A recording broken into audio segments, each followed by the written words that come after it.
All right, here we are. Day 2, Seaside Summer Marina. Cookie, you're invisible. I am? Yeah, Ooh. you're invisible again.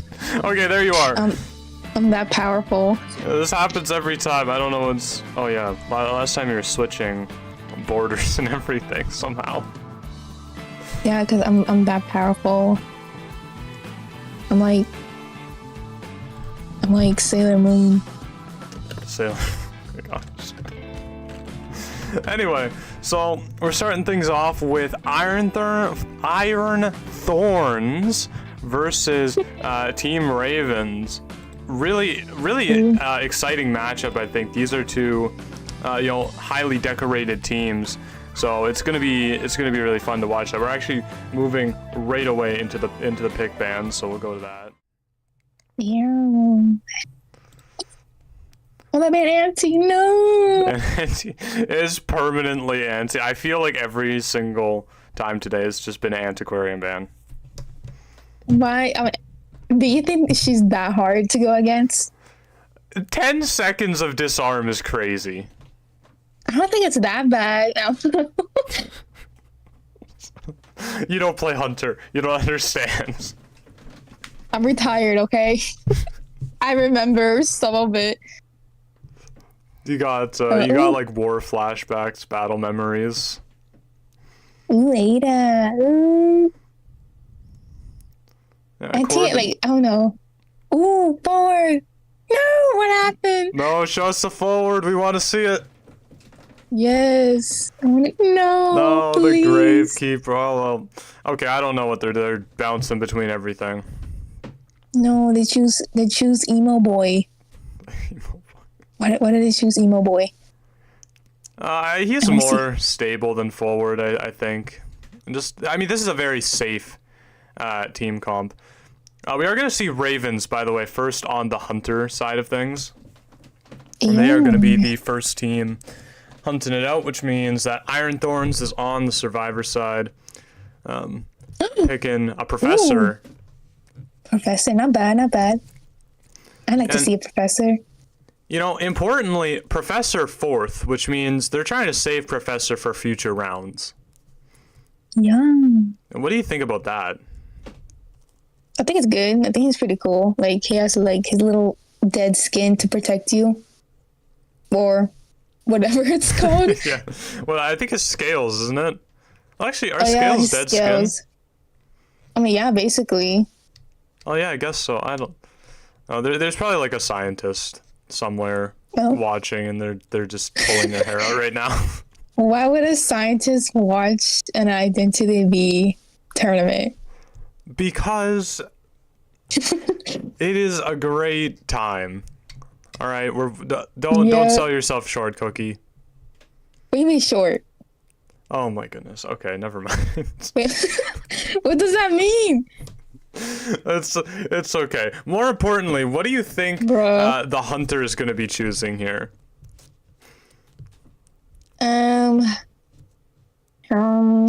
Smiley. Smiley face. Round 1 smiley face, huh? Yes. Smiley. I want to see clown. I want to see Ronald McDonald. Actually, smiley face wouldn't be bad into this. Like, this is not a bad moment for them.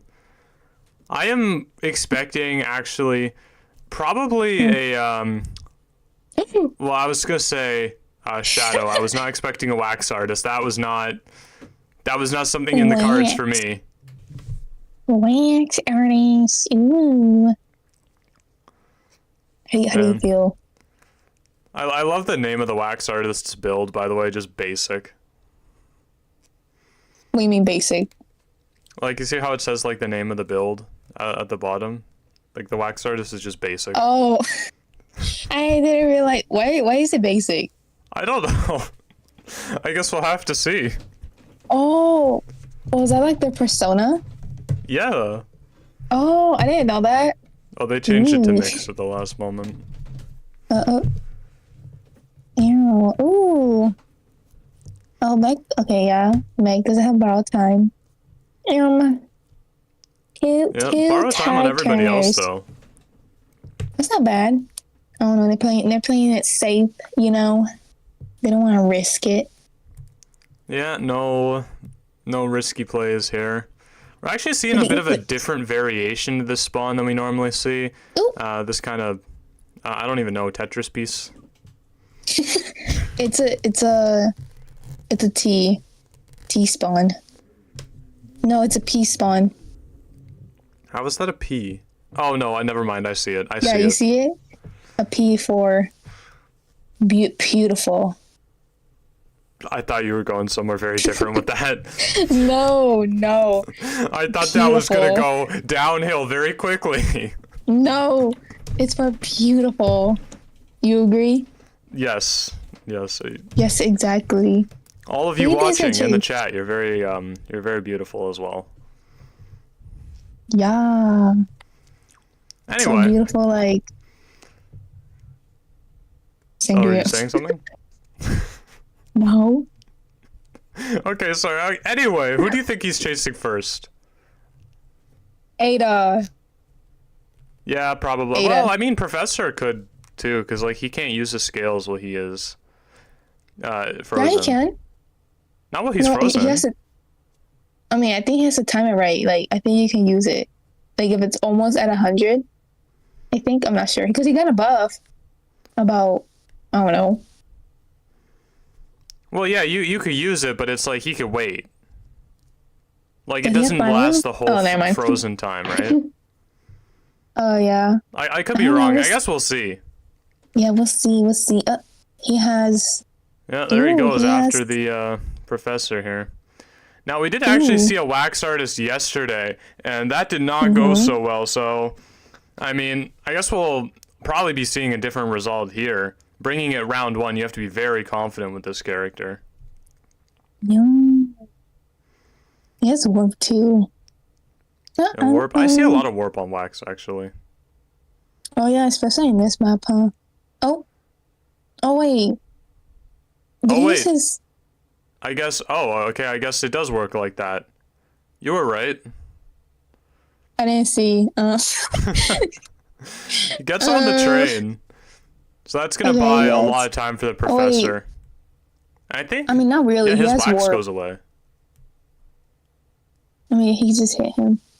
Yeah, see? He's waiting for him at the bus stop. That's true. Warp does exist. Although I think this does buy more time than it would have otherwise. Wow, that was like perfect. Yeah, he's just... he's just down here, sadly. I mean, the snipers are not that bad. They're moving slowly.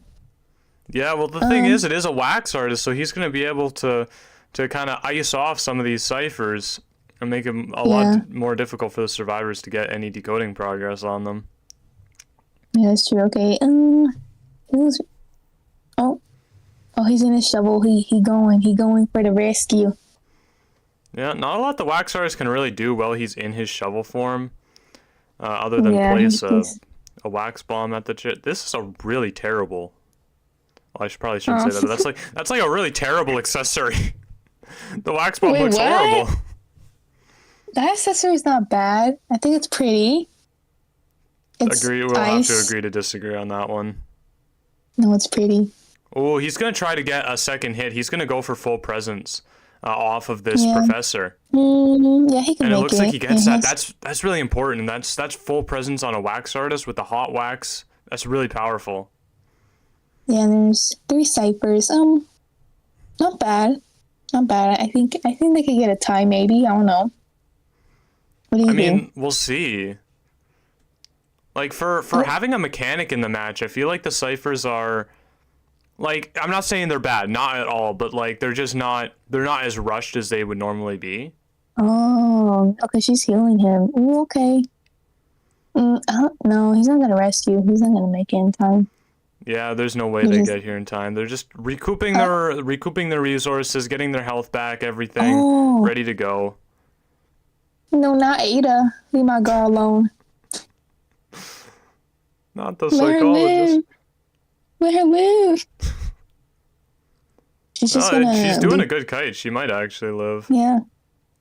Yeah, she's just gonna go in circles, not bad. Oh, she got the hot wax. Yeah, what an angle from the wax artist right there. Really just knowing exactly how to counter that area on the map. Ooh, oh, he's trying to finish her cipher. Yeah, Oh, Wax he's gonna Artist kind chase of him. guarding this last cipher with his life. Well, It's Mech not is the on last it, I cipher, believe. but Yeah. Yeah, one of them is at 86, but I'm not sure which one is that one though. I think the one that's Or yeah, that's a did they, close one. wait, which one are they calling? I think she's using her bot. Does she still have her bot? No, the bot's out of the No. game now. Who's the So I'm goalkeeper? not sure where that other decoding progress was coming from. Oh, is basement there? I didn't see. The survivors better hope it isn't. Doesn't look like it is. I can't see from this angle, but yeah, the cipher's gonna be prime. Yeah, I feel like it's gonna be a tie. Yeah, because here comes the Gravekeeper, and the Wax can't really do a whole lot against him while he has his shovel form on. He's just gonna insta-rescue, not a lot to be done. Ooh, the hot wax. Oh, they just pop it. Oh, okay. Oh no, he's getting down. Yeah, and he has opportunities to go for the psychologist here. Mechanic is basically forced to go to that gate or give the Wax a lot of time, so he knows he's pretty safe in going for this psych. I'm not sure he knows where she is though. He's just lurking around. He might not. He might actually think she went on the bus there, trying to bait out a teleport. That would be a really remarkable play if this works. I think he probably thinks they're gonna backdoor rescue, but oh, she got open. Oh, he sees Ada. Oh, but he sees the psychologist. And there's teleport on the table, so she cannot get back to that chair. No, I mean. Yeah, the only play for her right now is dungeon because there's no place for the Wax Artist to teleport. I mean, he could teleport now when she's like almost close to the gate. Freezing the psychologist? No, it's not time. Yeah, and that looks like it's just gonna barely be a win for RV. And good match. I was not expecting a Wax Artist first. Wax is not a bad pick. Yeah, but first, I am continuously surprised by... Oh, I'm invisible now. Oh my goodness. There we go. But I am always continuously surprised by the first round picks that we've had. Yeah. Like, we have had only like twice where it's been a Goat Man, and then it's been off meta every single other time. Which to me is wild. That's good though. I don't want to see no Ivy. Or Hullabaloo, or Sandry is fine, like sometimes, but Ivy and Hullabaloo, I'm done. Don't want to see any part of those characters. No, I'm done. Wrap it up. Play on the topics else, of characters you don't want to see, what are some characters that you do want to see from this set? Joseph with insolence. Don't. How? No. Why? That's such a great idea. Joseph with insolence is like the worst thing you could ever imagine. Not. Ooh, I almost missed the invite. Ooh. Do you think they should have popped when Wax was about to put the hot wax? Do you think that was a good pop, or they should have waited? I think it was not an optimal pop. Like, what you really want to do is have the Wax Artist commit to placing all the, like, to doing the hot wax and pop while that's happening. That way you don't have, like, you're starting at 0 wax over again. But what we saw there was they just popped right away, and the Wax Artist was able to already have 85 wax, and all he needed to do was go back to using the cool wax to hit a detention hit. Yeah, and they were both like in the open in the same area, so we couldn't really do anything. Yeah, like, it's hard. He had no items. Yeah. That psychologist though, that was a mad dash for the exit gate. It's very impressive, I know. like game sense and just knowledge from the Wax Artist. I think that they were able to really shut that down, because that was I mean, that was on the edge of working. That was a very scary position to be in for the wax. Yeah, like I don't know. She could have backdoor rescue, but like they were probably like, "Oh, let's just take the time." But like he was already making his way over there. Like, and plus he had teleport, so I don't know. She couldn't really do anything. I mean, maybe get dungeon, but he has his wax and he wasn't dead yet, so. Yeah, the problem was psychologist just didn't have anything to work with. You know, if that's a different survivor, maybe that has an item for the end game. I mean, maybe she can make a play for that dungeon instead of trying to go for the gate. Because, I mean, they didn't know this, of course, but the Waxers did have the teleport. So even if she did get a little too dangerously close to that gate, the teleport just comes out. And, I mean, what are you going to do in that situation? Because then he's between you and the gate, and you cannot really walk past him. Yeah. I would hope and pray that he don't see me. That he won't see. Oh, never mind. Hope and pray he don't see me. Just hide and pray. Yeah. Well, I mean, hey, that's what I would be doing. Just kind of wish upon a star and hope that good things eventually happen. Yeah, I don't think they knew where dungeon was though either, so I don't know. Yeah, I mean, well, they must have known because they were at both locations that it wasn't. Auntie, you see that? It's Auntie. Oh wow, you're right. Auntie's actually like been released from the basement. Basement? Yeah, she been collecting dust. Oh my goodness, they're playing emo boy. Wait, this is... I thought that was Gravekeeper. Yeah, there's two emo boys. Oh, Aeroplanus and hair. Gravekeeper? Yeah, he's like those guys in 2020, like on TikTok. Wow, a magician band. Oh, that's something. Yeah, what do you make of magician ban here? Who do you think gets rid of a magician? No one. Oh no. I don't know. Like, that's kind of questionable. Like, why would you ban magician? That feels like a goat man to me. That feels like a goat man left, right, and center. Yeah, I was thinking of that. Maybe. But I don't know. I mean, goat man is pretty tough into this team. I think like the Antiquarian's a hard chase. So is the Puppeteer. So is the Aeroplanist, and so is the Officer. Like, it's all not great for you. Well, maybe it's a Sangria. I don't know. I mean, maybe. You know, Opera Singer's pretty good on Ever Sleeping Town. We've seen a couple people play Opera Singer here before, so we might see that again from Iron Thorns. We'll have to see. Young. I mean, they could pull out Patroller, you know? Patroller on Sangria. Yes. Yes, Patroller on Sangria. Oh. Oh, we got... What happened? Oh. We got a pause, potentially an accidental pause. Yeah. Who do you think they're gonna choose? Goat man, yeah, there it is. Right away too. Go man. Yeah, there's the goat man. It was really feeling like a goat man with those bands, but I think the survivors definitely knew it. Like they knew that a goat man was happening here. Yeah, Mr. Goatman, furry over here. Do you think he's gonna have peepers or abnormal? I think he's probably gonna have abnormal. Oh, I think he's gonna have abnormal. Has borrowed time. Yeah. Oh yeah, go ahead.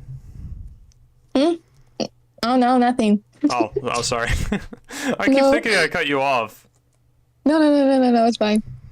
Ew. Where is he gonna spawn? Oh, it's a bee for beautiful.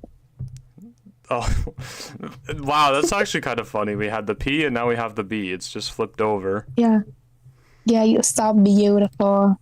Who's he gonna chase first? I think Auntie. No? You think Auntie? It's tough to say, actually. He might actually walk on the first officer. If it was me in this situation, I would go for the first officer or I would go for the aeroplanist. Like, I would not want to go even near that auntie. I would not want to see it. She not that scary. Just give her a chance. Hey, there is a reason she's been banned basically permanently throughout this tournament. It's because she's so beautiful. Like, they're scared of her. Oh yeah, it's They're like scared of her beauty. It's too dazzling. They gotta shield their Yeah, eyes. Hunters can't go exactly. after her. Ooh. Ooh. Ew, I'm excited. Yeah, I mean, who do you think the hunter goes for? I put my prediction out. Who do you think they're gonna go for? Auntie. Auntie. Auntie. Yeah. Yeah. Auntie. Okay, I guess we'll see. If they go for Auntie, I'm You gonna won't ask win. about that in the post. Here they go after Auntie. That was right. Pay me up. Just kidding. Oh my goodness. We need Iron No. Thorns the post game interview. I need to ask. I need to understand. Well, he's after Puppeteer. That's a Puppeteer? Yeah. That's. I don't think I've ever seen this puppeteer skin. He's very blue. Yeah, he looks like a marshmallow. What kind of marshmallows are you eating where they're blue? There's sometimes blue, like the themes, like, I don't know, Easter. What? Hidden. I don't think I've ever seen a blue marshmallow. Like, okay, sometimes they're like themed, like the marshmallows, like for example, for Christmas, they're red or green. And Easter, they're like light green and light blue. No. You know? Oh. Anyway. I mean, mushrooms aside, or not mushrooms, marshmallows aside. It's like, can we acknowledge how amazing this goat man is doing right now? No.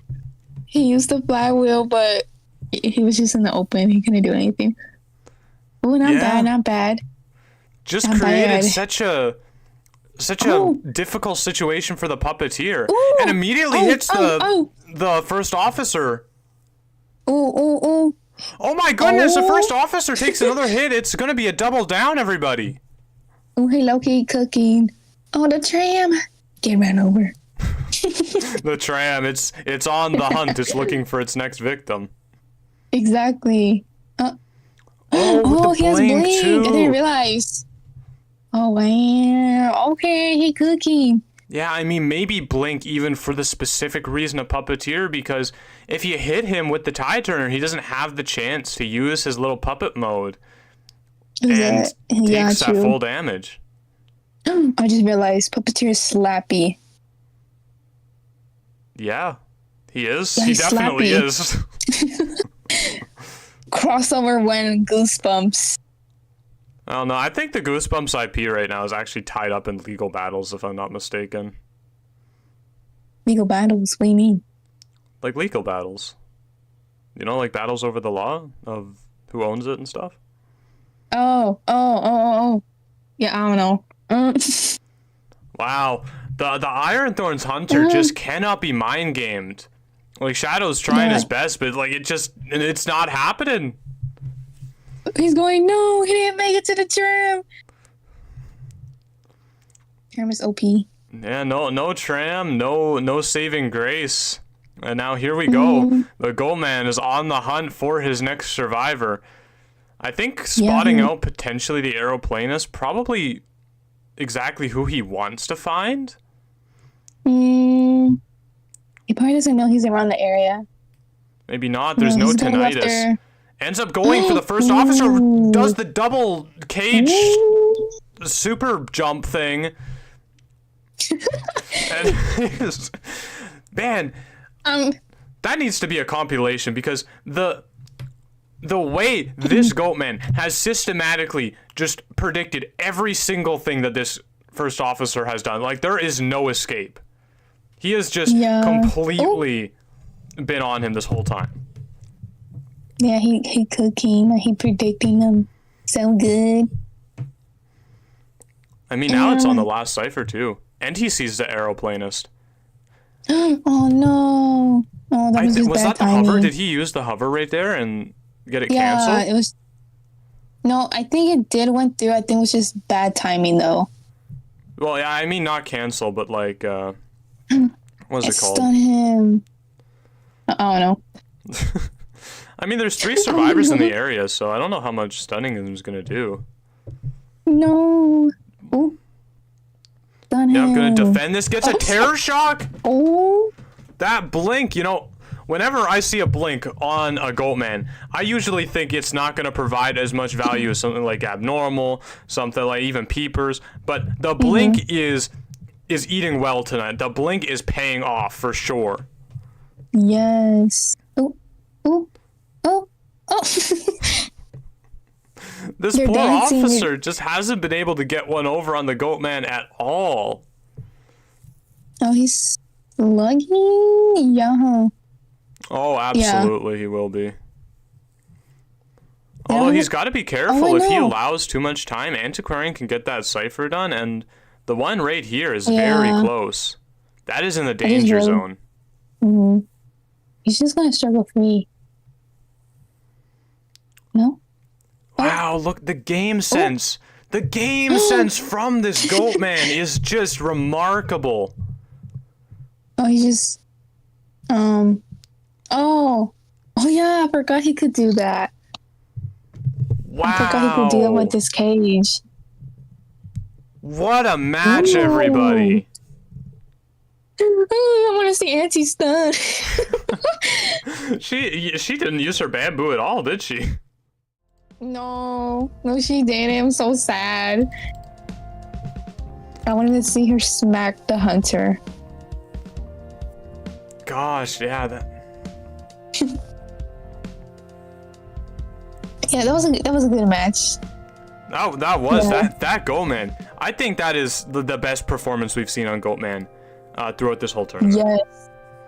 Like I Yes. really do. Yes, especially with the blink. I thought blink wasn't be. It wouldn't be. I thought it wouldn't be that useful, but it did. It was. Yeah, I Goldman mean, was cooking.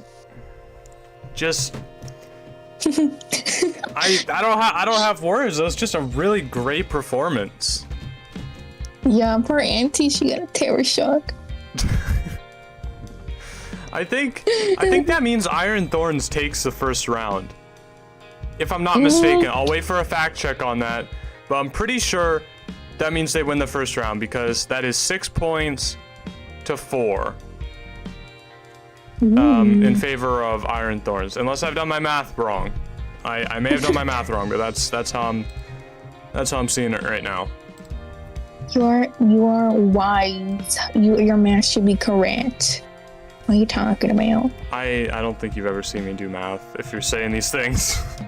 Oh wait. Hold on. I'm gonna send you a picture. Wait, what is the picture of? Where's it at? Was it on my phone or this one? Hold on. I want my to show gosh. you the alien. I feel like every time you send me a picture, it's the most terrifying thing. No, it's not. It's hold on. Saving photos.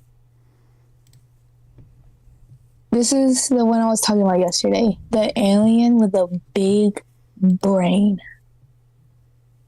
That is terrifying. That's like you, wise with knowledge. Oh my gosh. Like Megamind, all the knowledge he has. He like, Well, I'll take that as a compliment. yeah, it is. You're welcome. Oh, thank you. Thank you so much. But Yes. getting back on the subject here a little bit. just What do you a mean? little touch.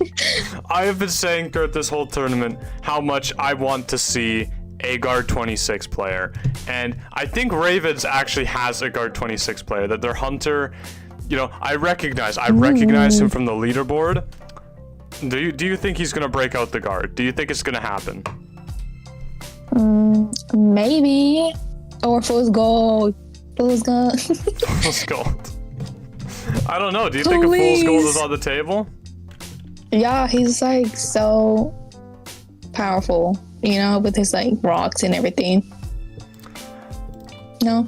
You No, don't think so? I don't know how much I agree with that. What do you mean? He's like OP, like, just look at him.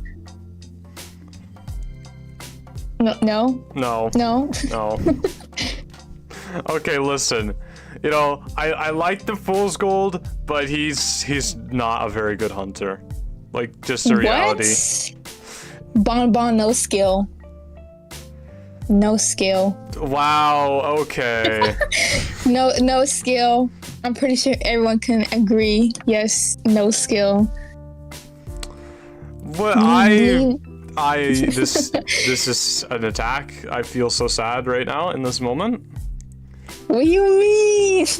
How could you say these things? I literally just said no skill. No skill. Don't take away from me like that. He's like the one character I have a badge for. Don't you have a badge for other hunters too, like Sandria, Joseph? Oh yeah, I do actually. I forgot about that. I mean, you probably don't have them no more, but yeah, Bon, right? No, I still have Sangria somehow. I play her like once every month. Oh, then she's just collecting dust. You don't care about her. No, I don't have good enough ping to play her regularly. I want to see Mr. Clean, aka Q-Tip, in the match. You mean the only banned survivor? Ban? Who? I've never seen them ban him. Yeah, they haven't banned him. What are you talking about? He's not allowed. He's not allowed? No. Me thinking he's allowed. No. Oh dear. Well, I mean, I just got word. No. So the ban map is Sacred Heart Hospital, and the pick map is Moonlit River Park. What do you make of that? What hunters do you think we're gonna see based on that? Geisha. This is like a good map for her. I better see a Geisha. If not, cut the cameras. Like, I need to see a Geisha. Why? Who do you think? I don't know. I feel like that's a pretty big ask. There are not a lot of Geisha players. But there is, like, there's like 1, 2, 3, 4, 5, 6, 7, 8. You know. That's a lot. If you could measure the amount of character mains on 2 hands, I feel like there's a problem. What do you mean 2 hands? I mean 2 hands. Well, do you not have 5 digits on each hand? Yeah. Well, so you could measure the amount of Geisha players on 2 hands. I don't know what you mean. I'm confused. Okay, you know when you like stick out 1 finger and that's a 1, and stick out 2 fingers and that's a 2? Okay, yes. So you could count up to 8 on 2 hands. 10, okay? Okay, never mind. I don't even know what to say. Break it down for me. I just did. I do not know how I could break it down more than what I just did there. Bro, you're making me confused. You're... You know what's making me confused? Archer being banned. That's what's making me confused. She is not that scary. I mean, you know who's scary? I don't know. Actually, no, it's Mech. It's Mech with Tide. Oh. Okay. No. Oh, what happened? There's an error in that, I guess. Then we'll go back to the screen. Not sure. We'll wait for word from the officials on what the heck happened there. But yeah, in any case, it's going to be Iron Thorns back on the Hunter side, but they're not going to have access to their global, they're not going to have access to their global ban, obviously, which is the Goatman. Goatman is going to be off the table for them because, I mean, their Goatman was scary. Let's be real. That is a terrifying hunter to go against. Yes, especially a good one. Like, I would just hide in a locker. Yeah, you and me both. Yeah, what? No, I sacrifice you. What? You would make room in the locker for me? You just push me out like, okay, Yo7, good luck. Yeah, good luck. See ya. I'm getting attention. Oh my gosh. Go kite him. Go kite him until he gets you, and I'm just gonna be stay untouching. I'm gonna turn into, like, out of pure spite, I'm gonna turn into that perfumer in yesterday's matchup and kite all the way until you bleed out. What perfumer? Did you not see that match? Oh yeah, I did. I forgot. Yeah, I seen that one. That was luck. Wait, me? Who? Me bleed out? Exactly, yeah. No. I'm not gonna bleed out because I'm so pro. Like, I have so many S badges. Like, I'm not gonna die like that. What does your bleed out timer increase, like, by like 10 every S badge? Yeah. Like, I'm not gonna die like that. You're gonna die like that. Like, I'm gonna get dungeon. You're gonna die, sadly. Yeah, that's how it goes. It's great. It's good to know we got each other's backs up here on the commentary panel. Exactly. I always got you back. Oh goodness you me. Know? Are you sure? Yes. I always got you. Someone said Fair Lady with Tide. Yes. Fair Lady with Tide and Flywheel. Yes. I have my head in my hands right now. This is very... See, they agree with me and you don't. That says something. I should tell you something. Like what? That you're both wrong? No, that you're wrong. And I'm right, like always. Oh, silly me. I'm sorry.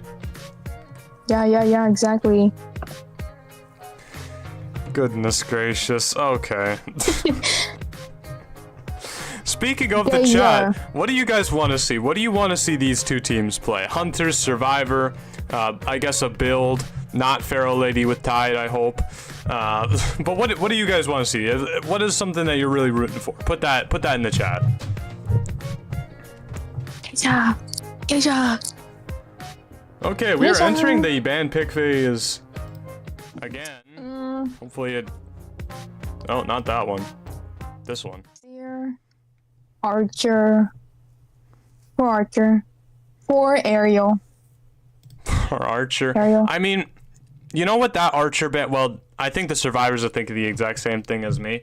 That Archer ban was very, very telling of probably a Sangria being chosen. I mean, they can't play Sangria because they just ban her. I know. Well, the survivors kind of seem to have caught on to that. Look at Fire Investigator with his creepy smile. It's giving like Wyborn. What is Wyborn? From Coraline. Have you not seen the movie?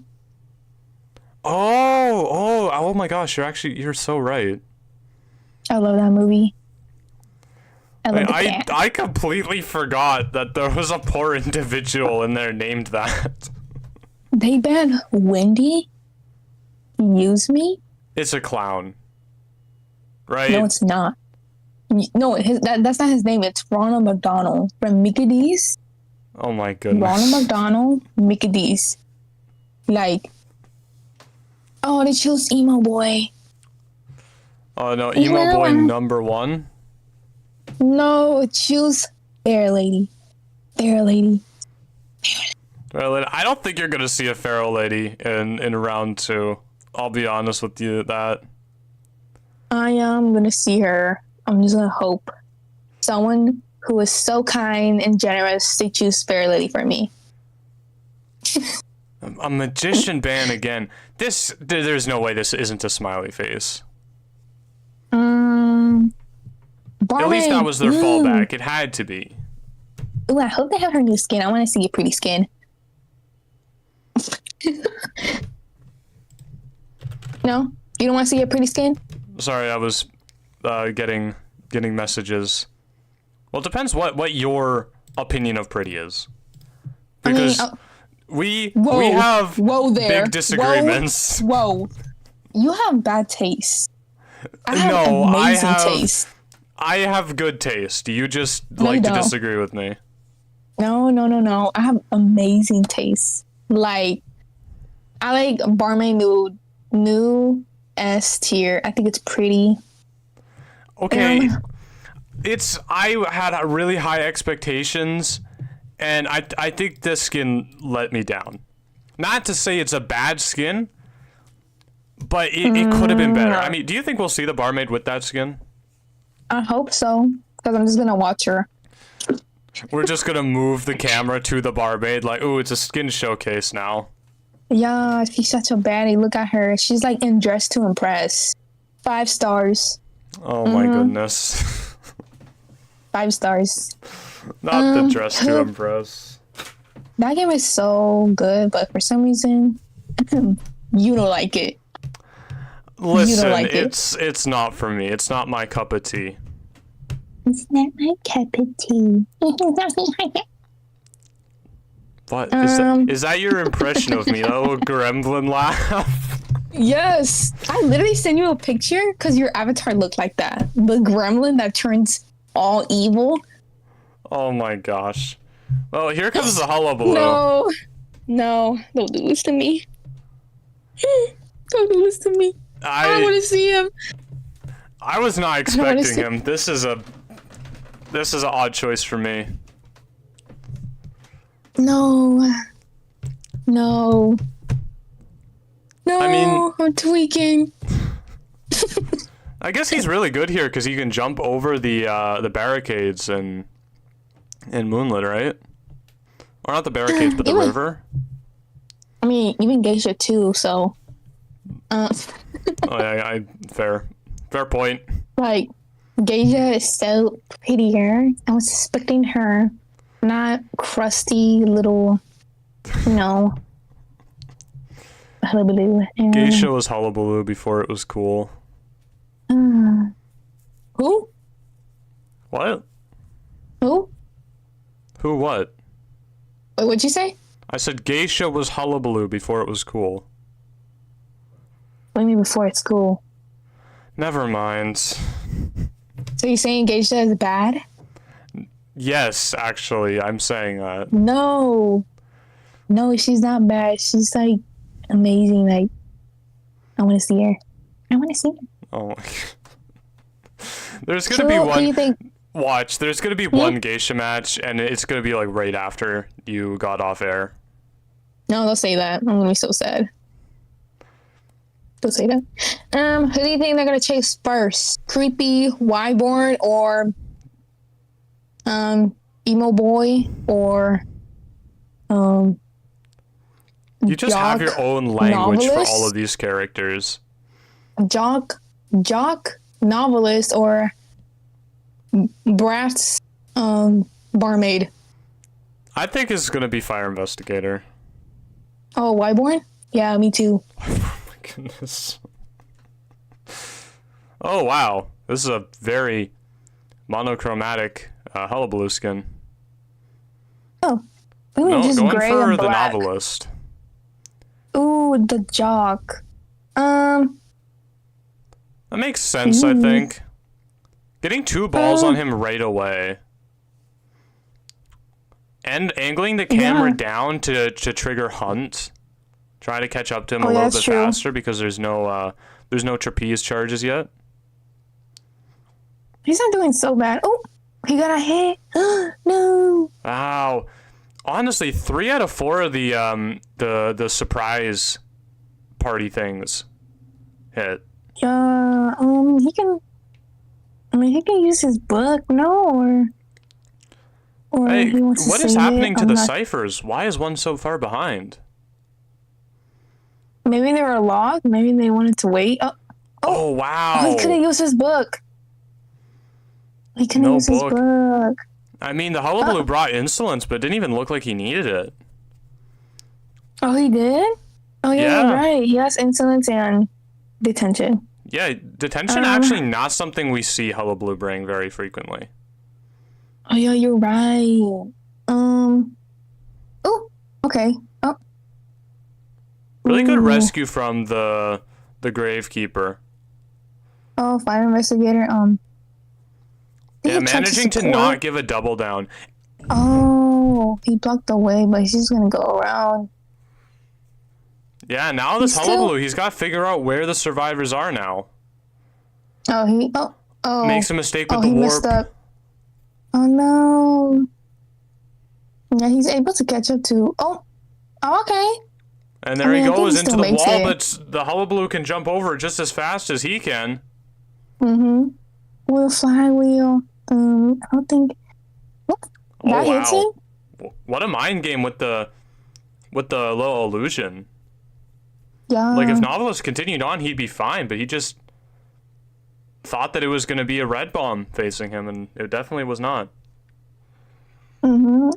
Ciphers are slow. I mean, they have progress, but they're a little bit slow, so not looking too I don't think the good. ciphers are too bad for a hullabaloo, to be honest. Like, I would take cipher progress like this. Yeah, it's not bad for him, but the survivors not looking too good. Yeah, look at that distance he's managing to cover. I hate his jumps. Yeah, and I mean, the fire Yeah, investigator's he's- on the ground. Maybe I take it back about the cipher progress. This is a pretty dire situation, actually. Yeah, no one's decoding. Oh wait, no. Oh, I mean- Barmaid's decoding. Yeah, they're trying their best to get some progress on the board, but they're a whole cipher and a half behind right now. Yeah, it's not looking too good. Like, they are really far behind Cookie. Yeah. I think it's gonna be a one escape. Really? I'm thinking about a forced survivor elimination right now. I'm just having some faith for them, but I think he's just gonna slug. Maybe? So they won't Probably. get dungeon.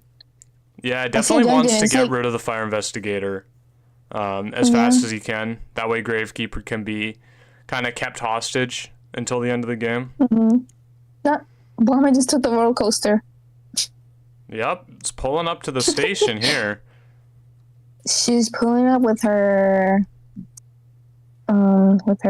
amazing car. This amazing car. The roller coaster car. Her amazing fancy car, you know. Oh, no. I mean, Oh, I she don't know got it about off. fancy, but I'd tell you that car is probably going to cost a pretty penny, that's for sure. Yeah, it's so. I don't think Barmaid should have body blocked for him. Well, I mean, Hullabaloo's double downing is just... It's his thing. Yeah, I think it's just gonna be. Ooh. Yeah, I mean, Oh, he's. Barmaid's going to resurrect herself, but Gravekeeper is running on borrowed time right now. Yeah, no. He's just gonna slug. Oh, okay. Got into Tinnitus range, so he's going to use his clone to scout here. Just going to triangulate that Barmaid's location. Probably knows exactly where she is now. Yeah, she does. What? Look He at could that. do that? He could do That's that? insane. Oh, nah. Nah, she's done for. It's Jover. It's Jover for her. No, I didn't know he could do that. I thought that he took that out. I guess not. What? Like, he just grew a pair of wings for a second there and went all the way over. That's wild. That's crazy. Nah. That's wow. What a play. No. Okay, well, I would have cried. If it was the barmaid. I would be like that one meme where it's like he's like looking in the air. I guess don't we're know. seeing a forced survivor elimination for Iron Thorns. Ooh. What Not bad, not what a bad dominating play. performance from the Iron Thorns hunter. They're cooking. They're cooking up some Alfredo. So I kind of want Alfredo. they're cooking up some survivors, honestly. Yeah. Like Okay, go ahead. No, you go. Ladies first. That would be you. No, that'd be you. What? You go. Okay, well, Go. I was gonna say that. Oh. Haru. What? Oh, nothing. Okay, well, I was gonna say that. So now, Iron Thorns, they got the forced survivor elimination. So Ravens needs to do the same, because Iron Thorns won the first round. Ravens now needs to respond with nothing less than a forced survivor elimination to stay in this game right now. Ooh, they could play Lizard. Oh, it looks like the bitrate for the stream is dying. Hold on. Uh-oh.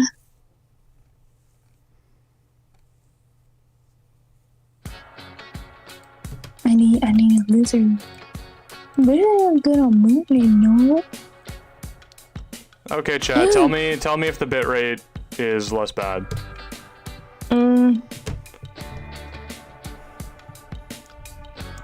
Anyway, as I was saying, really tough position for Pablo ZG right now, like the Ravens hunter. Yeah. They can try their best. I don't know. They can try their best. You know, I believe in every team. You know.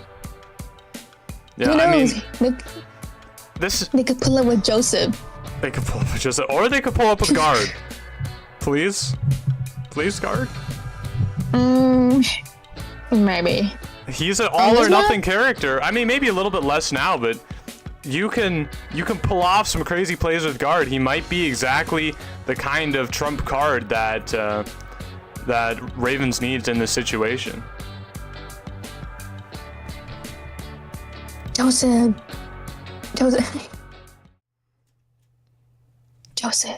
I'm manifesting a Joseph. It looks like we're not going to see a Seer or a Priestess. Damn. Oh yeah, Fiona good on this map. Yeah, I think the fact that Seer's being banned means I don't have much of a chance of guard, sadly. You will see him eventually. I hope so. Ooh. Emo boy and emo girl. Okay. Emo boy and emo girl, you know? Yeah, we're seeing the Embalmer, which this is what you would see when like you want to get a draw, basically. Like you see Embalmer every single time. The survivors, they either need to get a 4 elimination or they need to get like any specific result. Always Embalmer, because Embalmer is just really great for kind of managing to get that kind of extra survivor out the gate that you really need. Yeah. Okay, Mercenary. How do you feel about Merc? I mean, he's a rescue. I don't really have feelings about him, to be honest. I want to see a journalist. I mean, we got another Archer ban. Do you think we could see a Clown? Is Clown on the cards? Ronald McDonald. Yes. It's not a bad... Magician and Meteorologist aren't great, but he is really good into Mercenary. And... like, he's pretty good into Embalmer as well. I'm kind of hoping for a Clown. Yes. I just gotta say it. Clown, Ronald McDonald, please. Please, we'll see. Who it's gonna be. Who? I mean, well, we have to wait for the survivors to select their talents before time. Yeah, who would you like to see on the survivor side? I mean, well, we know who we're seeing. Yeah, But but like, you mean in the future of the tournament? Yeah. Yes. Yes.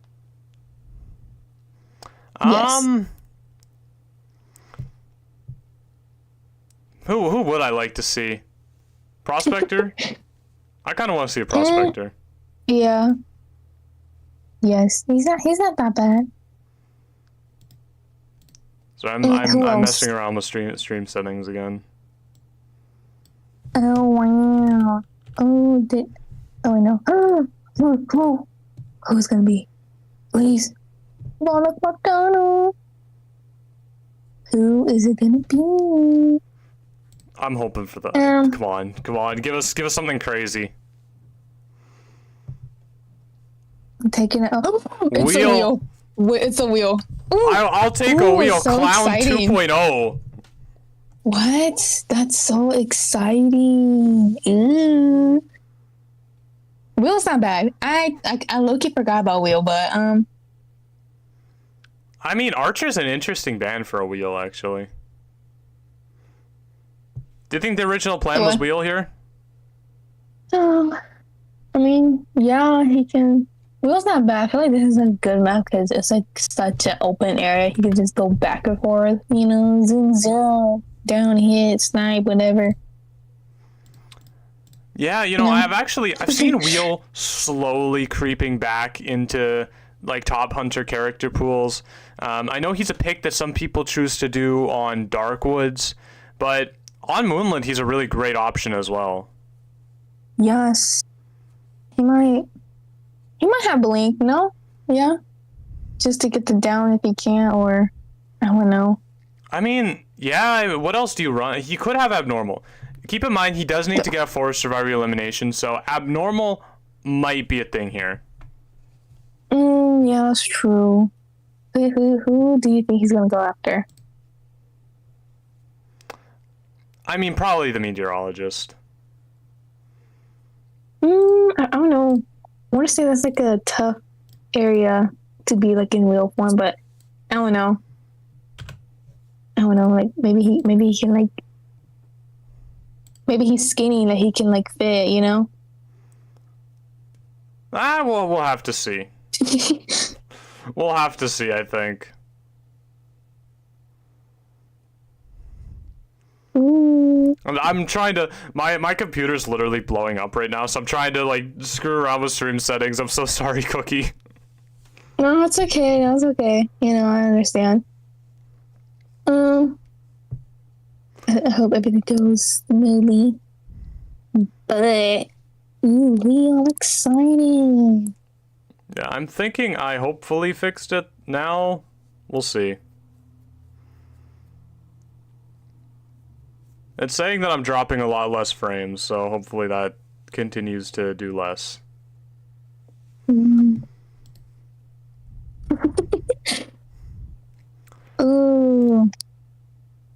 In the meantime, he has. Wheel, oh, you're right. He does have a normal. Oh.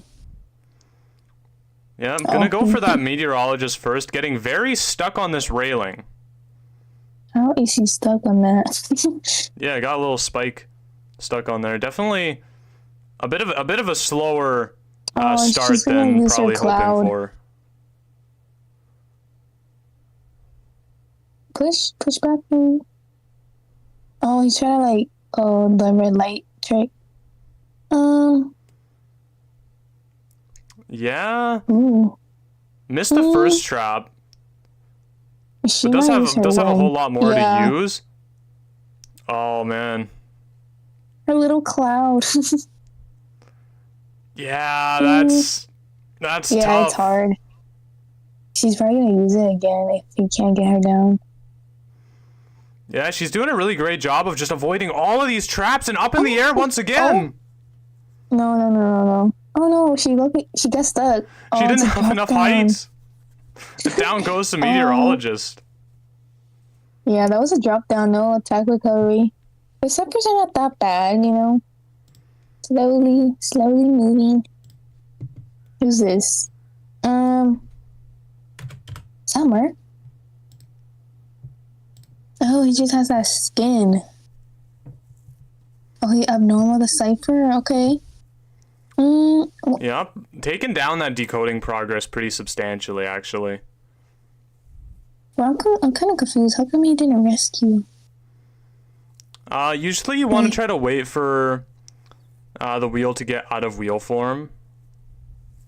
No, like earlier when he was doing when he went to abnormal the cipher, like I felt like Merc had the chance to get a free rescue, but he kind of waited. I was looking over at stream. Oh, can he use his snap yet? Oh, she's. No, he definitely does have it. Did she? Oh, she needs one more, I think. Oh, he got down. Mercenary took the hit for her. Oh. I did not even see that mercenary was in the way. Oh my goodness. Yeah, he took a hit for her, but. I mean, it's not gonna matter. The snap is available. Yeah. No, she's just dead. I mean, I think this is her second share, but the Cyphers has to stop. He can't rescue someone else has to, or they're just gonna sell her. Yeah, and Mercenary's on the ground. Yeah. Yeah, I think who's that? Oh, Emo Boy is going. He's going for the rescue. Is he gonna struggle free? What is he doing? I'm not sure. I'm confused. What? I think he didn't meant to click that. Maybe the button to carry him. Uh-oh. Okay. I think I fixed the stream, so we're gonna just leave it like that. And now I can give this my full attention. I'm so sorry. Usually I have this figured out beforehand, but I was not on the ball today, it looks like. Two Scytheberries, they're decoding. It's slow. Do you think he's gonna get a 4-kill, or it's just gonna be a draw? I mean, there's still the Embalmer on the field, so it's hard to say. Embalmer is really a wild card when it comes to getting survivors out. I just realized he has insolence and trump card. Yeah. Oh, he definitely banked pretty much everything he could on the early game, I think. Yeah. He's gonna... Oh, he's in this area again. It's pretty hard. Yeah, I mean, he was successful here against Meteorologist. That didn't get on to the Embalmer? Guess not. Wow, he just managed to somehow survive that. No. Missing all of the traps right now. Oh, he's stuck. Oh, no, he's not. Wow, this Embalmer is just untouchable. Oh, he gets and Flywheel's the full presence. Yeah. Oh, the snap ineffective. Doesn't he need like a second spike to snap to get them down? No, he can snap spikes off at any time. Would that be just like a chip? I'm not sure. Yeah, it would just be a chip. Oh, he's going down. Oh, amazing wheel form exit. But Embalmer somehow still surviving it. What? That didn't hit? Oh, wow. This Embalmer is on ghost mode right now. Nothing can touch him. He's changing targets. Will he be able to get the Mercenary down? Or the Magician? They both start with M. Magician? Will he be able to get him down before... Flywheels through the trap! What an amazing judgment call! Ooh, oh no. There goes the Cypher.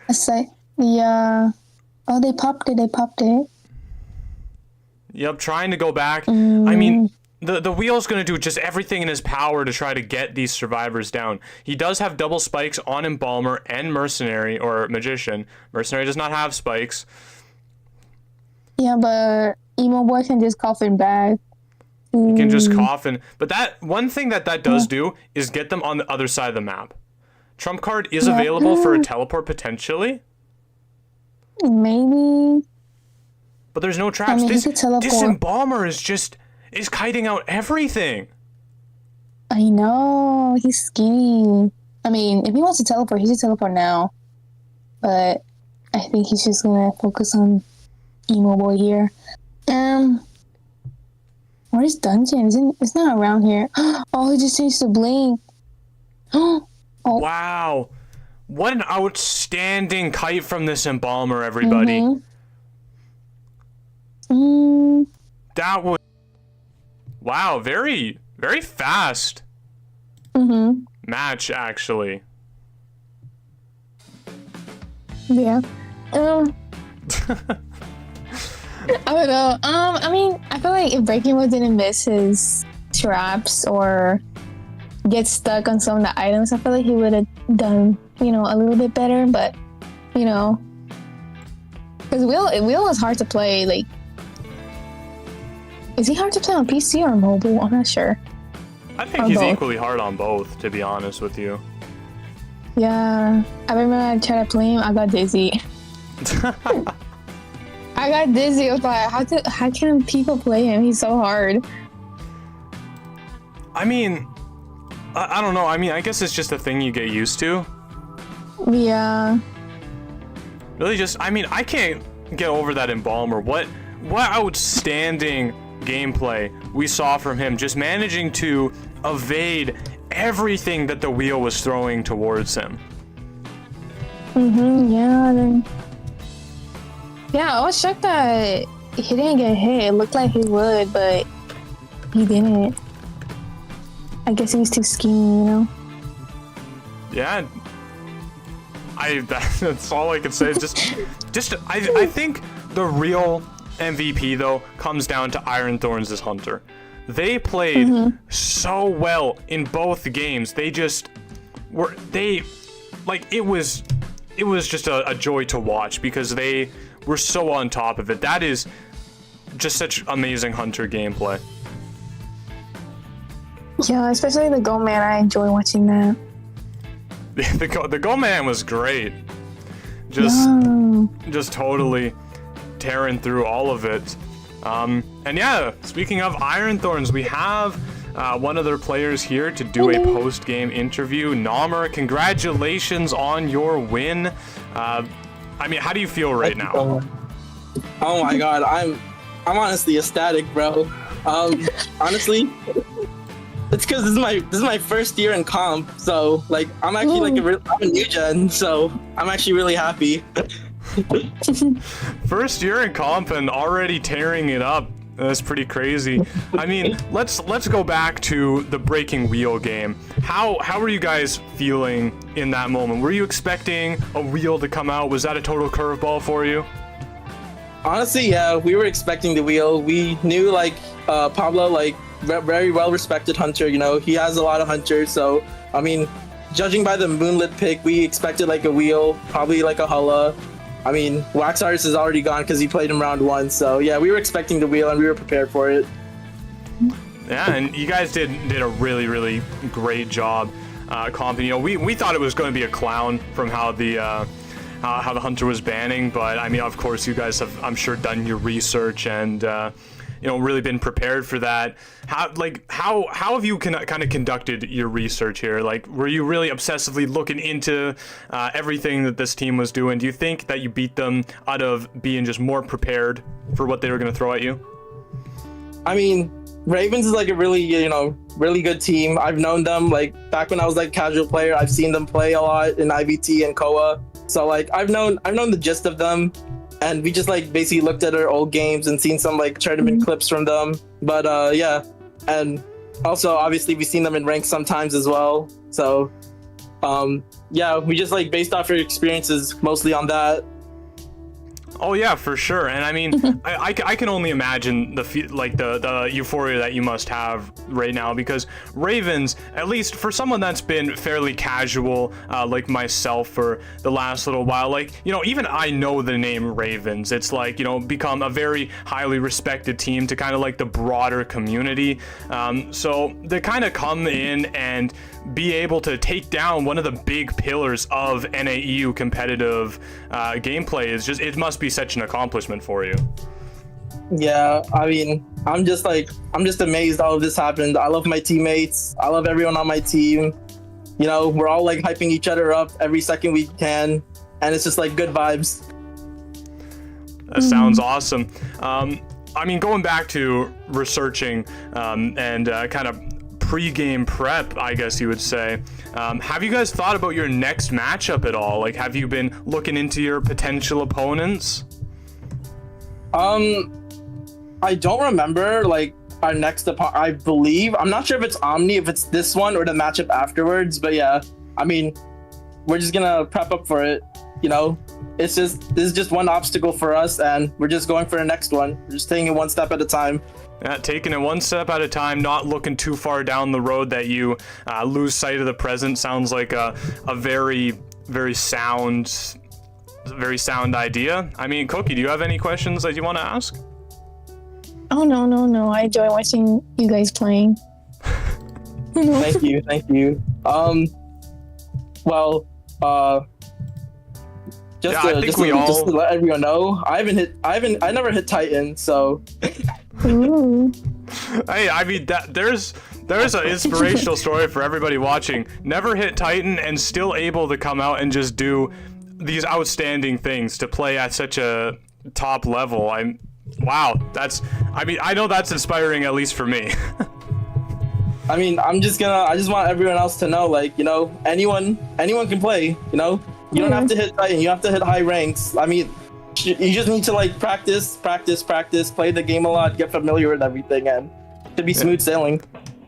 Building on to that, what is your opinion on hitting high ranks then? Do you think it's more of a kind of time investment idea rather than a true demonstration of skill? Or a little bit of both, perhaps? I mean, rank is always, like, a good way to, like, you know, just, like, test your, you know, just... Honestly, I just use rank to, like, practice my kiting. I don't really, like, think too deep of it. I mostly just practice in customs with others. That's just what I do most of the time. I just use rank to, like, you know, test how other hunters go, because, like, I'm practicing with the same people most of the time, so, like, it's always good to get some variety. Oh, for sure. And, you know, I've had this situation myself as well. I imagine it's probably similar for you, where you play with, you keep honing your skills against the same people, and you start to get into this weird kind of limbo area where you're doing mind games, and then you know what they normally do. So there's, like, extra levels on top of the mind games, and you go, like, 2 or 3 layers deep into that. And then you come back out into, like, normal gameplay, and it doesn't work anymore. Yeah, I mean, that's why rank exists. Just like, you know, like sometimes like you be practicing all day, going over the same stuff, and then, you know, rank, boom, unexpected stuff happens. Oh, you have bad randoms this. Oh, you know, a lot of off meta hunters that you'll never see in tournaments. So it's always like good to experience unexpected things and just, you know, just go with the flow. Oh, I for sure agree, although I wouldn't say that there's some hunters that you'll never see. I mean, we saw Pit Stoppers bring out a Mad Eyes in round 1, so, I mean, in my opinion, that is true. Anything's on the table at this point. Anything can happen. Alright, well, I will let you go after one more question here. We want to do another giveaway right now. What do you think we should give away? In the catalog, pick something, or maybe a couple of different things. What do you think we should be giving away here? I mean, a lot of people really like the night skin from the Fragrant crossover. All right, the night skin. Can you show me where the catalog is? I was just talking about the store, like the Echo store. Oh, the store? Just give away an S tier skin. I'm sure everyone will love that. S tier skin, alright, you got it. We'll do that. Giveaway command in the Discord server. I'm activating it right now. Namra, thank you so much for your time. I will let you get back to doing your celebration, of course, and preparing for the next matches. Thank you. Could I just shout out some people before I go? Oh, absolutely. Okay, I'll shout out everyone on IT. I love you guys. Blue, you're the best coach, and finally, this is for Ghost. Right, very awesome.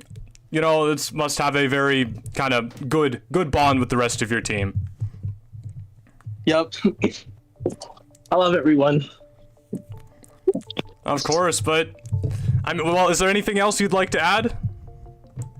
Good luck to everyone in the giveaway. All right, yeah, the giveaway is active right now for 10 minutes. You can go ahead and join that, and we'll give, I guess, any S tier skin you want that's in the store. Name it, it's yours. So, very, very exciting stuff. But we are going to go for a little bit of a break now. Our next match is going to be, I believe, Team Kitty Cats versus Half a Heart. Is that correct, Cookie? I don't know. I think so. Yeah. Okay. All right. Let's verify before I'm just Team talking nonsense here. Yes, it's gonna be Team Kitty Cats versus Half a Heart. So, Ew. I mean, it's gonna be another great match. I mean, we're coming from a great match. I know it's gonna be very difficult to top what we just saw, because we just saw complete and utter dominance from Iron Thorns, really showing us what they are made of. So hopefully we will see a similar level of skill from these two teams, and that will be happening at 4 o'clock. So mark your clocks, set your calendars. Wow, you know, this is the third time I've gotten that wrong. What? The time? No. I keep telling people to mark their clocks. Oh. Okay. Set your clocks. You know, 4 o'clock PST. It's gonna be happening live. We're gonna have another matchup going on. Thank you all for watching this first portion. We're gonna go into the break now, and when we return, you know what, we'll return a little bit early and we'll do another giveaway when we return. How about that? So yeah, with that being said, we will see you when we return.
Ladies and gentlemen, welcome back to Seaside Summer Marina. We are getting into game 2 here. It's going to be Half a Heart versus Team Kitty Cat. I am very excited to see it. We started off the day really great with Iron Thorns versus Ravens. It was a really fun matchup to watch. So hopefully we can continue the fun going with this next matchup here. Kiwi, how are you feeling?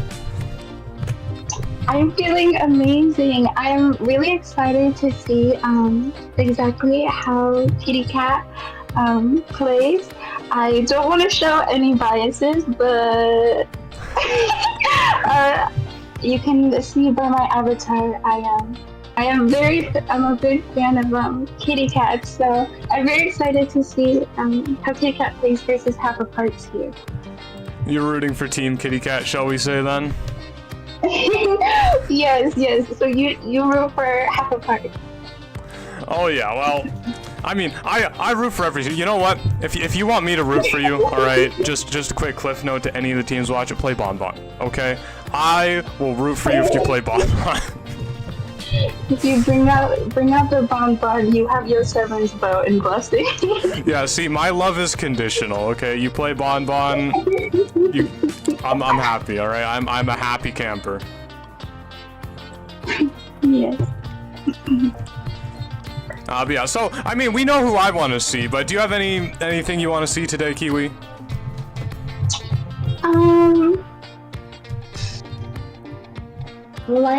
I don't know. Like yesterday, I would still be really interested to see maybe something like a clerk or a gamekeeper. I think it would be really fun to commentate. I know we got to see a wheel earlier today, and that was very exciting. Yeah, that wheel match was really intense and down to the wire. Hoping we get to see something interesting like that. I mean, I have no idea what either one of these teams has up their sleeves. Like, I thought I was prepared, and I just have no idea what anyone has. So, you know. Yeah, me as well. I'm a bit unsure, like, what these teams mean. So I'm really excited to see what they're gonna bring out here. Absolutely. I mean, let's hear from the chat too. Who do you guys want to see? Who do you think should be broken out on the hunter side, on the survivor side? You know, that maybe doesn't have the best chances of actually getting played, but who are you who's that one character really holding out hope for that you'll get to see? And I mean, we're on a delay, of course, so it'll be a while before we can respond to you, but we'll try. We'll try our best. I want to say, I kind of want to see a clown as well. I don't know. Have we seen a clown yet in this tourney? We haven't. I think there's been a couple times where the hunter's been playing with the idea of playing clown because they've done very clown-centric bans, and you know, as we found out from the post-match interview with Emily's besties, their hunter is a clown main, but Halcyon just banned clown every game, so we didn't get to see it. Like we said during that time, Halcyon definitely did the research, specifically on that Lilac Hunter. They were a clown main, so we unfortunately didn't get to see the gameplay then, but I hope we can see it, hopefully sometimes today, but if not, then sometime during this tourney, we'll be able to see clown gaming. Yeah, unless I'm mixing up names in my head, I do think one of the players on Half a Heart plays a lot of clown. I don't know if they're the hunter though. I do know someone does play clown on their team, but like that's as far as my knowledge ends. It could be a survivor that plays them, so I'm not sure. Yeah, that's exciting. Hopefully we get to see a clown, but any hunters that you are really interested in seeing, like, between these teams? Me? I mean, gosh, I want my Bonbon, but the Bonbon. if I had to not choose Bonbon, who would I want to see?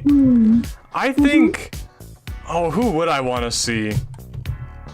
It's a good question because all I ever say is Bonbon. You know what? I think it would be really fun to see a Dream Witch. I know I see some other people that want to dream much. I also want to see a peddler. Oh, I really want to see peddler played at some point. yes. Yes, with peddler being allowed in this tourney, I'm very interested to see if anyone is going to kind of be confident enough to play her, because she hasn't been out for very long, I feel like. So I feel like the chance of someone mastering her this early is a bit low, but I would love to see some peddler gameplay. I mean, yeah, never lose hope. I see the chat, they're saying Joseph, Hermit, Clerk, Bloody Queen, Mad Eyes. Lots of Cypher Control Hunters, it looks like. Really rooting for those long games, it seems. Which, I mean, in one sense, I don't like the long games because, you know, they take a long time, but I also do love the long games because it's more time that, you know, I could spend here, you know, with you, Kiwi, commentating and just having a great time putting on a great show. Yes, I like long matches as well, because I feel like it also gives us a chance to see the team's personality kind of shine through, especially during endgame. See what their game plans are. Absolutely. And we can see, so for the map bans, okay, we got Moonlit River Park and, well, I guess it's just Moon River Park now. And Arms Factory, those are going to be your two map bans. And then we have Ever Sleeping Town picked. Ever Sleeping Town, really been a very prevalent map. Like, we have seen that map almost every single match. Like, Yeah, how do you take very that? popular map. Yeah, very popular map indeed. I don't know. I think it's just hunters and survivors. I think both have areas on this map that work really well for them, and yeah. I agree. I also think there's maybe a little bit of maybe the tram will be on my side. I hope it doing some like prayers beforehand. Like, come with the tram. All right, I'm ready for you. Yes, I know. Whenever they pick Ever Sleeping, I know these teams are secretly hoping that the tram is in their favor for that match. Yes.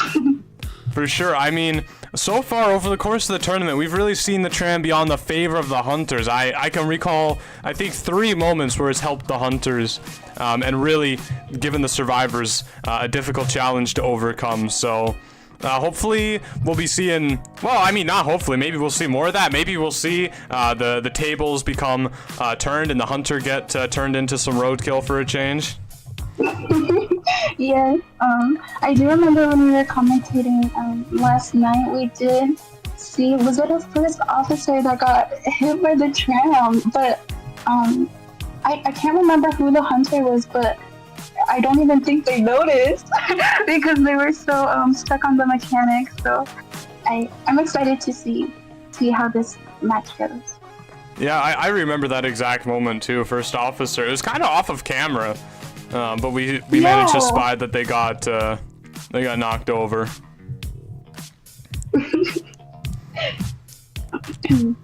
Oh, by the way, I just want to quickly address, we'll be handling all the giveaways after stream today, so that'll be when that's happening. Yes. Keep in mind, the one problem with doing giveaways for skins and stuff is that there's like a 1-day cooldown on like when you can actually gift people things, so it's made the giveaways a little bit more complicated than we would have liked. Yes. We're gonna see, going into the bans and picks here. We see the instant ban on that priestess and the mechanic. Yeah, really getting rid of those meta countering survivors, it looks like. Yes, and also on Ever Sleeping Town, as we saw yesterday, we really the hunter really doesn't want that priestess support, as she can carry survivors to a totally different kiting area. Wow! So we got a lawyer pick and a prisoner ban. Yes. I mean, so it has to be an Ivy, right? No one else bans prisoner, surely. Yes, it is. It is kind of looking like an Ivy choice here from For Opera. For Opera, well. I think I might know what their favorite hunter is. I don't know. I might have a little inkling. Their favorite hunter might be opera singer, but. Oh, also, I And a do want to mention. psychologist. I do want to mention it is Team Kitty Cat on the Survivor side first, and we're going to be seeing half a heart on the Hunter side. So those are the faction choices for the first matchup. Just forgot to mention those, so we're going to mention them now. Oh.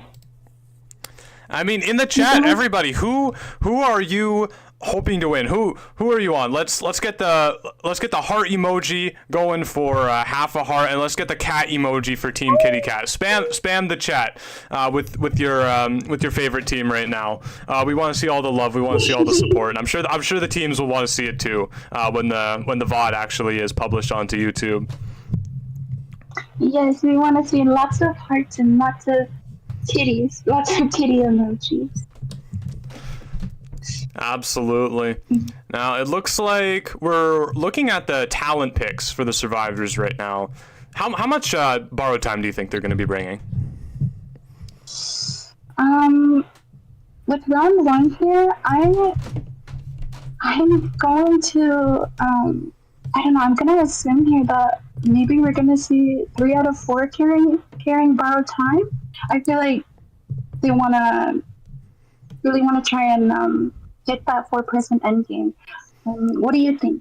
Yeah, I actually completely agree. I think they'll probably be bringing Lawyer without the borrowed time, but I think everybody else is going to have it. Yeah, I agree. I agree. Well, the moment of truth has come. Hunter's going to pick Hullabaloo. Oh, Hullabaloo! Well, you We're know... going to be seeing Hullabaloo. Yeah, we were seeing suspiciously low numbers from the Hullabaloo early. What we're seeing him now. He's coming out in full force on day 2. We've seen him in both matchups today. So yes, he's a pretty popular pick. I am very interested to see how For Opera will play with this team comp here. for sure, especially on Ever Sleeping Town, I'm really excited to see potentially some of those really cool trapezes up on top of into the multiple stories. Oh yes, he can really close distance with his trapeze. Oh yeah, I think we saw in a match earlier we had a Hullabaloo, and they jumped all the way over on Moon River Park on the tent. They jumped all the way over it. They like trapezed the whole distance. Like it was a wild play. Yes. So we are going to see. Our prediction was correct. Yo7. We are going to see full borrowed time with this team. Everyone carrying, or not everyone. Novelist and female dancer carrying Flywheel and the Night with the Tide. Yeah, you know, only one tide turner on this team comp here. Do you think that the Hullabaloo 4 Opera, they're gonna kind of suss that out and go for the Night right away, eliminate that only tide turner, or are they gonna play it safe and go for that Lawyer? I feel like looking at this team comp, they definitely. For Opera definitely has an idea that the Knight could possibly be the only one carrying Tide here. So I'm not too sure. I feel like we might be seeing her go for the Lawyer here, maybe, perhaps. Yeah, that's my guess too. I mean, the thing is, Lawyer's pretty far away, and he does have that foresight. He has that map that he can use to mind game around the Hullabaloo, so they definitely, I think, have to be careful of that and respect that item. Even though Lawyer, once you actually find him, his kiting is relatively weak. That pre-kite mind gaming that he can do is actually really powerful. So if you don't have that direct line of sight, it can be a very devastating early game. Yeah. I agree. Whoa. I don't think I've seen this skin before. Yeah, we got the deep purple Hullabaloo skin, and it looks like he is going to go for the Lawyer first. So maybe we'll see some of that foresight mind games coming into effect. Yes, we see the Lawyer. Oh, not using his book and kind of getting a little bit caught off guard here by For Opera. Yep. Oh, avoiding that colored charge. That's actually a really good thing. Not for long though. Yes, he is able to get that first hit on that lawyer. Oh, gets through that window unscathed. That ball. Not gonna be so lucky on this one though, and it's gonna go down to the surprise. Is it called a surprise? I feel like it's called surprise party, but that doesn't sound entirely right. I am not too sure. It's like I have so many words for that, like the Jack in the Box, the Scarecrow, the clone. Yeah, he's going to break one of Dancer's boxes here, leaving her with 2 left. We see the knight coming in. I believe that was an abnormal. Oh, he terror shocks him!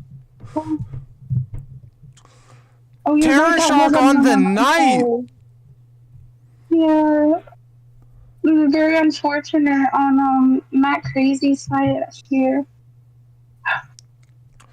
Wow, you don't see that every day, folks. And that really just shows the power of the hullabaloo. Look at this. The ground is littered with corpses.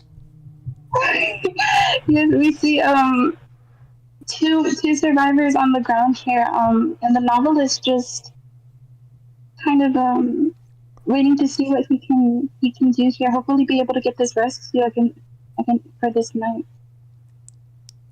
Wow, I mean, hullabaloo picking up the novelist to get hits, or to get hits on the novelist, picking up the lawyer. Don't normally see that very often. Yes, we see.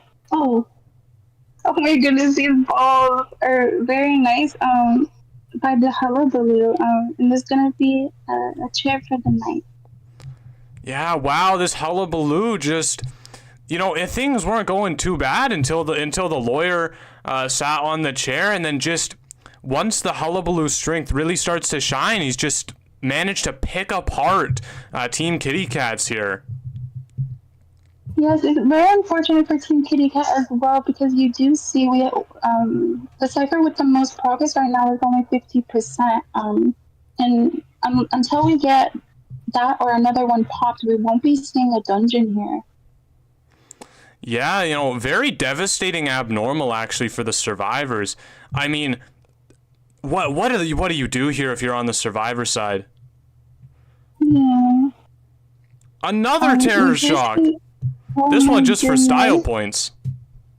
Yes, but we do see the novelist in the night healing to full here.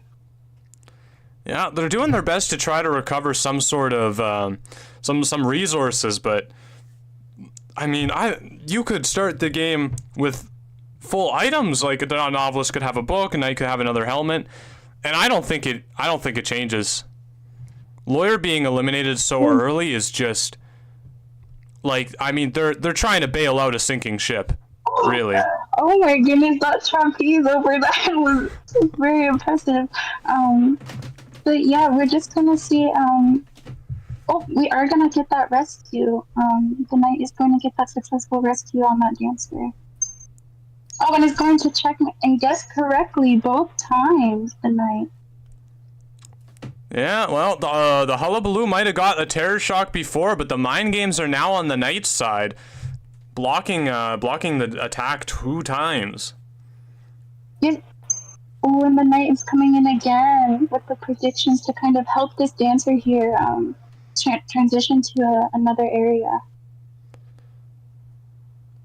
Oh, what a great trapeze right over the window. Yeah.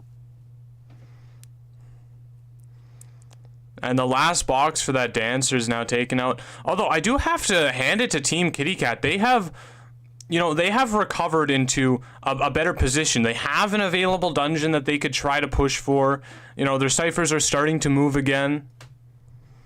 Yes, I'm going to have to agree. They recovered very well from a little bit earlier when we saw that terror shock on the knight and 2 people on the floor.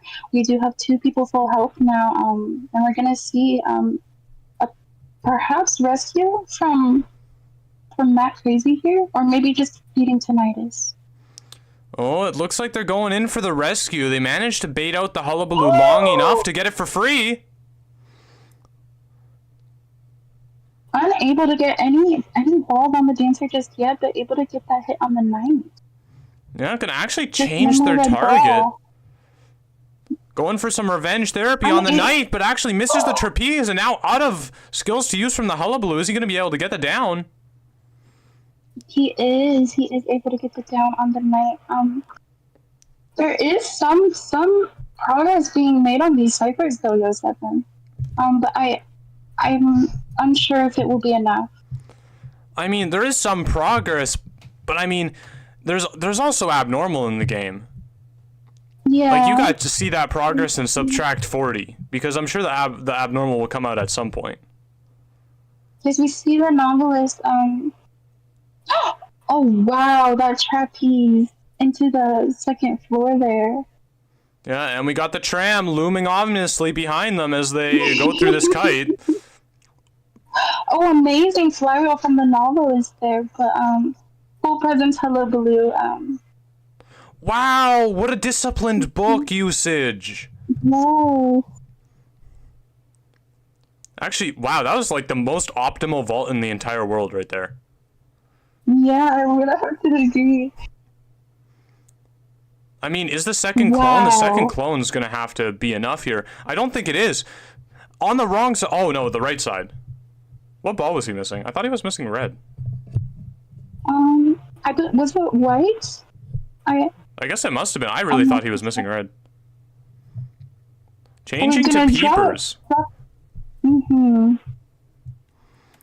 Yes, for Opera playing the long game here, as they do want to get that 4K for their team. Yeah, that peeper switch, perhaps a blessing and a curse for the survivors if they could find a way to get enough decoding done. Well, I mean, gosh, that's just a lot of ciphers. That's a pretty tall order. Yeah. We have one cipher close to being completed, but the other two, not so much. Is going to find this dancer here with no boxes to use.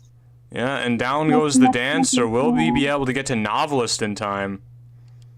I think the novelist pinged a 60 on their self-heal, so it looks like it will get there, and yeah, it's just going to be a surrender. All right, half heart. Taking the first half of round one with a fantastic 5-point game. Yes, it was very, very good gameplay from that Hullabaloo there, just knowing exactly what to do and knew how to place those balls. Oh, absolutely. Really just really, really fantastic gameplay all around from that Hullabaloo. Just managing to pick apart, finding the survivor's weakness, and just picking it apart to such a perfect level. Yes, and also we have to give some credit to Kitty Cat here, as we saw in the beginning, Knight unable to get that rescue, but they were able to recover from that and actually get healed up back to full. Unfortunately, the ciphers just weren't enough. Yeah, well, I mean, we'll see. We'll see if the hunter for Kitty Cat can respond. They need to be nothing less than perfect to get a draw in this first round and force a round 3. So, man, we'll have to see if they can do it. I've said it before and I'll say it again. I do not envy being in the hunter's shoes right now. It's a very stressful situation to be in. Yes, I completely agree, especially as you know, but I could probably count like on both of my hands the amount of times I've played Hunter. So being in these Hunters positions sounds extremely stressful, and so yeah, I do not want to be in their shoes. Oh yeah, very difficult. Even for myself, you know, I've recently taken up to playing a lot of Hunter recently, and kind of tried to improve myself at that. And I can't even imagine the unbelievable pressure of going into a match and being just having it in my mind that I need to eliminate all 4 survivors. How you could stay calm in that situation, just, man, it would be very difficult to do. Very difficult. Yeah, yes, and just having to fight not only for yourself as the hunter, but to bring home that 4-man for your team, is definitely a lot of pressure, I will say. So I'm interested to see how Gurkwa? I don't really know how to say the name, but I'm interested to see how they will play. Yeah, I mean, it is a lot of pressure, but if anyone can take it home, I think it is the Team Kitty Cat Hunter Girthquake. I mean, all eyes are on them right now. All eyes are on them, and I think we're all rooting for them in this moment. Yes, we're gonna see Girthquake banning that wilding and that mechanic. So we will not be seeing them in this match. Yeah, it seems like one of these survivors is probably not happy about that. They've named themselves after the wildling, so I think that wildling ban might be a pretty targeted one. But the downside is you allow Antiquarian into the match, and that's exactly what we're gonna see. We're gonna be seeing Antiquarian being played by Kiwi here. This is very exciting. Yeah, and another lawyer as well. 2 lawyers in the same round. The first lawyer in the tournament and the second lawyer, both in the same round. Both in the same round, yes. 2 halves of a whole, if you will. Yes, we're also going to be seeing, a first officer as well from the Half of Heart survivors. Yeah, an Embalmer ban on the side of the Hunter here. Definitely trying to prevent against any sort of crazy one survivor dungeon situation, I think, with that. Oh, yes. Oh, and the meteorologist as well. This has been banned. Yeah, wow. Very interesting bans from this Hunter, I would say. Like, I've not seen a ban screen that's looked quite similar to this. I think that that Quake here has done their homework for sure on these survivors and really just knows who to target out. Yeah. Is that locked in? Is it? It is. Are they locking in a lucky guy? Oh my goodness. We're gonna be seeing a lucky guy on the survivor side of Half of Hearts as well. A lucky guy, wow. I mean, hey, if you're gonna play lucky guy, this is a good map for him. He's got a lot of chests in good places. I agree. If you wanna go and play lucky guy, I think now is the time. I'm very interested to see how this lucky guy, Mr. Worldwide, is going to play. Yeah, wow. I'm not familiar with the ideas for Lucky Guy's strategy. I have no idea what they're going to be pulling out here. Yes, me as well. Very, very interested to see what Girthquake will choose to play into this. I mean, he's got the meta open to him. If you were Quake right now, what would be your plan? What would be the thing you would play? I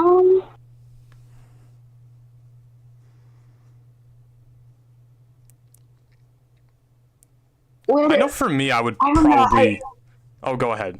I would say. Sorry, I'm so sorry. I would say Goatman. Oh, we're gonna see a peddler. We're seeing the peddler. My wish has been answered. I would have loved you more if it was a bonbon, but like this is still good.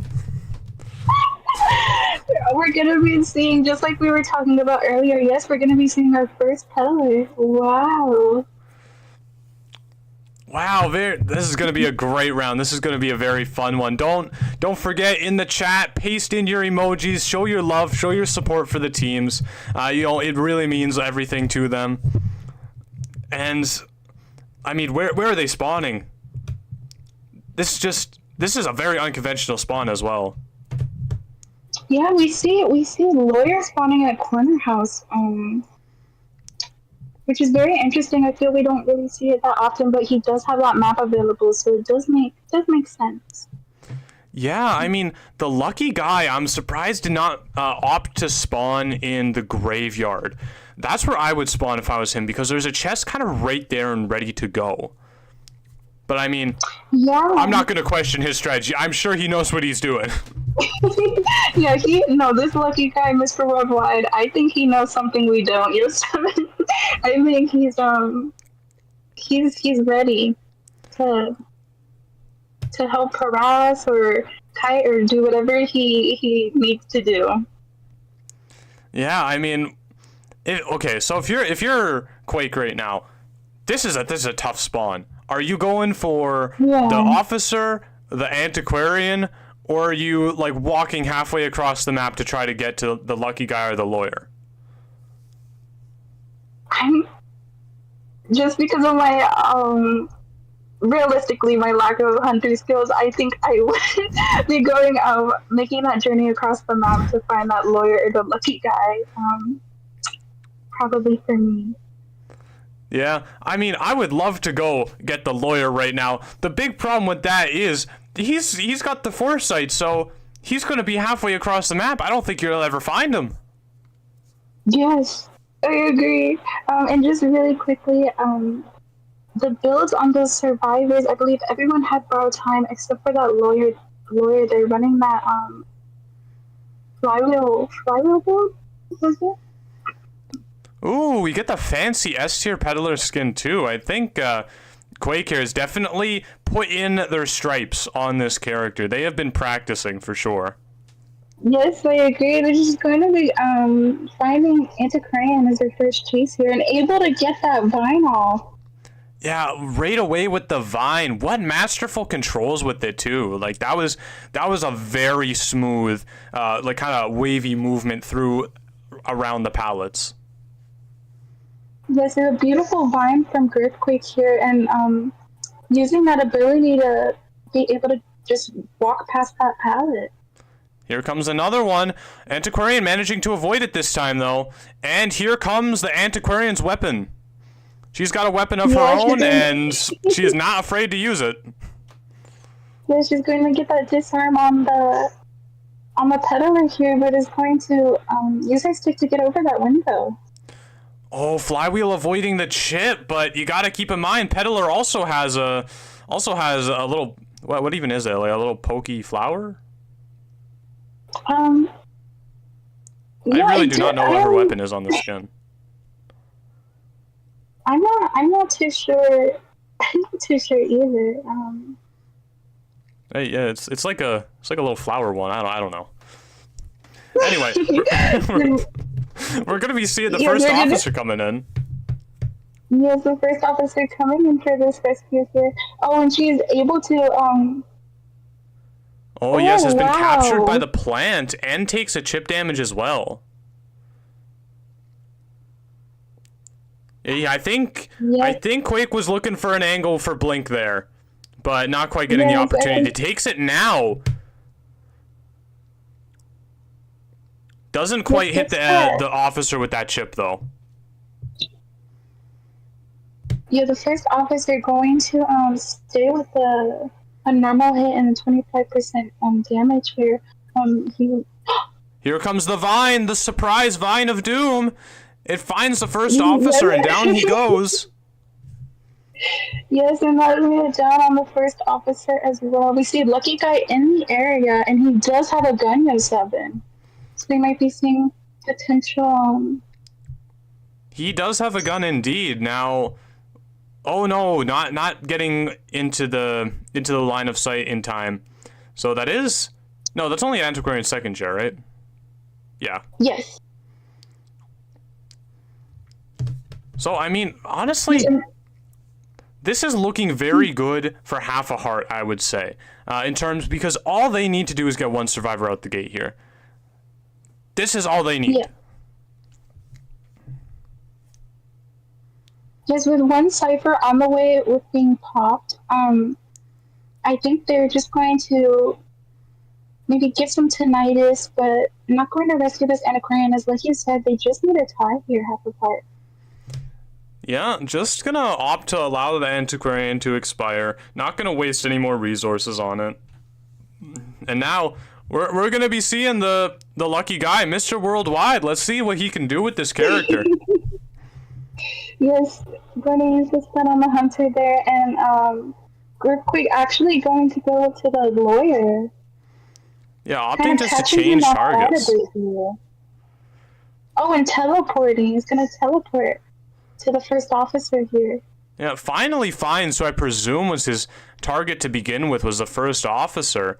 After getting a hit on the lawyer, wasting Lucky Guy's gun, you know, that was a great tour around the map because he really removed a lot of resources from the survivors. Yes. I think accidentally drops there. I don't think that was on purpose. Yeah, I don't think so as well.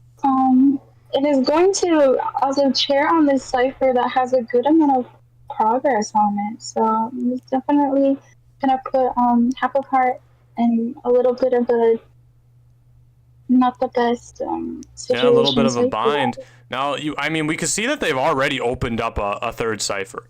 That they have not allowed that to really stifle them at all. Like they got that third cipher already begun. It's already going. Yes, and the peddler kind of knowing that here and is going to try and find a lawyer. Unable to with the vine though. Yeah, really not able to really capture anybody with the last couple of vines. And actually finds the lucky guy with that one. Definitely not what they wanted. Yes, they definitely wanted to get on the first officer there, and the first officer able to use a watch to make some more time. Yeah, getting the hypnotize. Lucky guy getting terror shocked with the illusion. He is not a magician, and that means that he is susceptible to getting terror shocked out of that item, and that's what you saw firsthand. Yeah, it's Lucky Guy really pushing for that cipher there. I mean, who wouldn't, honestly, 89% cipher, but unfortunately, he also used his wand and got hit, so an unfortunate terror shot. Yeah, I mean, I think Quake here just saw all of the terror shocks that 4 Opera got last round and was like, hey, listen, I want a part of that too. I want to be part of the party. And they included themselves in the most spectacular way. Yes, and it's just going to be a little difficult for these half of her survivors as they're both injured and can't come in for this rescue in this cipher. Though it has a lot of progress, it is not close to being yeah, I mean, they've opened up a 4 cipher. They have started every single cipher on this map, I think. Oh no. They've opened up 6 of the 7. One of them doesn't have progress still. That's the one at the island over there. Yes, we do see the cipher primed, and we see they're just going to pop here, the lawyer, as he doesn't have any borrowed time. Yep, but he does have a pocket watch, and that might be enough. We'll have to see. That exit gate already being pushed by the first officer, and I mean, I'm sure Quake knows that. There he goes, already on his way over there. Placing. Oh my goodness! A perfume from the first officer, but the peddler is going to be able to reach over that window and get that down. Yeah, I mean, the peddler found a very literal window of opportunity there and took it without a hesitation. But is it going to be enough time? She has a vine. She can get another one. But is it going to be enough? That gate is being pushed very quickly. And the lawyer still has a pocket watch to use. There's not a lot of charges that the peddler has right in front of the tram. The tram is going to delay it, and the lawyer gets out. The tram kind of blocking the peddler a bit there. And, yeah, the lawyer able to escape. Wow. I mean, very, very hard-fought game at the end, but at the end of the day, it is going to be half a heart taking that round. All they needed to get out was 1 survivor, and they did manage it. So that's gonna be half a heart for round 1. So I mean, congratulations, then. That was a fun match to watch. That peddler really doing great. And so obviously very practiced with the character. After watching that display, do you think we're gonna see more teams inspired to maybe give her a try? I do. I think that seeing that peddler gameplay, I'm taking back what I said earlier about not having her mastered. I mean, we could just see there the way she used her vine and that 25% chip hit. I think really just it all worked out into that peddler's favor. Yeah, it really did. I mean, that lawyer popping the cipher in like fairly quickly in advance, really I think was the game-winning decision from half a heart there. If they get greedy and they try to wait on that cipher, or if the cipher was just a little bit less decoded, and Peddler is kind of in the vicinity, probably able to down the lawyer, because the vine is a pretty hard counter to the pocket watch, I would say. So yes, I would have to agree. As we saw on the first officer in that match, he did use his watch, but the vine is able to kind of push further and connect to him, even though she didn't have direct sight of him. Yeah, just very practiced, of course. Now, one thing I saw that the Peddler was not utilizing very much was the extended hitbox. The metal collection item that you can get really was choosing to use a lot of the vines, a lot of the chips, not a lot of that one. I think that was definitely the kind of the black sheep, the odd one out, if you will, of the materials for the Peddler. Do you think that was maybe a mistake? Yeah, there is because the metal one, the metal affinity, it reduces the control, the knockback, and the slow effects by 40%. For 10 seconds there, and I think there was maybe some times during that match that could have been utilized, but nonetheless, it was amazing gameplay to watch from both sides, and I'm very interested to see how this next match is gonna go.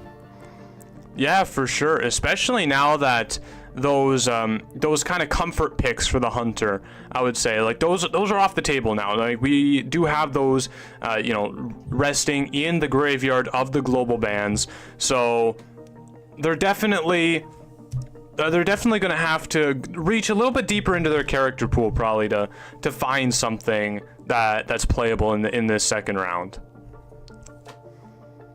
Yes, I'm very interested to see what they're gonna choose to play. Do we know yet who's going to be hunting? I think it should be Team Kitty Cat because they played Hunter last, or... Oh, yes. Well, actually, I'm not sure, actually. Well, we'll have to wait and see.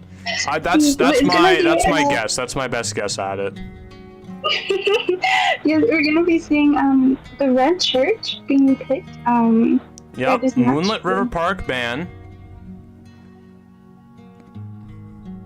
So I guess they didn't want that map.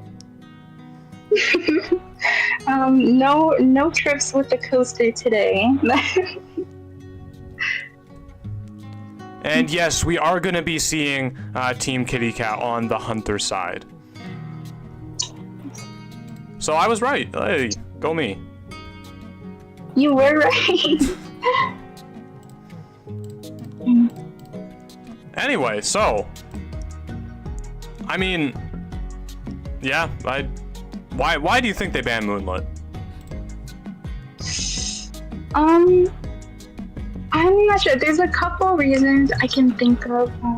Obviously, it is one of the biggest maps. I would say is lots of areas where you can just contain for a long time, and like other sleeping with that tram, we do have something similar, and that is the coaster. Maybe they just did not want to deal with that, wanting to deal with that during this match. I guess so. Just doesn't want to doesn't want to even entertain the idea of having the coaster come to haunt them. I honestly, I can get behind it. Yes. I mean, Gonna see the perma bands of obviously the lawyer first officer and that antiquarian. yeah, and then we got the peddler, of course, banned for the hunter side. They're not going to be able to play that again. I'm curious though, because peddler is a little bit of an oddball hunter, so we'll see if Quake kind of has maybe a bit more I don't know, random character pool to choose from. Not necessarily what we've kind of traditionally been seeing, but maybe something a little bit more specialized. Guard 26, please. He's manifesting for that bomb. I want to see it so bad. I want to see it at least once. Yeah, seeing Quake come out round 1 with that peddler, I don't know, it just makes me think they have another maybe niche hunter in store for us to see. Yeah, and you know what? That peddler skin, it's the first time I'm seeing it in game. I like it a lot more than I thought I was gonna like it. Like, I saw that in the shop and thought it was really ugly, but actually, after seeing the 3D model, it's not half bad. Yeah, it's cute. I really like the details that they gave her. Like you said on her, I'm not too sure what it is her attack object is, but the little basket she carries, I think, is really adorable. Yeah, you know, her little attack weapon, it kind of reminds me of, I don't even know if this is a international thing or not, but at least like you go to concerts sometimes and they have like a little stick with a globe on the end that's got like, you know, whatever in there, and it's like glows and it spins. Oh yeah, like a little fan stick. Yeah, something like that. That's so what it reminds me of. Yes. We're gonna be seeing red ratio hunting here.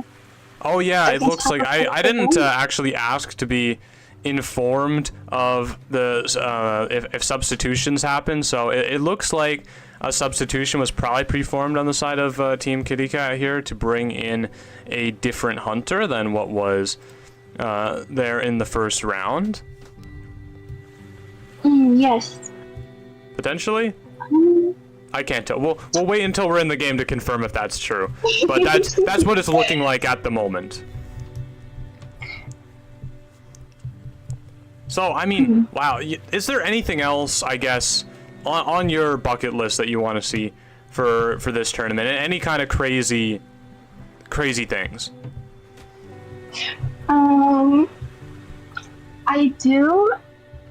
I do have a soft spot in my heart for Joseph. I think I think that is well known. I would love to see some JoJo gameplay, but also maybe something like a violinist or maybe a geisha. I think that'd be very interesting to see as well. Yeah, I know Cookie really wanted us to see that geisha as well. I would like to see a violinist. Yeah. You know, I've put in a good amount of time on Antonio. It'd be fun to see him be played by someone that is infinitely better. Yes, I haven't really had a chance to go against a really high-tier violinist, but someone who knows how to use his strings correctly and that full presence, I think would be very scary to go against. Yeah, you know, the thing about violinist is the higher tier you get, I mean, obviously for all hunters, the higher tier you get, the harder it is to play them. But I think it really rings true for violinist because once you understand how to dodge his full presence and how to dodge his strings, there's not a lot of like vertical creative solutions you could find to really go against that. He can only string every so often, and the survivors they have a lot they can do to dodge it, so you know, it's hard to really find cracks to kind of get into to win with violinist. Yeah, and I think just like you said, I think that's why we don't really see him, just because he's a little bit on the weak side. I want to say, correct me if I'm wrong, but I I have a feeling, yeah, that's just why we haven't been seeing many violinists and. Um, Honestly, yeah, I agree. I see now the whole chat is saying, yeah, we want geisha. Give us geisha, please. Geisha Jamie. Yeah, I'm sure. I really hope we'll see at least one good geisha player. I feel like I don't know what it is about geisha in tournaments too. I feel like they're statistically just get more terror shocks for some reason. Is that just me? No, I have to agree with you. I would have to say whenever I watch geisha, especially in tournaments, they usually take the more aggressive route, where they're bringing like abnormal or something to really put pressure on the ciphers and the survivors. Yeah, it really is. Well, I mean, the thing about geisha too is you can run blink on her, and you can really, like, you could really throw the survivors off with that, because most of the time they expect the abnormal. They expect you to try to be winning. Yes. That blink, the blink on a geisha as well. It's a little bit harder to do. But there is that blink ability that can be used when she's up in the air during the rescuing. That I would be really interested to see that as well. For sure. And we're seeing, so we got definitely a substitution on the side of Team Kitty Cat here. We got Miss America brought in on the Hunter side now, and they didn't ban Wildling. Guess who's first picked? Half a heart. Yes, really a big fan of this Wildling, it looks like. They snagged that right away. Yes, Half a Heart's taking the opportunity to bring out their Wildling here. As we look at and see Miss America deciding to ban Priestess here, Puppeteer, and that Psychologist. Yeah, a lot of very like kind of meta bans, I would say. I mean, this looks like a Goatman to me. This has Goatman written in big, bright red letters all over it. It's just Goatman. I think there's definitely a very high possibility we might be seeing a Goatman here. Yeah, Goatman is open. They chose to ban the Hullabaloo over Goatman, and of course, Peddler is the global ban for Team Kitty Cat. So it is an open pick. And I mean, I would have to say, with the difference of Wildling, Goatman goes really good into this. Yes, I would be a bit surprised if they didn't choose that Goatman here. Yeah. Well, I mean, maybe this Hunter has something even more shocking to throw at us. We'll see. Yes, I'm very excited to see what they choose to play. Yeah, now we're just waiting for the talent page selection on the survivors. Definitely a bit more of a relaxing position for Half a Heart, I would say. They have the advantage of having that first round win, so if worse comes to worse, they can always go into overtime. Definitely not the same luxury on the side of Team Kitty Cat. They have to win this, and even though Miss America here not really expressly needing to get a specific result, because they do have the survivors to fall back on the crutch, would probably definitely really love to get a 3 or 4 survivor elimination to. Oh wow, okay, Goatman, just never mind about that. But Goatman out the window. We're gonna see Miss America coming out with her Dream Witch on this red church. Whoa. Yeah, I mean, I think Dream Witch is actually good on church too. It's not a bad map for her. Yes, with the red church being one of the smaller maps, I can definitely see Dream Witch being used to her full potential here. Wow, just with the instantaneous spawns too. Like they picked that Dream Witch, locked it in, frame 1. The moment they got the ability to spawn, locked it in, frame 1. Like they were ready. They had this just locked and loaded in the chamber. Yeah, she knew exactly where she wanted to spawn. And we're seeing borrowed time on Patient, Acrobat, and Wilding here. Tightenner on the Patient and the Wilding, and Flywheel on the Prisoner and the Acrobat, and the Prisoner not having any borrowed time. Yeah, I mean, I know Dream Witch. It's really exciting to see one because I know Dream Witch has definitely been a favorite from the chat. I know everybody kind of watching at home was you know, they had a little like okay, we want to see a Dream Witch. We want to see that high skill gameplay. So I can see now it's coming in. They're all really excited. So I'm really excited too. It's going to be a really fun match because, you know, high tier Dream Witches, man, they make my head spin like all around in many circles. I cannot keep up with it.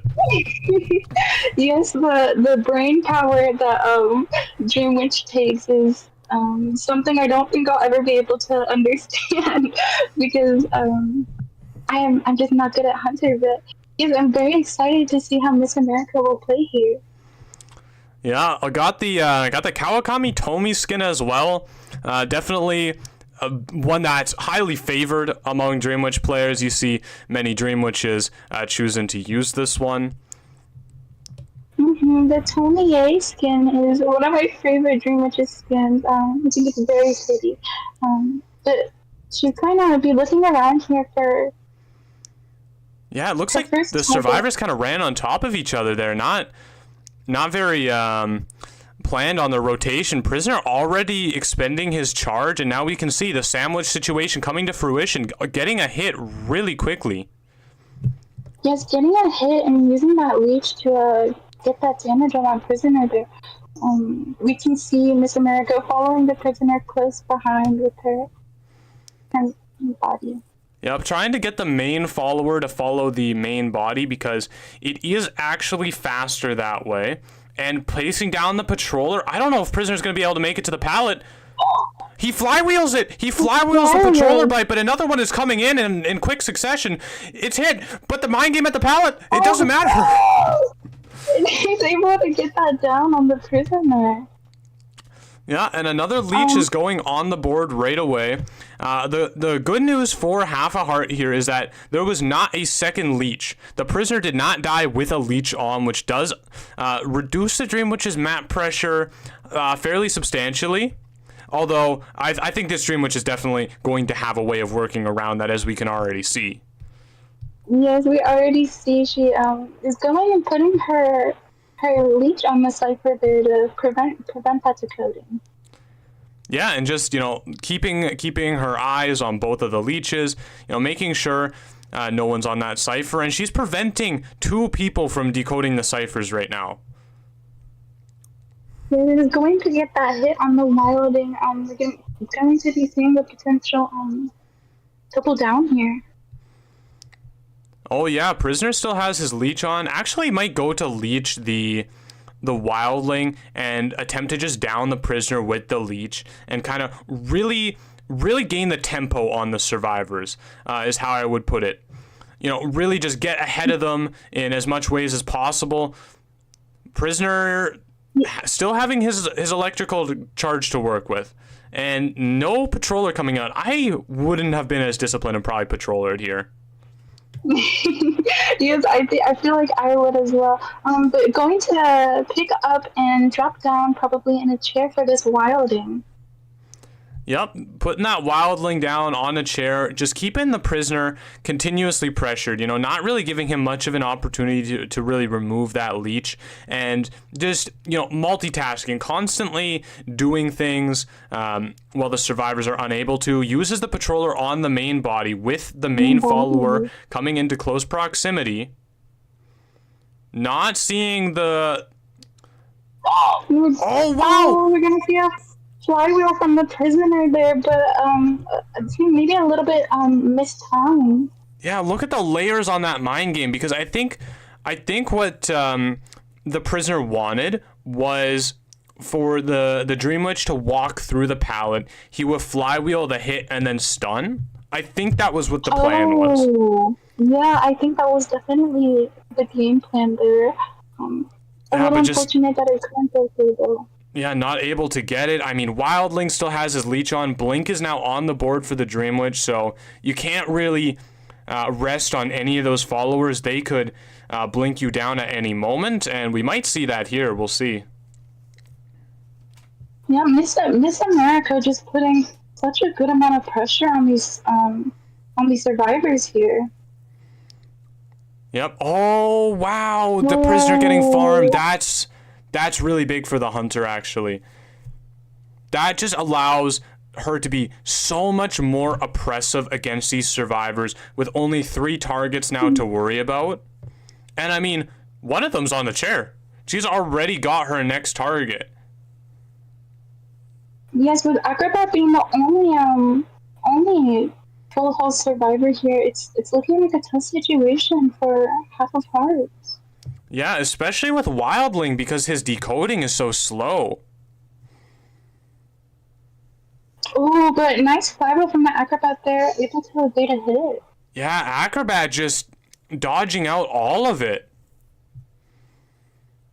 Jason's going to use his mud ball as well. Yeah, really buying a lot of time. Really great plays from this Acrobat, but gets caught out too far away from the chair, and now there's no way they're going to be able to rescue this patient. Yes, the rescue will not be able to happen. But we do see one cipher getting closer to being able to be completed, but we do see we still will need a good amount of progress on that last cipher. Yeah, I mean, still need at least 50%, and especially if the Dream Witch chooses to attempt to camp out at that last cipher that they're working on, potentially even more. Wildling not getting on the board in time. It was very unfortunate not being able to get onto that board, and Miss America just going and leaving Wildling on the floor, going to track down this Acrobat. Yeah, definitely trying to put their survivor side in the best situation that they possibly can. And I mean, they definitely know that they have the time to get all 4 of these survivors down. So it's definitely going to be the #1 priority for them. Acrobat not being disciplined enough on the bomb, and that's going to result in him falling on the ground. Yes, and that both survivors getting picked up and cheered. It's looking like it's going to be a 4 kill for Kitty Cat here. Yeah, wow. Really great Dream Witch play. I mean, in the chat, let's show some love for this Dream Witch player. You know, coming out with the Dream Witch, which we've all wanted to see, and just absolutely crushing it. Flawless win on the Hunter side. Congratulations. Yes, from the start there, we saw Miss America just going over and over and over again, just not ever really stop, giving the survivors a second to breathe, and was able to pull out that 4 kill there. Very good gameplay from both sides. Yeah, I mean, just exactly like you said, right from the beginning. Like, they just had their foot right pressed down on the gas pedal and did not give the survivors any like leeway at all. Just were constantly keeping ahead of them with every decision, and I mean, it paid off. We're seeing almost the first round completely mirrored, with that 4 survivor elimination coming out from the first team to play. And now it is half a Heart's turn in the hot seat. Their Hunter is now the one having to deal with all that enormous pressure of needing that 4 survivor elimination. Otherwise, they're going to lose the round. Yes, between these 2 teams, it's a very interesting to see like how both were able to their Hunters are just performing so well, and the survivors as well, just performing really great in all of these matches. Yeah, really great performances from everybody. I mean, what do you think we're gonna see? What do you think we're gonna see in terms of the survivor lineup in the next one? How do you think how do you think Team Kitty Cat is gonna try to kind of hold on to their lead here? Yeah. keeping the momentum going for Kitty Cat here, I want to say we might see. I'm not sure. I mean, I'd say Embalmer probably, right? Embalmer? You think on Red Church? Even on Red Church, just for the possibility of putting the coffin at an exit gate. Oh yes, yeah. That'd be a fun survivability, relocating the dungeon. A bit of a Percy action, moving the dungeon spawns, but I could see that now already. Someone coming into my rank match and like putting the dungeon all the way in the corner, being like, ha, ha, ha. "Oh, you thought it would be in a normal place? I don't think so." I mean, with the newest survivor coming out and being able to teleport and kind of move the chairs around the map, I don't think it's a. I think it could be a possibility we see something like that maybe in the future.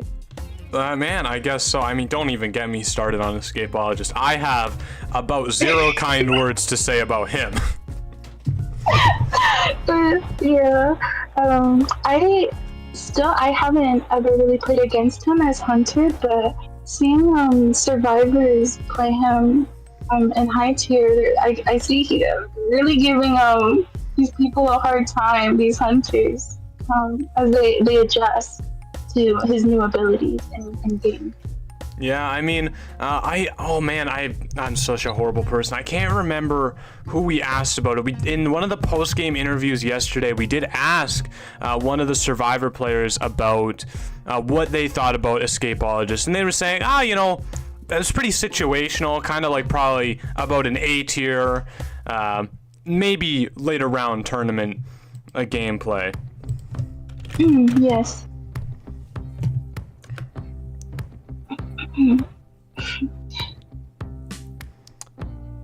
Oh, we're gonna be seeing for opera again.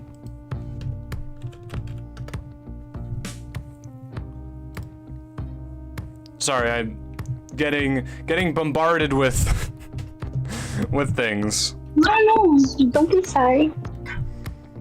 Just take your time.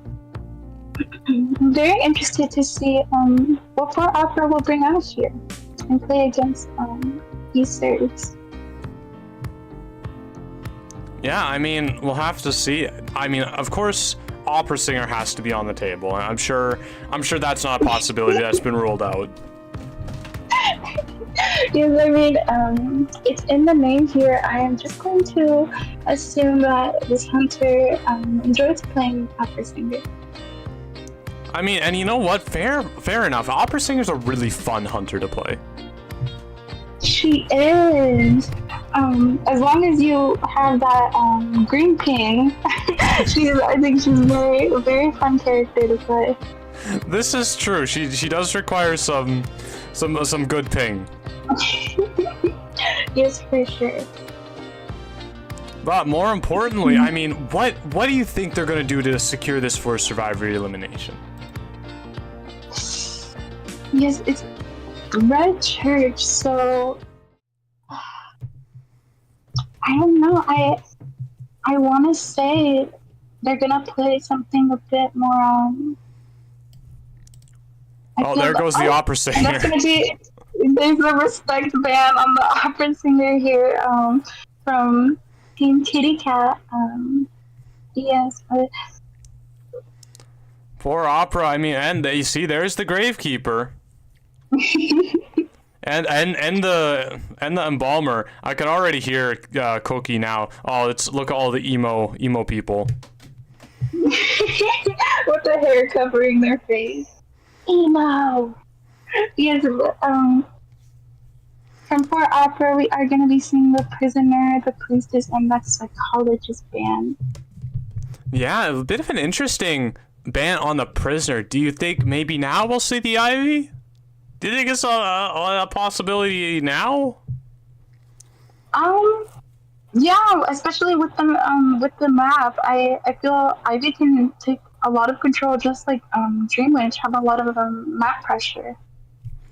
Yeah, I agree. A Mechanic Band too, really trying to get their decoding out of the way. And I mean, you could say that this team comp has some pretty bad decoding. I mean, Gravekeeper and Wildling. Yeah. It's a lethal combo. Wildling. There, we can see the decode is going to be a bit. It's probably going to be a bit lacking. But hopefully we can get a good kite from one of these kitty cat stars. So hopefully it won't really matter too much. The slow decoding. Yeah. Just imagine they play something like a Hermit. That the decoding would just not exist. The decoding would be very it'd just be very unfortunate if we saw a Hermit here. Yeah, I mean, I could see the angle. The problem is you have a Gravekeeper. Otherwise, Hermit's really good here. Yeah. Yes, that's right. You would have to worry, like, if you play as Hermit, you might have to worry about that Gravekeeper there. Just because he can go in that shuffle. Yeah, he can avoid all the damage. Oh, and we are going to be seeing the Goat Man coming up from 4 Opera here. Yeah, playing it very safe, playing within the meta. Now, do you think that they are going to be playing with that abnormal, with that very aggressive Goatman build? Honestly, yes. I think that is definitely a possibility, especially with, like you said, Yo7, those two slower decoders. I think abnormal could be very beneficial here for this Goatman. Yeah, I think if you were going to bring anything, I think right here it's the abnormal. Yeah, although I maybe agree. We'll see them bring peepers because who knows? Because we're just wrong. Yeah, I mean the strategies these teams use, you know, it goes a bit over my head. I'll be honest. Mine as well. But yeah, we are going to be seeing borrow time on the female dancer and the Gravekeeper here, and the just a flywheel tide build for Matt Crazy on the Wilding, and flywheel nature for the Embalmer. Yeah, you know, not a lot of late game investment in the Persona web of the survivors. Yes, I'm gonna have to agree. Only 2 borrow time here on the dancer and the Gravekeeper. I'm a bit curious to see what exactly the plan is for the survivors. I'm very interested to see. Yeah, I mean, we'll see if they end up going for that Embalmer. If that is the case, then that's going to be exactly what the survivors want, because he's the one that has all the investment into the early game. Like, he has both of his traits prepared for the early game. So, I mean, if that's the case, that's going to be playing into the survivor's hand. But I have a feeling for Opera, he's going to play into their hand and then just break the hand. Yes, I have a feeling like you said, it is the plan is to go for the Embalmer here, as he is running that Sui build. But just, I don't know, we're gonna have to see for Opera just shocking us. So I really want to see who's gonna be the first chased here. Yeah, it'll be really interesting. I mean, do you think they go for Dancer or Embalmer? Like, who do you think they're gonna go for? I don't know. Dancer seems a bit, closer, but she also has the ability to set up those boxes, so I'm a bit unsure. Yeah, and I mean, you could put down all the cages you want, but I mean, the box stays in the cage. It doesn't go away. Yes, and we are going to be seeing a bit of lag, I believe, here from Red. Yeah, we're seeing what appears to be some connection issues here. Yes, indeed. Yeah, and the deduction has been paused. That was under a minute, so I assume we're probably just going to see a restarted game along with the same, just the same everything? Yes, sounds good. I hope, Yeah, that is more likely what we're gonna see here. We're going back to the commentator screen. You get to see more of our lovely faces. Yay! Well, I mean, I guess you don't get to see my lovely face. I have a mask on, but you get to see Kiwi's lovely face.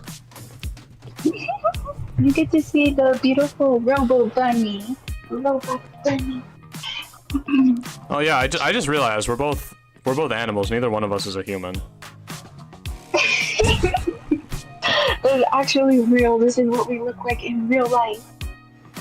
Oh yeah. This is this is why whenever I go into Best Buy, they're following me around, like they're scared of me.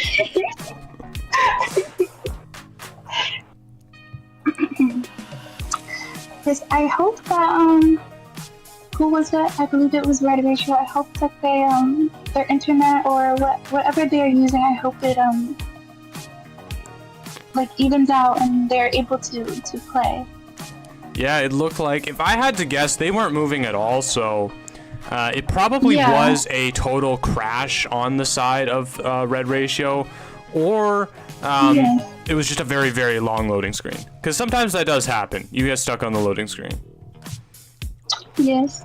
It's very nice from that Goatman as well to see that and just kind of we see him just stopped in front of that bomber there as we get a restart.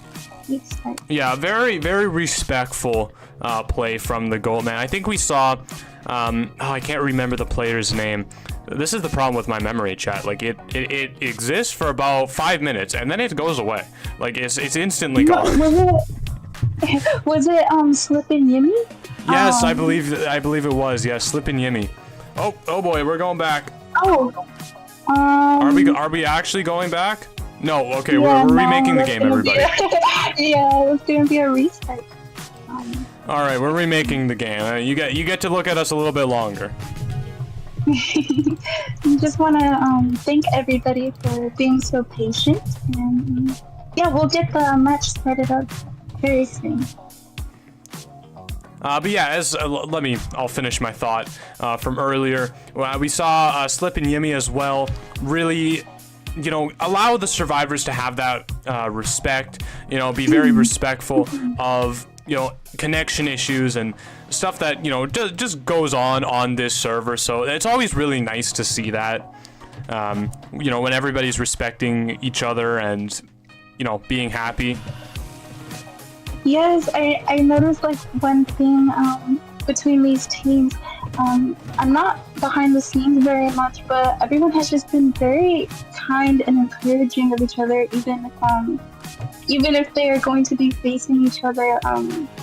Just everyone laughing and having a good time makes my heart very happy to see in this community. Yeah, especially these two teams. I know Half a Heart and Team Kitty Cat, both of them have always been very active in like the Discord server, the global channels. Yeah. Really giving the whole kind of server, to be honest, a really good vibe. So, we really do appreciate them for that. And we appreciate everybody else that, is coming in and just, here to have a good time, here to have fun, and not like kind of drenching it in the drape of toxicity that this server really is just known for at this point. Yes, I'm gonna have to agree with you on that one, Yo7. Community does tend to get a bit rowdy and toxic, so it's really like a breath of fresh air to see these teams being so kind to one another and understanding. It's wonderful to see. For sure. And so everybody is aware, teams do get a restart if the match has been paused before 1 minute. Before 1 minute, if there's any connection issues or whatever it is, a restart is available to the team. So that's what we're seeing here. I assume Team Kitty Cat is the one using that, and they do only get one of those. So if that happens again, the game will go forward. Just so everybody is aware of it.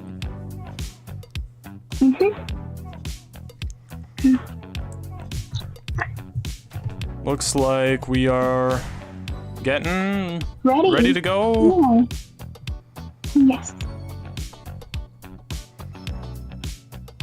Well, anyway, I guess so we know that that 4 Opera was looking for that embalmer. We can know that right away. Do you think they're gonna change it up the second time? You're right. Maybe he will change it up the second time. But yeah, not even really giving Dancer the time of day and was instantly going for that embalmer there.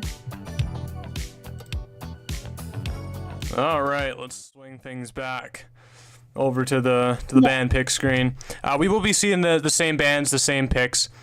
Should all be locked in the exact same as before, but we're here anyway, so you know, you guys get to see the whole process. The respect ban on that opera singer. Yeah, don't even want to entertain the idea of having opera. They don't even need to play against it. They already know. They're already aware. They're aware. They're aware of they're aware of the game for opera is wanting to play, and they're just going to put a stop to that with this ban. For sure. I mean, I'm pretty excited to see a dancer. You know, not a character we see very often, but I really like the dancer. I play a lot of dancer in rank, so it's a fun character to see. You know, you see it sometimes, but not very often. Yes, I will have to agree. It is a bit rare that we see dancers. But I think she could be used very well in the Red Church map, or whether it's like putting her boxes down to support herself or support her teammate. Yeah, you know, one thing that does still perplex me is the prisoner ban. That is still a very surprising kind of thing. I guess maybe I don't know. Prisoner is often, I feel, used to kind of like push whether it's the rescuer cipher or just somebody else's cipher. Maybe this hunter just really does not want to stick around and find out if this team is capable of all the cipher rushing. So maybe just locking that prisoner in that mechanic is kind of what the opera was thinking. I guess so, just not wanting to deal with it at all. There we go. There's the goat man once again. The goat. Gonna select their talent. They have their whole talent tree for goat man. It's just called goat there.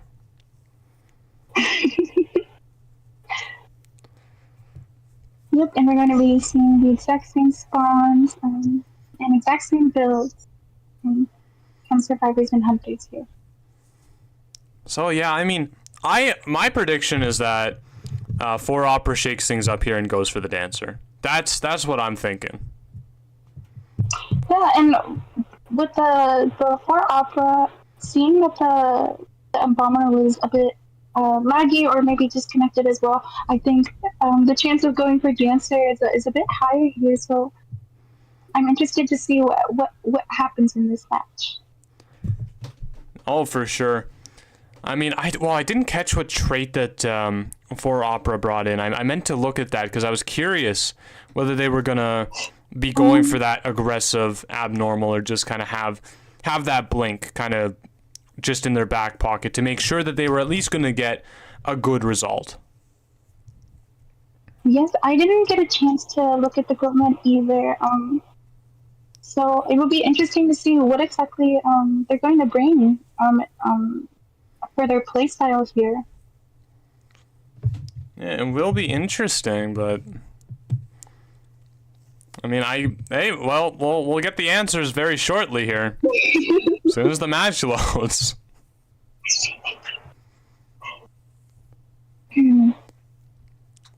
All right, here we are, everybody, back into the Red Church. Looks like they've opted for that abnormal and are going back for the embalmer. So not changing things up, making sure that they're, staying true to their first choice and just trying to get that Embalmer gone.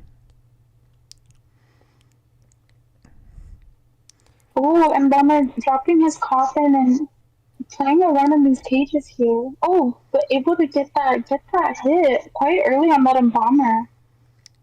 Yep. Now this Embalmer, I think, is where the who the survivors were wanting to get chased to begin with. I know I already mentioned this, but this is who they invested the most in. He has all the traits for the early game, and he gets caught out on the second mind game as well. Yes, this is very a prediction from the Goldman there to just go back and find the Embalmer breaking it. And is able to get quite the early down there. Yep, and right beside his coffin to boot, so he won't even be able to get into that. Oh my goodness! Oh wait, okay. I thought the hunter did not see the Gravekeeper. He was being sneaky in his tunnel. Yeah, seeing the Gravekeeper, that was but not not the caring case. he cares more about the abnormal there. Yep. And you're gonna see a bit too early of a flywheel from Embalmer. Yeah, Goldman baiting it out by placing a cage. It's hard to tell a lot of the time when you see that hunter's weapon move. You press the flywheel button right away. Yes, and we're gonna see that extra hit for a little more presence for the Goatman as well. We do have one cipher popped and one with a pretty healthy amount of progress, but as Embalmer's on his second chair, he's gonna use his coffin. Ciphers are looking a little bit behind. Yeah, pretty much forced to use the coffin here just to preserve some health for his team. And here comes in the Wildling to give him a bit of extra time. Oh, but it's not gonna be enough. Wow! Such good timing from the Goatman there, like the bubble on the Embalmer popping just in time. Oh, but he comes in and just in the nick of time manages to salvage it. Support from the Wilding. Down drops the Embalmer again. Will we see another charge? Oh, this one just missing. Yes, just missing, unfortunately, from the Wilding there, and that will be the Embalmer going back to the manor. Yeah, Embalmer going back to the manor, but the ciphers are going, everybody. Well, abnormal, they're going less now. They are now going less, but going a bit less there. We see Muffy getting off the cipher. And yeah, just gonna take down the dancer boxes. Yeah. Having a little bit of trouble finding that one. And now, I mean, we got the ciphers, very high percentage, and he's gone back to the center one, really kind of hedging his bets a lot on the middle here. But Gravekeeper playing with his mind, really taking all the mind games home right there, actually. Like, Goldman did not win a single one. And Gravekeeper actually able to get that shovel off as well. So yeah, I don't even know where the Gravekeeper even go. Wow, and you can actually see the survivors trying to double decode this center cipher. Really trying to get it done as quickly as they can, not allowing for Opera to have this pressure point right in the middle of the map. Yes, although 4 Opera's not going to let it go that easily.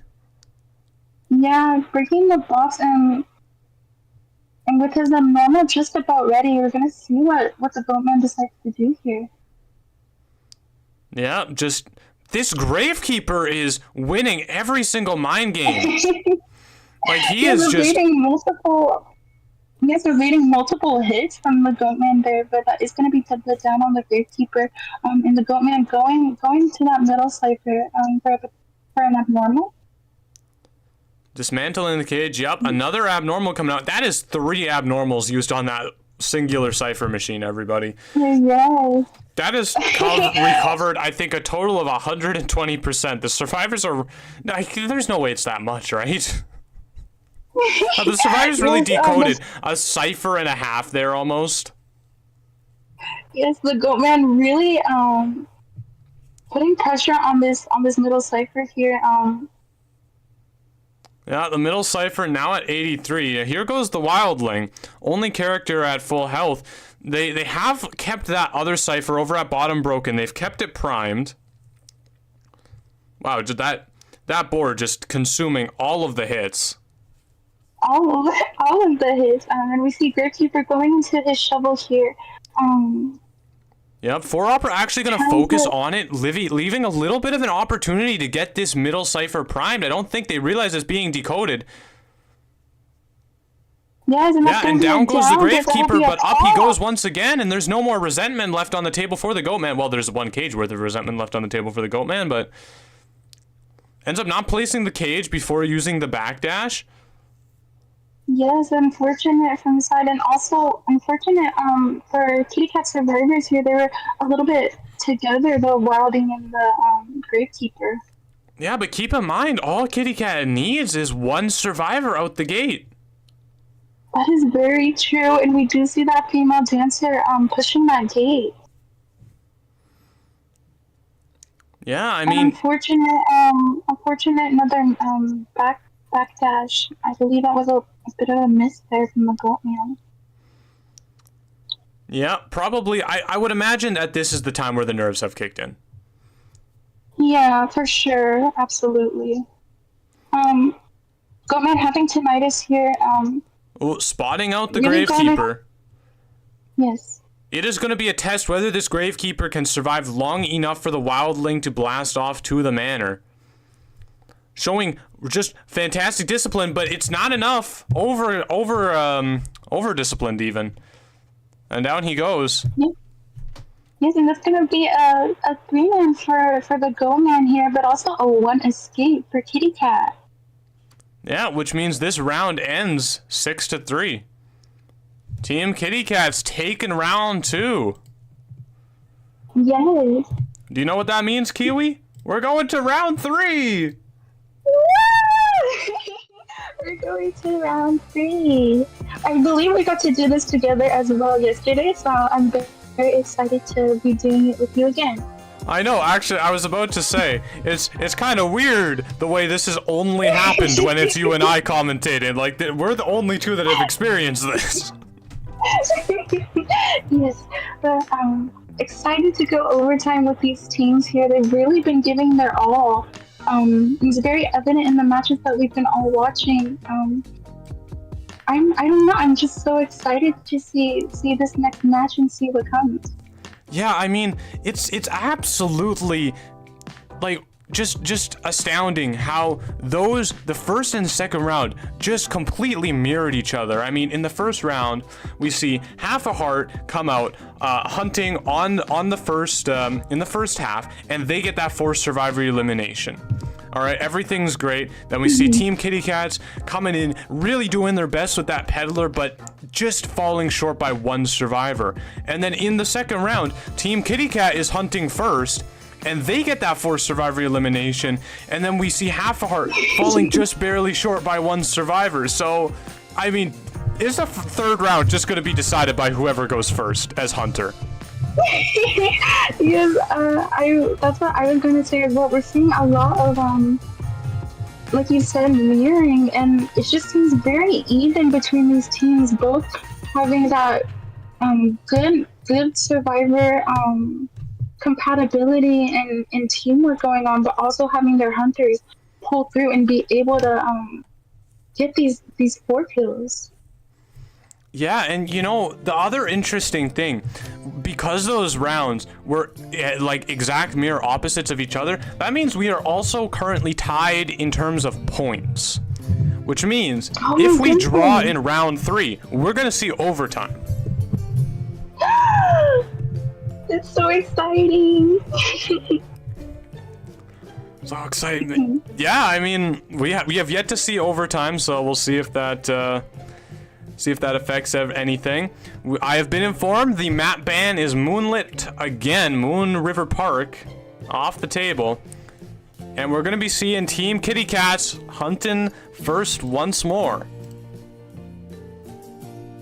Yay! Yes, I'm very excited to see what the hunter is going to choose to play this time. Yeah, you for said sure. I mean, Moonlit is banned? yes, Moonlit is the map ban. I don't know what's picked yet. Oh, okay. But I mean, so there is only one substitution that can take place for hunters. Now, we only saw one game from Team Kitty Cat's second hunter, which was Miss America, and they played Dream Witch. Now, on top of that being global ban, I feel like the survivors would just taken that off the table anyway if they could have. So, what else do you think they have up their sleeve? Sorry. Is the Goatman banned as well? Or It's Peddler and Dream Witch that are the global bans. Oh, okay. I'm not too sure. Honestly, I feel like just because of the situation and how high the stakes are, I feel like we might be seeing a bit of meta hunter here. Perhaps. I mean, well, the survivors are in a position where they have two bans, so they can take out two of those meta hunters if they want. So they can remove the Hullabaloo and they can remove the Goatman. They can remove the two big ones, the two problems. The two big problems. Yes.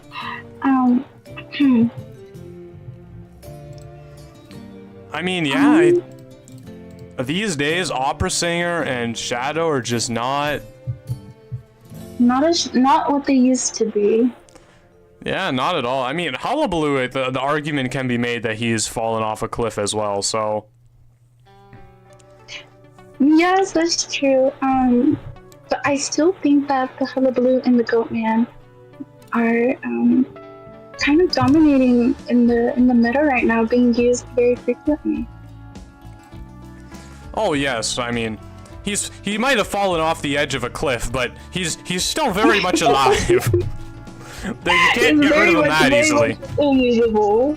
Yes. He's like an anime protagonist. You know, you could think you got rid of him, but he always comes back. Did you really get rid of him? Did you really get rid of him though? Yeah. Of course not, but you know, with that very comfortable Dream Witch taken off the table, I really wonder what Miss America's got in store, because they struck me as kind of like a trump card hunter, a specialty hunter that is, you know, there to bring out the Dream Witch and just, you know, clear the plate with Dream Witch. Mm-hmm. And now that she is, we're seeing that she is obviously banned. I'm very curious to see what exactly they choose to play. Yeah, on the hunter's side too. Well, I mean, I guess all we can do is wait and see. That is. You just have to be patient. That's all that can happen. I mean, you know, we've been talking so much about just the game in general. I mean, we can, you know, maybe run a little bit off topic right now. How was your day, Kiwi? How have things been? My day has been really good. I woke up and I played rank. Average IDV. Average IDV experience. I'm just so for real. I literally woke up and I was like, oh, I'm late to rank. Like, I was like, yeah. But after that, I went to go to the store to get a cake for my dad because his birthday is actually tomorrow. So I tried to quickly do that and get some decorations and stuff and make it back before I had to commentate, which I'm glad I barely made it on time, but I made it.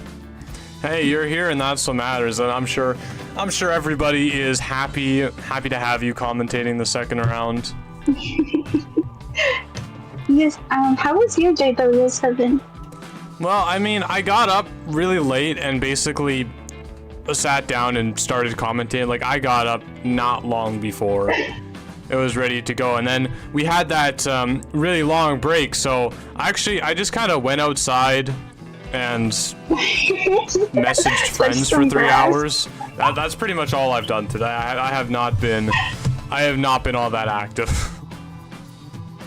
Yes, but I mean, you are being active though. You are hosting, being a very good host for this tournament. Yeah, it's very exciting. Yeah, I mean, this tournament, I'll tell you, Chad, it's definitely something that it's a lot more work than you feel that it's gonna be.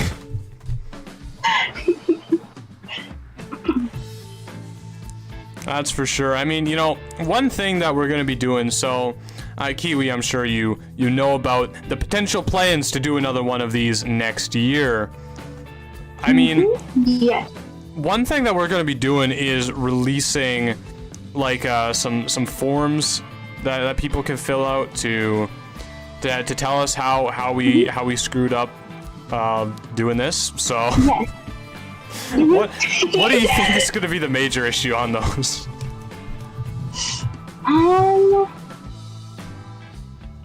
I don't know. I don't think there's anything, like, we're only on day 2, so I haven't seen, like, we haven't really been doing it for too long, but I don't think there's really any big issues. Maybe, like we were talking about, me, you, and Ken earlier, the ban and pick screen.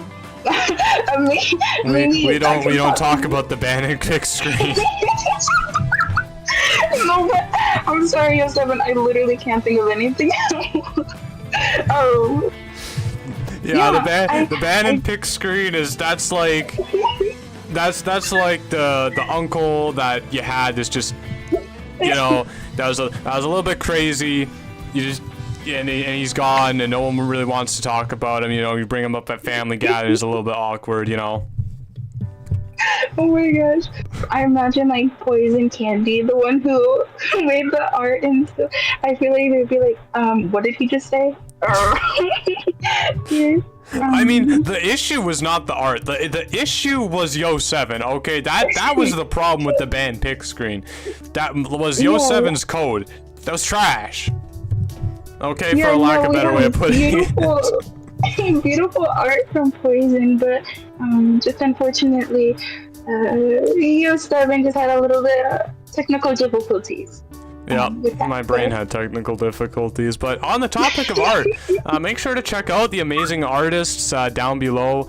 Poisoned did almost all the stream overlays, and we had 2 different people work on this big art piece that's behind us. You know, it's a really fantastic piece. I think they all have commissions open, and we have all their stuff linked. So if you're in the market to buy some art, definitely check them out. Yes, they're very beautiful pieces that we had commissioned for the tournament. I love it. I love the summer vibe that it gives. I think that they took the vision that we, specifically you and Ken had, and were really able to embody that in the final piece, the art. Yeah, I mean, this is exactly why, like, I mean, myself personally, I will always reach to commission like an actual artist over trying to use like AI prompts or something. I know that's like the thing these days, but you know, I'll be honest, I think the old-fashioned way is just better. It's just better in every facet. Yes, I'm going to have to agree with you on that, Yo7. And also just the fact, supporting smaller artists, just I love it. I love seeing the different art and stuff that the people in the IDB community have to share. Yeah, I really agree with that as well. It's nice to kind of at least think that it's like, okay, I'm the reason, you know, I'm providing this person kind of like an opportunity to bloom, if you will. Yeah. So that's kind of like a nice little side benefit. Anyway, getting into the picks and bans here finally. We had some technical difficulties going on from one of the teams, but that has been resolved now. So we're here, and we're gonna see what this round 3 has in store for us. I mean, I can tell you already, it's got a coordinator and puppeteer ban in store for us. Yes, we're quick going to instantly ban that puppeteer and that coordinators and the novelist as well here. So we will not be seeing those played on Half of Heart's side. Yeah, the novelist, a bit interesting. And we see the archer. We do. We see an archer from Half of Hearts here, as well as the airplanist and the mechanic. Yeah, we are playing this on interesting Chinatown, so I feel like Archer's a very solid pick, as well as Mechanic and Aeroplanist. Like, this is a very good team comp so far from what I'm seeing. Like, very sensible. Oh, and the professor as well, coming from the Half of Heart survivors here. Yeah. I mean, I guess if you wanted to poke holes in it, it's like they don't really have that strong rescue. Yeah. Like, they kind of have Aeroplanist, I guess, and then probably Professor's the secondary one. Yeah, I would imagine they'd send in Professor as the second rescuer. Yeah, more than likely. And then, I mean, I don't know what Hunter we're going to see into this. We have, I mean, all the meta is open.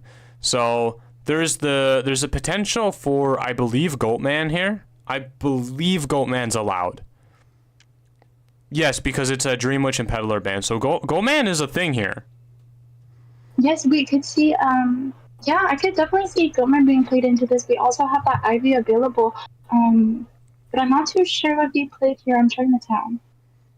Yeah, I mean, well, you know, it's Chinatown. A Wax could come out. We could see a Wax. That is true. We could indeed see a Wax. That'd be very exciting. There's lots of open space and lots of open areas, and though that is good for the archer and the airplane is to use their abilities on the hunter there, the hunter could also take advantage of that and kind of pick a hunter accordingly. No. Surely not. Yo7. This is gonna happen. Oh, I'm waiting with bated breath. Gosh. Oh my goodness! They were just teasing us with the JoJo there, but we are going to be seeing the Ivy come out.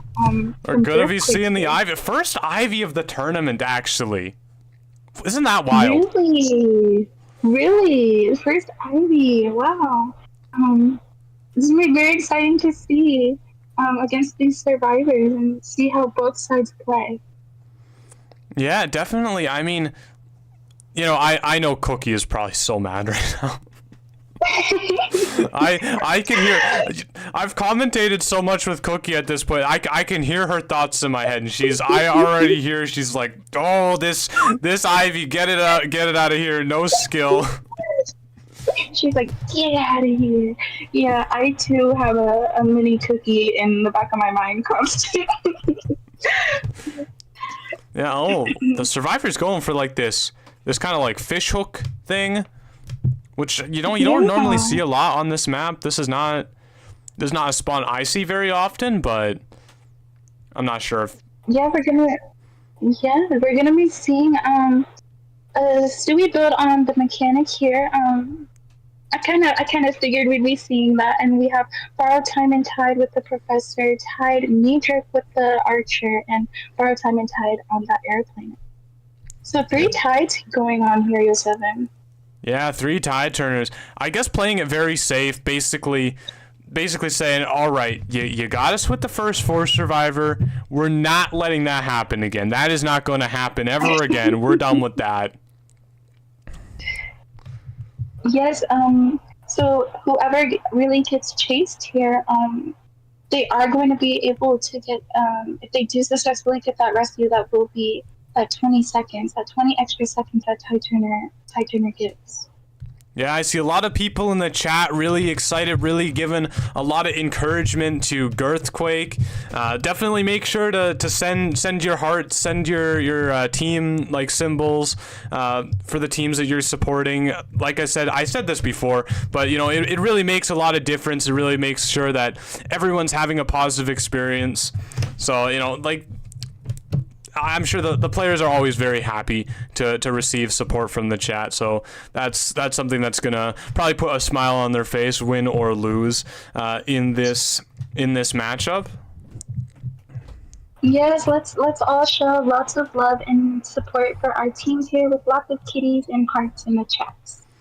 Exactly. Ooh, we have the lettuce skin on the shadow. How do you feel about the lettuce skin? I actually quite like this skin because of the amount of purple that's in it. She reminds me of a little Cabbage Patch baby, kind of. You know, but we are gonna see a hit on the bot there, and she is going to see where that mechanic is going. yeah, I'm going all the way up to the top of Chinatown. 59 progress on the vision here, which means one scare is not going to be enough for the mechanic, although that has been built up more now, so any sort of action with the ghost is going to scare her.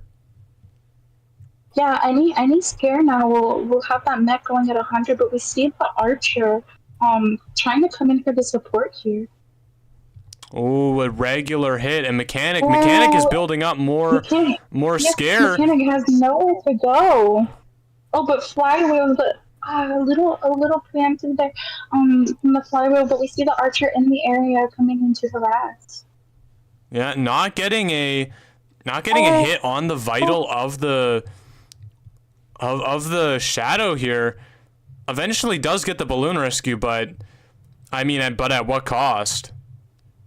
Yeah, we do see 2 ciphers completed here, so not the worst for half of heart survivors right now, but we'll see how this rescue goes.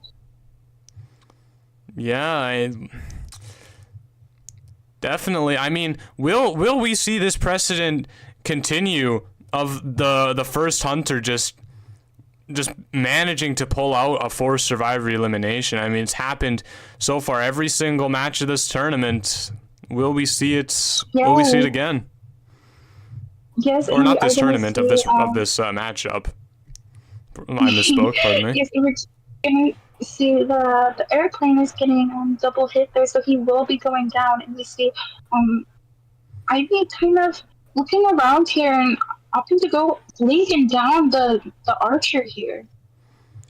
Yeah, you know, one of the great things about Ivy is you can kind of always go back to anyone at any time. You know, whether they're going to be healed or not, that's going to be a different story, but she's going to be able to find that mechanic again, probably without too much of an issue. Yeah, with her fast-moving little ghost, it's very, very easy, I guess, to kind of move quickly around the map to find the survivor you're looking for. Yeah, exactly. Looks like misses the mechanic. Only seeing the robot here. Yeah, I think seeing the robot here, we see gonna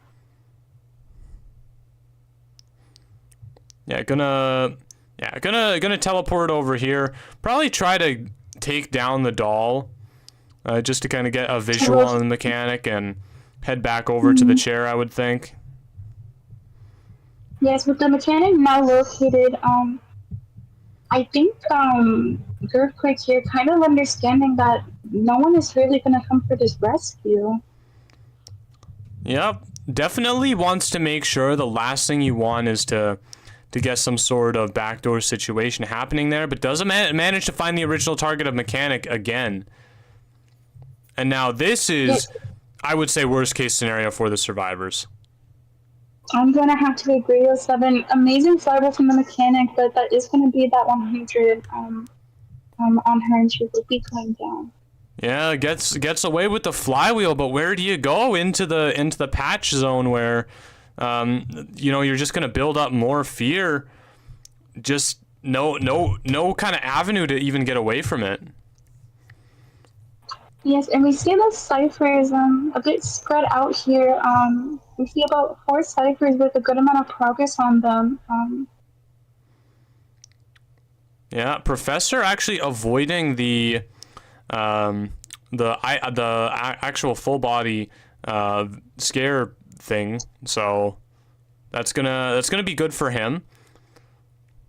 Oh yes, we've playing. Oh, and lands a skill. Yes, Mr. Worldwide actually making an amazing skill. Able to get that skill off and let the mechanic transition here a little bit. Yeah, now mechanic is leachable for the Ivy right now, and we're gonna see her do exactly that. Teleports to the wrong stone though. That's huge because now the insta scare cannot come out onto the mechanic, and the mechanic has picked up a scale. This could be a long kite from the mechanic, and it's away from all the cipher machines. Yes, unfortunate from Earthquake here. Oh, but we are going to she be just has seeing blink. the blink being extended. And that's going to be the mechanic going back to the manor here. Yeah, blink really was the difference maker in this game. But they're pushing this cipher. I don't think they're gonna make it in time though. Neither do I, Yo7. It's a bit scary situation for Half of Hearts here. Oh. Yeah, Professor's now down. The only good news for Half a Heart is that the Aeroplanist was the one taking the leech. So he is not able to be leeched again. The Ivy cannot use her full presence insta down on him quite yet. And he still has two jetpacks. But I mean, it doesn't matter how many jetpacks you have. If you look at the Ivy, you're gonna get scared. Yeah. Oh, we see the Professor get up here and instantly break the obelisk to try and prime the cipher and try at least get a 1 person out here. It's unfortunate though. It's just not going to be enough, and it's going to be a 4 kill for a Earthquake here. Team Kitty Cat. Yeah, there you go. Once again, another forced survivor elimination from Team Kitty Cats here. What is going on? I think Earthquake was just giving us a little bit of an Earthquake whiplash there, going between the Ivy and the goodness me, that hurt my eyes. I think they were just being a bit silly, but it's good gameplay from both sides. It's just a little unfortunate for half the survivors there. Yeah, and once again, it is on the side of Half a Heart. For Opera, their hunter, to get this forced survivor elimination. Anything less than perfect will result in Team Kitty Cats moving on and eliminating Half a Heart. So a very, very high stakes right now for this team, for this hunter. Once again, all the pressure must be just crippling. I can only imagine. Yes, the stakes are high and the pressure is on. For Half of Hearts hunter here, I hope that they can play and get what they want, get what they want to get, which is a 4-2 here for the hunter. Yeah, and you know the thing is, if they get that 4 escape, we're going into overtime. Woo! I'm excited. If that happens, I think it would be super exciting going into overtime with these two teams. They've just been on each other's heels, back and forth here. Just both having amazing gameplay and amazing teamwork here. Yeah, I mean, like I've said many times, the mirror matchup is just these teams are so evenly matched with each other. They are just barely not getting that one survivor or not getting that one survivor on the other side. Yes, they're very I don't know, just very, very similar vibe going for them, almost that kind of toning. So I feel like it could be really anyone's game here. The winner of the outcome of these games. I'm really unsure who's going to win here. Yeah, I mean, gosh, it really is up in the air at this point. You know, it's kind of all on 4Opera's shoulders to get his team into the next game, and at that point, once again, it is really just striking how evenly matched these two teams are. Yes, I'm gonna have to agree with that. But with these perma bans here, what do you think we will be seeing from 4Opera here? Do you think that we will be seeing any meta, or do you think we'll be seeing a specialty hunter? Well, I mean, I would have to say that I expect Team Kitty Cat to just ban the rest of the meta. Opera Singer's gone, Yeah. Ivy's gone. That would be my prediction, because Hullabaloo and Goldman have already, like, those are off the table. We're done with those. Yeah. So I would have to say that is my expectation, and I do not know what 4Opera could possibly have. Neither do I, but I'm gonna have to agree with you that I think Team Kitty Cat will definitely be banning the meta characters, and we will probably be seeing them. Yeah, a specialty hunter, someone that 4Opera is comfortable in playing and winning with here. Yeah, I mean, it really could be anybody. Like, it really could be. You know, I would have to say, based on the map, I think one of your best bets to go here is going to be a wax artist, because Chinatown is pretty good for that character. But I mean, we could be seeing a hermit, we could be seeing a reptilian, even a bloody, well, you probably don't want to play Bloody Queen. You want hunters with winning potential. I mean, you could see a clerk come out. Any of the kind of older hunters, like we could see a smiley face, gamekeeper, geisha. Like, there's so many possibilities. Yes, it would be so exciting to see I feel a clown or a geisha, but I'm not really sure exactly what this hunter really plays besides what we've seen so far. Yeah, I mean, all we've managed to see from them is the meta, and they've done a great job at it. But I mean, they're gonna have to reach probably deep into their character pool for this one. Yes, Prospector ban. Oh, yes, that's gonna be a seer and a prospector ban on 4Opera's side. What do you make of that? I mean, opting to ban Dreamwitch over Ivy. Yeah, I saw that, and I was just like, that's very interesting to me. But yeah, we're gonna block that Dreamwitch and that Opera Singer, so we will not be seeing that. Mercenary and psychologist. The tankiness. Yes, the tankiness of it all. We're gonna be seeing a prisoner ban as well from 4Opera. Yeah, I think 4Opera's ban that prisoner every single game. Will this finally be the time where Ivy's chosen and that prisoner ban makes sense, at least to me, because I don't know where it was going otherwise. Yeah, I'm a bit unsure as well, but we are also going to see a perfumer being played here. Very exciting. And the puppeteer ban from the hunter side as well.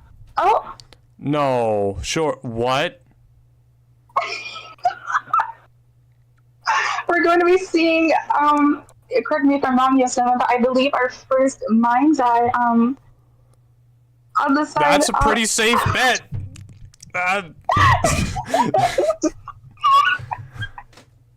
Mind's Eye. That is a lock in and everything.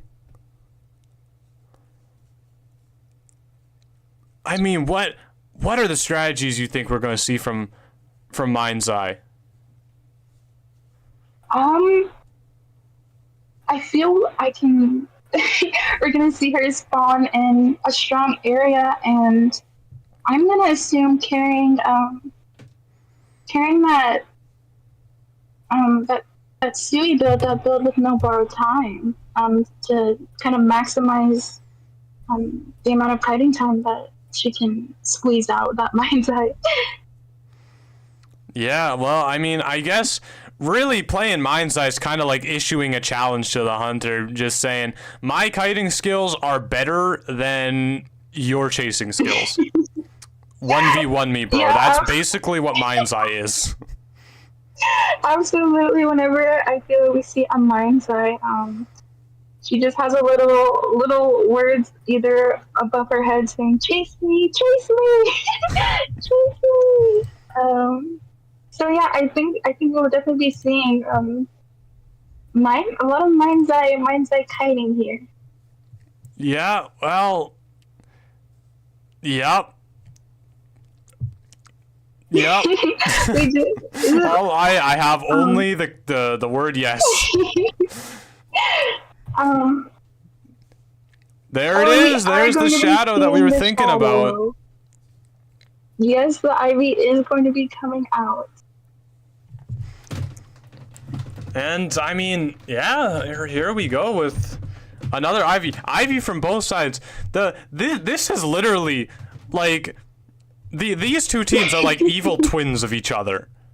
Like they're literally evil twins. There is like, this is like if you took a team and just held up a mirror to them, because they have mirrored each other in just almost every way. Yes, and I'm excited to see if we can maybe see a mirror of the outcome of the last match here. We see what really happens here. We do see the Mind's Eye with the no borrow time running flyable and knee jerk, and we see borrow time on everyone else, and running kiting builds except for that Merc, obviously, as their main rescue. For sure. I mean, Mind's Eye positioning herself, with room to rotate into that big hotel there, or kind of loop around the building, whichever way the hunter's coming from. It looks like she's going to be going into hotel from where the opera spawned. Yes, I think that is what we're going to be seeing. That Mind's Eye just going and trying to make as much distance as she can, set herself up in a good area to contain here. Yeah, really. I mean, Mind's Eye against Ivy is probably hard, right? Absolutely. Absolutely, especially with her ball debuff having that slowness. I think, and her drop down with the pallets as well, I feel it will be a bit challenging here for Matt Crazy, but we'll have to see what they can do. Yeah, I mean, I guess the thing where you look at Ivy and you gain scare is not really that big of a problem, because you can't see anything anyways, Mind's Eye, so why would you look behind yourself? Yeah, that is so true. Maybe they knew something we don't. They know something. They definitely know something we don't. We see kind of two survivors getting on top of each other there, and two rocks already out from the shadow. Yes, we're gonna see her in her ghost form, trying to kind of find this Mind's Eye here. Look around. Does manage to figure out their location. Yes, locates her, and instantly it's gonna be a teleport. Oh, that's where that vaulting or the physically weak trait really comes in Yes, a that's bad the time. fire up and then the mind's eye led to an unfortunate first hit onto the mind's eye there. So there's going to be 100 stacks, and that's going to be a down on the mind's eye no fly will use. Yeah, jumping right on top of the perfumer, allowing for a second rock, kind of in just the worst position. Yeah, it's unfortunate for Matt Crazy here. Yeah, McCray. I mean, they have a very accurate name. I'll say that. Yes. I mean, we see the mercenary kind of hiding out, staying out of the radar of the shadow here, waiting for the moment to come for the rescue, trying to delay it as much as they can. But there's going to be a rescue, and that is going to be a hit on the mind's eye. So she will be going down and back in a chair. Yeah, I think we can probably expect the perfumer just rotate off this cipher and try to just sacrifice this mind's eye, get some decoding in return. Yeah, definitely. I feel we might be seeing the perfumer get off the cipher, and maybe one of them can come back to the cipher at a later date. But right now, with the way Ivy is, the pressure on that cipher is just too much to try and complete. Yeah, well, it looks like perfumer did decide to stay, taking down the stone now. Now, I'm not sure what the leech on the psychologist was really doing there. Like, I don't really know what that does. I guess it makes more stones for the future.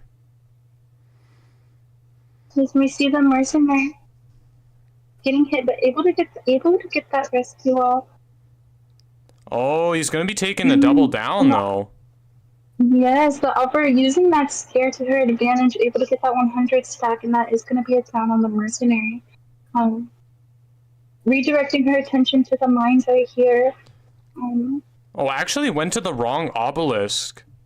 Yeah, she did teleport to the wrong obelisk. It's going to give the mind's eye a little bit more time. Oh, but she does get perfumer that scare off. couldn't quite get in front of her in time. Yeah, unfortunately not able to body block for the mind's eye there. And wow, another window of opportunity. The window of opportunity. Able to get The window of opportunity has been used very frequently in these two matches. I have to say, I've never had two opportunities to talk about it. Yes, we see Ivy, using her ghost form, kind of looking around here. Yeah, getting the obelisk down onto the. Getting the perfumer too. I thought she was gonna go for the mercenary, but I guess perfumer. And snagging a hit on the psych too. Yes, able to get that hit on that psychologist with the 77% eye on her as well. Looks like Papa's just gonna be doing some cleanup work with the pallets and then sharing that perfumer next to that cipher. Yeah, lots of pallets to break, lots of points to be had if we were playing rank right now. Now, I do want to say, I know that the Ivy here did bring Blink, and they haven't had to use that, so the survivors don't actually know that that's on the table, which could be a big difference maker in the future. Yeah, that is true. The survivors are still unaware of what trait exactly Ivy is bringing here. I mean, yeah, it just kind of guarantees an instant down on this perfumer, and they're probably assuming it isn't Blink at this point, so not really going to pour any resources into her to avoid it. Yes, and that is going to be another 100 eye on the perfumer, and she will be going back on the chair. Yo7, that cipher, because she's putting so much pressure on that 89% cipher, I'm not even sure they'll be able to get it finished, really. Yeah, I mean, if I was a gambling man, I would say probably not. I would assume that it's probably not going to happen. Oh wait, that isn't the cipher at 86. They are going to push it. They're going to push it, and yes, be able this to is this one. Here. There goes the Blink. Yes, finally showing her trait Blink here and able to get the down on the mercenary, and the psychologist the only one up full health. But there is 2 ciphers remaining. This is not going to be easy for our team, our survivors here. Yeah, it looks like we're going to be seeing a very slow kind of end game as the Ivy. I mean, keep in mind, everybody, this opera singer, or not opera singer, this Shadow here needs a 4 survivor elimination. So she's gonna take all the time in the entire world to get this psychologist. She has a long bleed out timer on that mercenary, and she's gonna use every single second of it because it's just what needs to be done. Yes, I can imagine the survivors talking amongst themselves here, trying to come up with a game plan to at least get one of them out. But for Opera really really trying not to let that happen, as they do need that 4K, so they will do whatever it takes to get what they need. Yeah, actually gonna get a hit without needing to expend any vision, which means the scare comes out. Now Mercenary is forced to get back up, but she knows where the Mercenary is. She does indeed, and it's gonna use his other plan to make more distance, and she's just gonna pick up the psychologist here and share as the Mercenary has no more items to use. Yeah, well, the Mercenary does have a shorter timer to work with. If he can somehow figure out a way to kite, it doesn't look like that happened, unfortunately. Yeah, it's not gonna happen, and this is going to be, wow, just a 4 elimination from 4 Opera here. Yeah, wow. Wow, wonderful playing by 4 Opera. I mean, it is not an easy thing to come into a match and basically be told you need to get a 4 elimination. And I get pressure makes diamonds, everybody. And that's exactly what you see 4 Opera displaying. Yes, the pressure was on, especially for 4 Opera. But they were able to deliver there and able to get that 4 kill.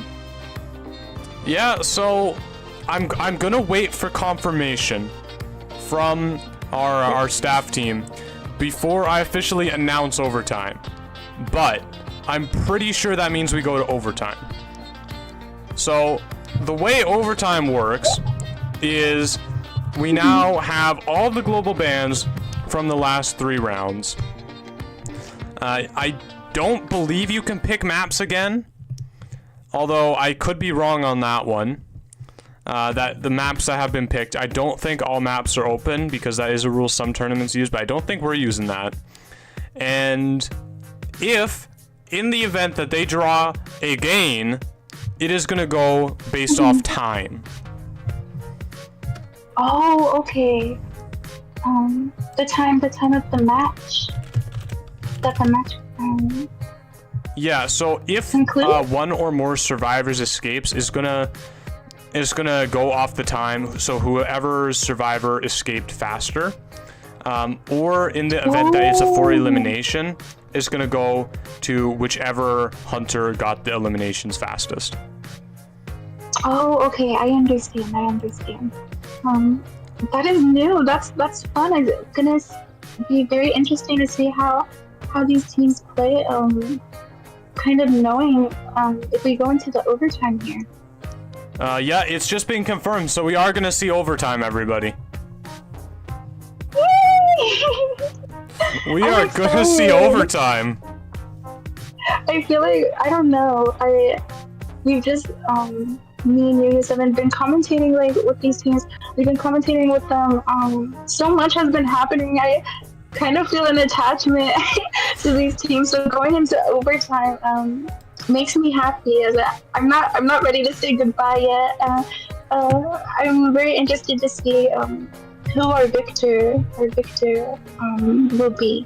Oh yeah, for sure. It's gonna be a real big shame to have to see one of them go, unfortunately. Yes, I know. I've grown to liking both teams very much. They've both been playing so extraordinarily well. Yeah, just gosh, it's just been such fantastic matches. I still can't get over how similar they've been. It is so uncanny. Like you never seen stuff like this. Yes, especially between the hunters, where they're almost like they're sitting across from the table for each other, playing cards or something. They put down a forest escape, and the hunter is like, I can do the same thing. Going to come out with that for elimination as well. I know, these hunters cut from the same cloth, two sides of the same coin. Like they Yes, both teams are fighting very hard, and I'm so excited to see these matches here. And it looks like for the match selection it's going to be Leo's memory. Yeah, it looks like we're seeing Leo's memory. I'm actually not sure who's playing which faction yet. Hopefully that can get piped down to me soon. Oh, it looks like we're seeing the global bans on the Peddler, Dream Witch, and Shadow, which means it is going to be Team Kitty Cat, I think, playing on the Hunter faction first. Oh yes, we'll be seeing Kitty Cat as the hunter here. And as they keep going on between these matches, the pool of hunters that the hunters are going to be able to use keeps getting smaller and smaller. So I'm very interested to see what Kitty Cat's hunter is going to bring out here against the survivors. Yeah, I mean, and because we're in overtime, there's that extra kind of really weird factor of having the time too, because you don't even necessarily get to choose a hunter that's like, okay, I'm gonna go and I'm gonna like get this for survivor elimination. You have to think about how fast that's happening, or there's maybe even also the angle where it's like, okay, I'm gonna choose a really strong draw hunter and then get a draw really get that done really fast, so then my survivors, you know, if they escape, like there's this weird kind of angle. Yes, with time now being a factor and being added into it, I feel it not only adds a bit more pressure onto these hunters here and how fast they can eliminate these survivors, but also just all around, I want to see if going into overtime kind of makes any changes, or maybe the teams will change their game plan a little bit here with what they're going to play and choose. Yeah. Also, I do have to correct myself really quickly. Half a heart is going to be on the hunter side first. I got a little bit ahead of myself with that one, but it's going to be half a heart. We're not letting 4 Opera off the hot seat quite yet. Yes, 4 Opera in the hot seat again. I'm going to be hunting for half of heart. Do you think in this fourth round, are we finally going to get to see 4 Opera's opera singer? That would be so perfect for the name. I think it would be perfect as well. I want to say, yes, Yo7, I do think we will be able to see that opera singer come out here. You don't think the survivors are going to ban it? Oh. There is an advantage to not banning it, because you could say, okay, I know who you're gonna play, so we are just gonna we're gonna build our whole comp around that opera singer. Like, you are gonna have just a miserable time playing opera singer into this comp, and they could not ban it. Yes, that's very true. They could allow for Opera to come out with that opera singer, but kind of give her a run for her money and kind of make her the opera singer struggle a bit by picking kind of tanky survivors. Yeah, I mean, or like heavy harass. I don't know. Yeah, heavy harassed as well. Yeah, because I think Wildling is banned for both teams, so that's off the table. I know that's not great for Opera. Yes, we see that the Grapekeeper in the night as well. So Yeah, and the thing is, the survivors also, they have 3 bans. They have more bans than ever before to do something with. So they could sweep a lot off the table if they know 4 Opera's character pool well. They could really force them into playing something they are not comfortable with at all. yes, that's very true. That's very, very true. Because yeah, there's just a lot of hunter bans available to the survivors now. Able to kind of maybe. I mean, obviously these teams have done their research on each other, so we're probably gonna see them ban some hunters that they're aware that the 4 Opera might be comfortable with. Yeah, I mean, you gotta keep in mind, the only thing that's not banned in terms of the current meta is Opera Sing. Everything else is globally gone. Like, the survivors don't even have to do anything about it.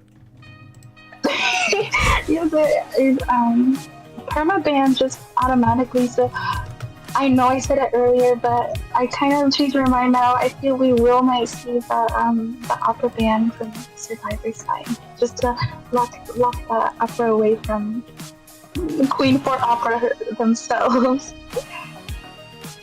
Yeah, it's so interesting. There's actually a lot more variables than I was thinking. You know, I was thinking 4th round, it's not going to be that different from round 3, but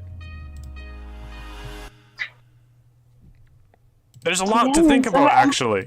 There really is. Yes.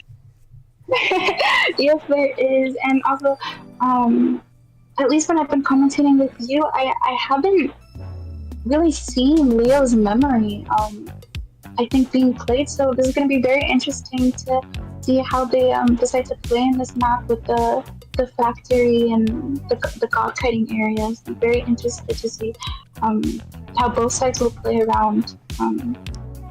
Yeah, I mean, Leo's memory being picked in a series that's really come and kind of bent around the hunter gameplay is interesting. Yes, I agree. I mean, It looks like we. Yeah. I am like vibrating in my chair right now. I'm so excited. I am so excited as well. Again, I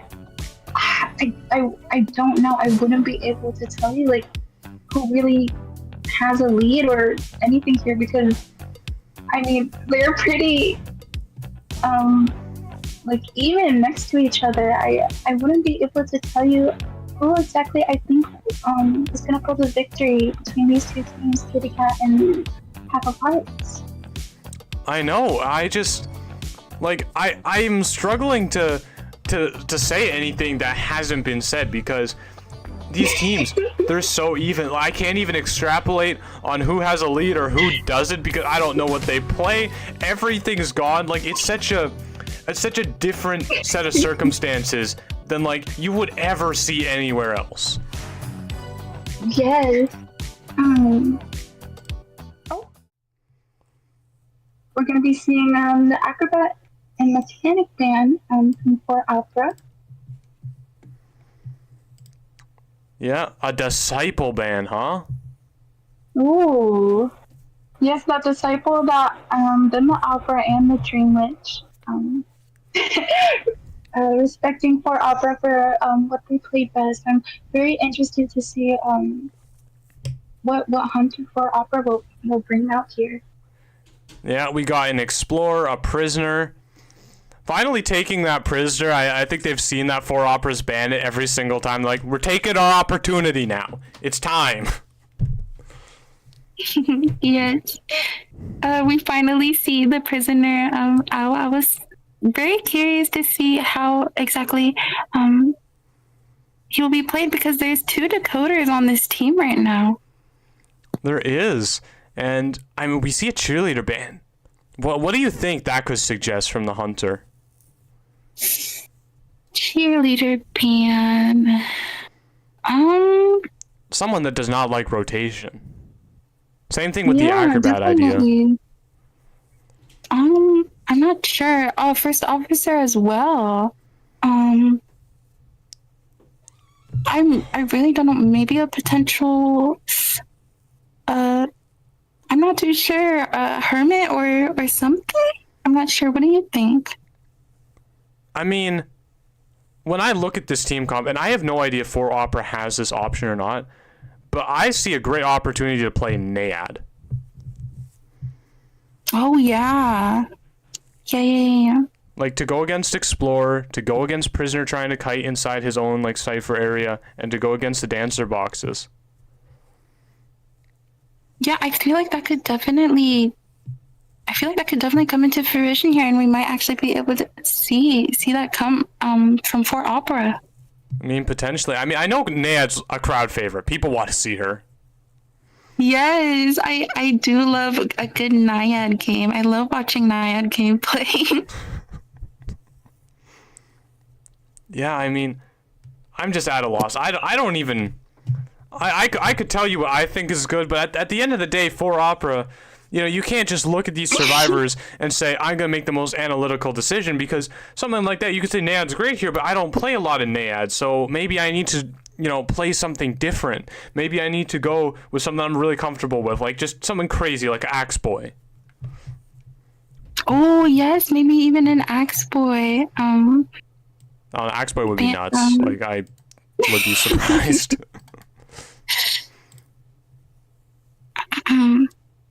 Yes, lots of pressure being put on the hunter here, and we are going to be seeing 4 Opera bring out a clerk, Yo7. A clerk? I mean, again, one of those characters that everybody's, or well, not everybody, but a lot of people, they said they wanted a clerk. I mean, here you have it. Yes, I literally said earlier I would love to see a clerk. This is very exciting. This is my first clerk match I'll be commentating. Yeah, I mean, Clerk, one of those characters that really just didn't even have time in the spotlight, to be honest. Like, she came out and she was pretty good, got played a little bit, and then, like, instantly overshadowed and kind of gone. Yeah, I do have to agree. I feel the time that Clerk came out, the time that she was like viable and being played and such, it wasn't very long. I feel it was very short-lived. Yeah, it definitely was very short-lived, but yeah, you know, you see her pop up, you know, like a mole from one of those whack-a-mole games. Every once in a while, like, oh yeah, you exist. And then there she goes again for another, like, couple weeks. Yeah, and you don't see a Cleric very often. Just her abilities can be a bit difficult to use, I will say. Oh yeah, it's the same problem I think Mad Eyes has, is that when you put in so much time investment to learning it, to the point where it's not worth it to learn it when you could learn something else that's going to get you better results anyway and is easier. Oh yeah, I'll have to agree with that. But yeah, I mean, we're seeing her spawn in the top right area. I mean, you could really go for anybody here. I guess except for Toy Merchant, like, you could chase anybody. I'm sorry, what was that? Oh, I just said that, you know, she really has the opportunity to go for pretty much anybody on this map. Oh yeah, really, she really does. And we see borrowed time on just the Dancer and the Toy Merchant there. And if I was looking correctly, I see that was a Tide Turner on that Toy Merchant. Yeah, Toy Merchant with the Tide Turner. So if I had to guess, I'd say their Toy Merchant's probably kind of their rescuer for this match, and Explorer just has it because, you know, he can hide. He doesn't need anything else. Yes, and we're gonna go into this match. I see Clerk with the cute little feather accessory. But she Yeah, is and the going to be worn clothes instantly skin. looking She for should use the... that feather duster on herself. Oh my god, Yo7. She is going to be searching for that explorer here. Explorer not choosing to hide in the nooks and crannies around shack, just outside of it, and this is actually going to fool the clerk. Yeah, it is gonna be a mind game there in that toy merchant. Very common catapult spot, especially and on Leo's memory, gonna instantly take her up that factory, and she's going to be in a very safe position. Yeah, I mean, I guess going for the prisoner can't really be picky at this point. Yeah, gonna opt for the prisoner here. Oh, long swing, but Oh, still potentially unable to get that. faking blink. Oh, and But- comes for the oh blink my of a goodness. lifetime. Predicting correctly, just amazing game sense from this clerk, knowing exactly where the prisoner would be on those stairs. Yeah, and I mean, are we seeing that charge attack connect? No, I don't think she has impulsive. Yeah, I don't either. I feel like it would have hit there. Yeah, a little bit. Prisoner has actually managed to make himself a lot of distance, though. Yes, he has. But they're prisoner kind of not really looking back and kind of running into the clerk a little bit right there at the window. She's also able to get that window recording as well. Yeah, and you know, the ciphers are... Well, actually, Explorer has a 100% page, so the ciphers are looking pretty healthy right now. Like, if we Yes, take they into account the page. Yeah, looking at it like from above, it does look a little scary for the survivors, but that Explorer does have that page, so Cypher's looking relatively healthy, I'd say, Yo7. Oh, absolutely. You can see that catapult is once again set up. I don't think the clerk has quite spotted it yet. Just kind of keeping lookout, keeping the survivors on their toes, making sure to slow down the decoding as much as she can. Yes. Oh, and it's gonna be a... Oh, manages wow. to find prisoner. Yes, gets prisoner out there, but that also leaves toy merchant just able to get that rescue scotch free, and she's still full health. Yeah, I think it was definitely on purpose to try to get the prisoner down there, but he is farming the right sure. play here.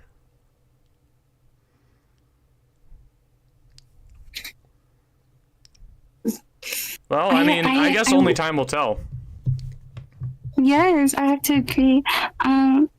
With the prisoner going on for his second chair, we see the clerk looking around here, seeing if she can lock any ciphers. Yeah, definitely trying to just, make sure that she just slows them down as much as possible. The problem is, Explorer is kind of a soft clerk, actually, maybe even a hard clerk counter. Trying to bait out the blink again, unsuccessful. Prisoner not going to fall for that again. Yes, when we see the Explorer blocking the walkway right there. Oh, doesn't find the blink. Oh, but prisoner misses his stun in return.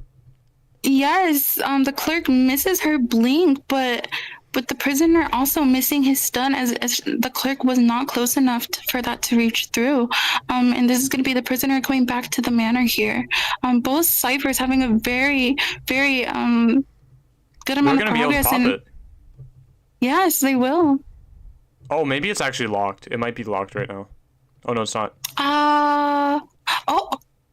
Oh my gosh! Yes, they're gonna pop the cipher. That is borrowed time at home, everybody. Exit path and flywheel. Yeah, it's gonna be able to get up here. It's going to go down, and that clerk is gonna be looking at those gates to try to stall them out from being fully opened. Yeah. Wow. I mean, one of these gates is it's reducting. She's sealing them away. The survivors can't seem to get both of these open. They were very close. Yes, Zimi unable to get that gate open there, unfortunately, and yeah, this clerk is just gonna be on the hunt and trying to get her down. Gets the mind game. Okay, now we see the dancer actually going in, trying to salvage the explorer, trying their hardest to get this tie. These survivors want to set their hunter up as good as they possibly can. You know, because remember, this is a very survivor-friendly map. Leo's Memory is where survivors go to thrive. So being able to give their hunter the luxury of only needing to get like a 3 survivor elimination rather than a 4 survivor elimination to guarantee that win is a big deal here. Yes, I agree. Yeah, for Opera, just looking around, trying to, yeah, gonna keep reversing that gate as much as she can, and she's struggling a bit to find anyone right now, Yo7. Yeah, I mean, can't really take her eyes off of this gate, but I mean, can't really teleports to the wrong gate, it appears. Oh my goodness. But dancer has been spotted, but she also has full health. Yes, and as you can see, the clerk has no more detention, Yo7, so this is looking like a potential 3-man for survivors here. This just looks like a 3 survivor escape. You see the clerk looks like they've kind of given up all hope as the dancer. I mean, no detention is on the table, and the dancer just kind of making her way to this exit gate here. Yes, and that's wow. Wow. I mean, a great performance from Team Kitty Cat on the survivor side there. Yes, I have to agree. Just taking the clerk's attention in all sorts of different directions, and being able to do so for so long that the clerk ran out of detention, and they were just able to safely get out there. Yeah. I mean, that sets up the Team Kitty Cat's hunter very well. But I mean, hey, in this matchup where it's been decided by hunters up until this point, and we finally see our first survivor decided round, because it's been so mirrored, maybe half a heart is going to be able to pull off a miracle. Yes, I hope so. We will be able to see a miracle in the making here. Just wishing the best of luck for both sides. I'm very excited to see how this last match will go. Yeah, it's one of those interesting times again, because it's like it's very difficult to speculate on what we can even really be seeing, because we don't have the data on these players that you would normally expect from like a more professional kind of tournament. So we're really just taking guesswork on what they could even have. And if I had to wager, I would think that 4 Opera wasn't extremely comfortable on that clerk. Plus, it's a very very difficult situation to be in. Lots of pressure. Trying to play a hunter that you're probably not comfortable with. No team expects you to go to round 4. Like, this is not something you prepare for. So we're really seeing these teams really kind of probably strategizing on the fly. Yes, I have to agree. I think there's a lot of strategizing going on, and yeah, there's so many hunter bands up on the table, and even including the perma bands that we have. It does kind of force both teams' hunters to play hunters they're potentially not very versed with or have much experience with, but they're doing so well.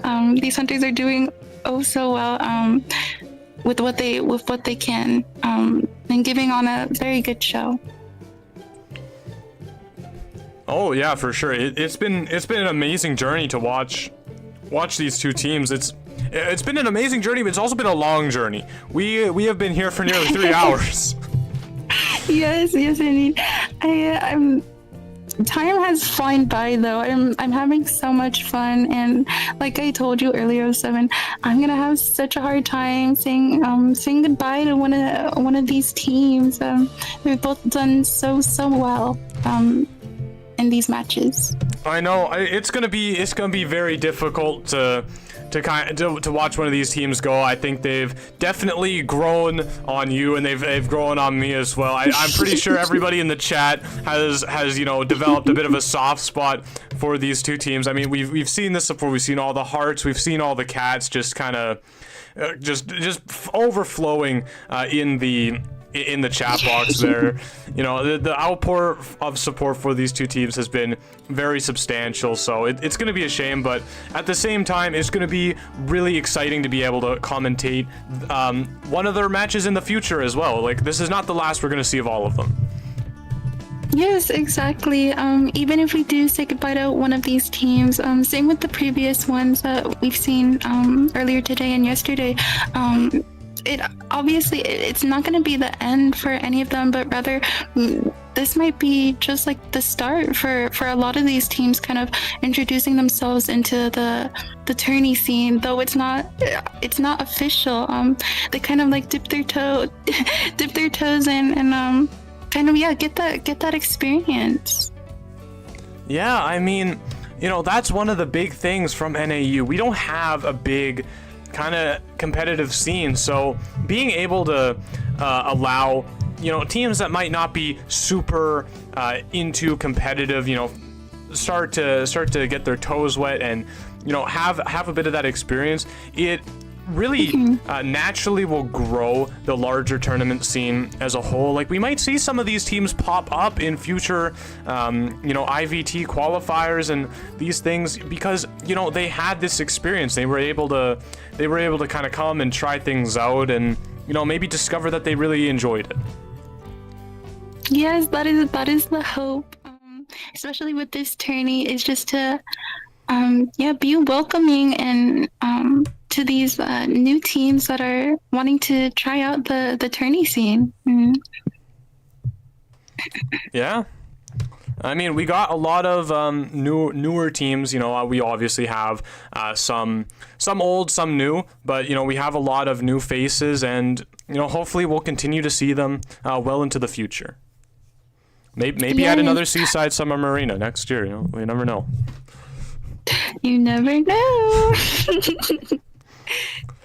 Well, we're gonna see a disciple band in return from Half a Heart. Yes, locking up that Anne as well as the opera singer and the hullabaloo. Yeah, I mean, we need to think about this in the way for Team Kitty Cat. All they need is a draw. Yes. That's all they need to get here. Yes, so going for a draw. We see there's going to be a mercenary and a composer on Half of Heart's side, as well as the Pharaoh Lady. A Pharaoh Lady! It happened! They're going straight for the Cypher Rush. Yes, they are going for that Cypher Rush.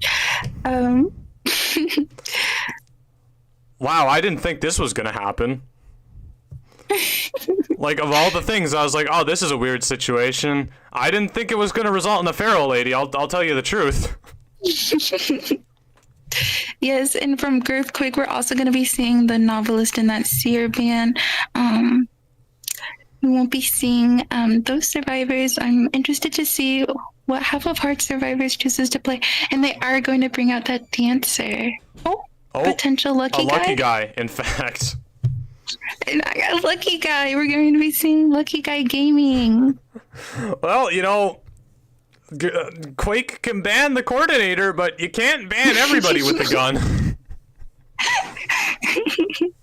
Lucky Guy is that sleeper agent. He could still bring that into the match. Yes, Mr. Worldwide coming out with his iconic Lucky Guy.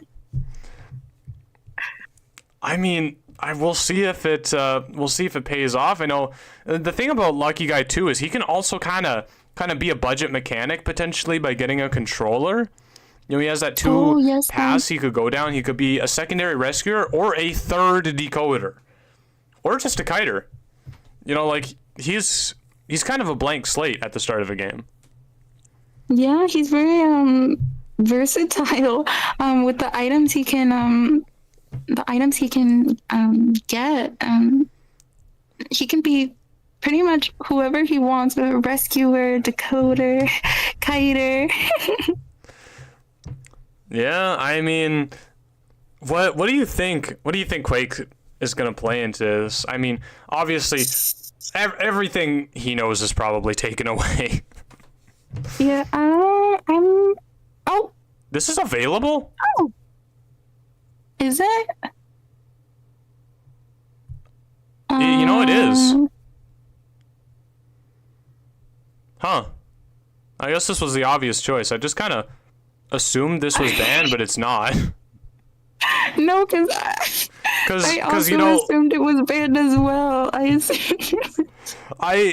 just totally glazed by the fact that this is allowed. They didn't play Goatman in the early rounds. They played Peddler right out of the gate, followed by a Dream Witch. That's true. Yes, that's true. They did play that Peddler, and we have yet to see this Goatman. So this is going to be very interesting.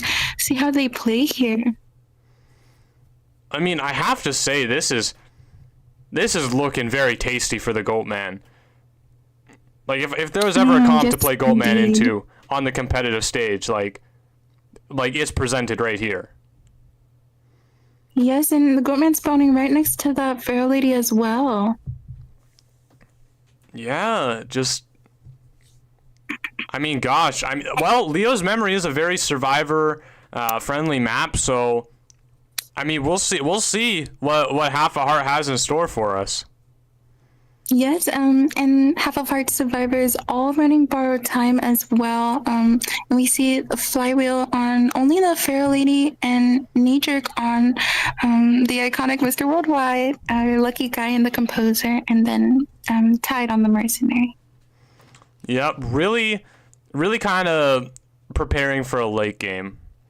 But, you know, like I said before, like I said before, there's no late game if you don't have early game. So we'll see. We'll see if they can pull through in the early game. I think that's their biggest weakness right now. If they can establish themselves and get through this more rocky early game, I think that Half a Heart has a really good chance here. Yes, I have to agree. I am gonna assume that perhaps the Goatman will go for the Feral Lady here, and I hope that she, with the shack area, and her ability, she'll be able to kind of contain and mind game with the hunter here. I'm still flabbergasted Goatman. I'm seeing a Goatman in overtime. like Goatman is available this far into the matches, but no one played him. I guess that means, if anything, Quake is probably not entirely comfortable with this pick. Yes, and we do see the Feral Lady looks to be disconnected or having some connection issues. Yeah, it looks like there definitely is a problem here. We might actually see another game restart because we did see connection issues earlier. Funnily enough, it was on a Goatman pick. But man, what is with Goatman? He's causing people to crash.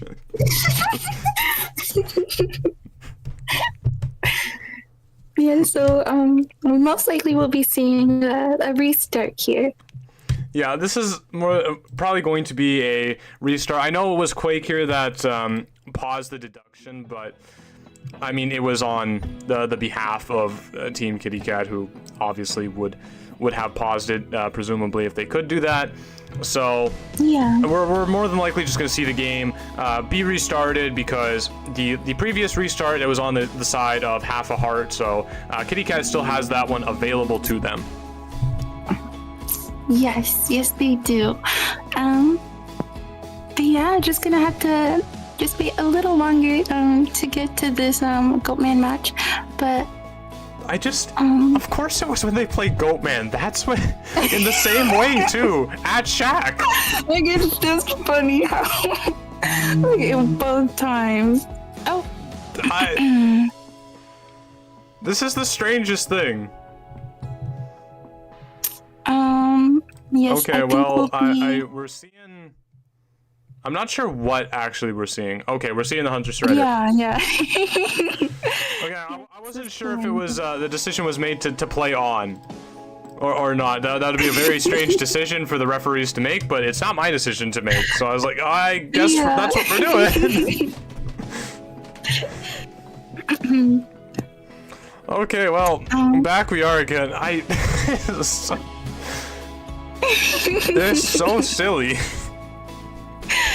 Yes, but both resets happen to happen with the goat man.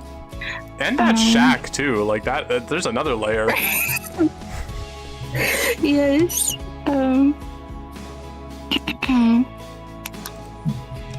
Man,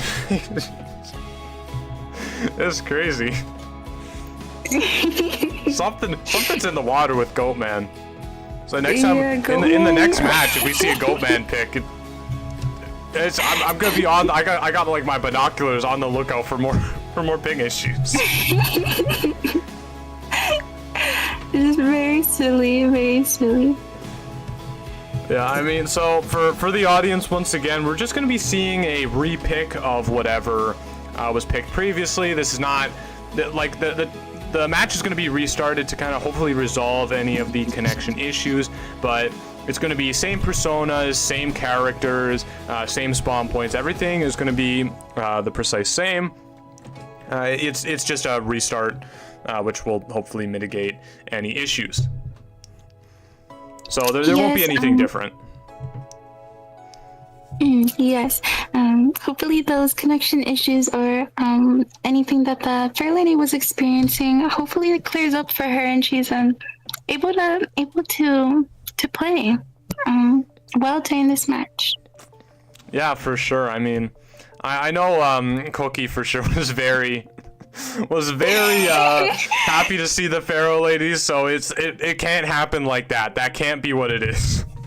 Yeah, no, we don't want a cookie tantrum after after these matches. We want to be able to see it through and just see what both these teams have to bring to the table. Again, going into overtime here. I'm very excited to see how this goes. Yeah, well, this is the final match overtime. I mean, whether we like it or not, this will be the final match, everybody. You know, the pressure is on, but you know, like I said before, pressure makes diamonds, and we'll see if Quake can pull through. Yes. All right, we'll move over to the pick band screen. Now that we got mostly everything locked in, once again, as you can see, the exact same stuff is happening. Anyway, Kiwi, did you think that this was gonna last this long today? That's my question. No, I did not. Just because of yesterday, I feel that of course there was that unfortunate thing from that team, but we were able to. I feel we didn't go into any overtime with the two teams that went against each other last night. So I wasn't expecting it for it to go on this long, but again, I'm just happy to be here and be commentating these matches between these teams. Yeah, exactly. I mean, the matches yesterday kind of. You know, they took my guard down a little bit. I was not expecting us to get past round 2, let alone into overtime. So yes. Yep, we're just gonna be seeing the exact same spawns from everybody here, and yeah, the game should begin shortly. Yep. Once that timer in the top ticks down, we got about 60 seconds left to go, and that's going to be it. Make sure, once again, to support your favorite team in the chat, you know, paste in their emojis and everything. Definitely half a heart could really use some love right now, some energy from the audience to pull off a forced survivor escape. That would actually get them the win if they managed to do that. So it'd be pretty amazing if we saw that, or a 3 survivor escape, which would make us look at time. And I have absolutely no idea who would win in that case. Yes, we definitely have to point to the refs and see who would take the victory there. But yes, all in all, I'm just very excited to get into this last match and see who comes out on top. For sure. As we've hit 0. Okay, we're getting in there now. All right. Well, I mean, this match, we've been waiting 3 hours for this moment. It all comes down to this.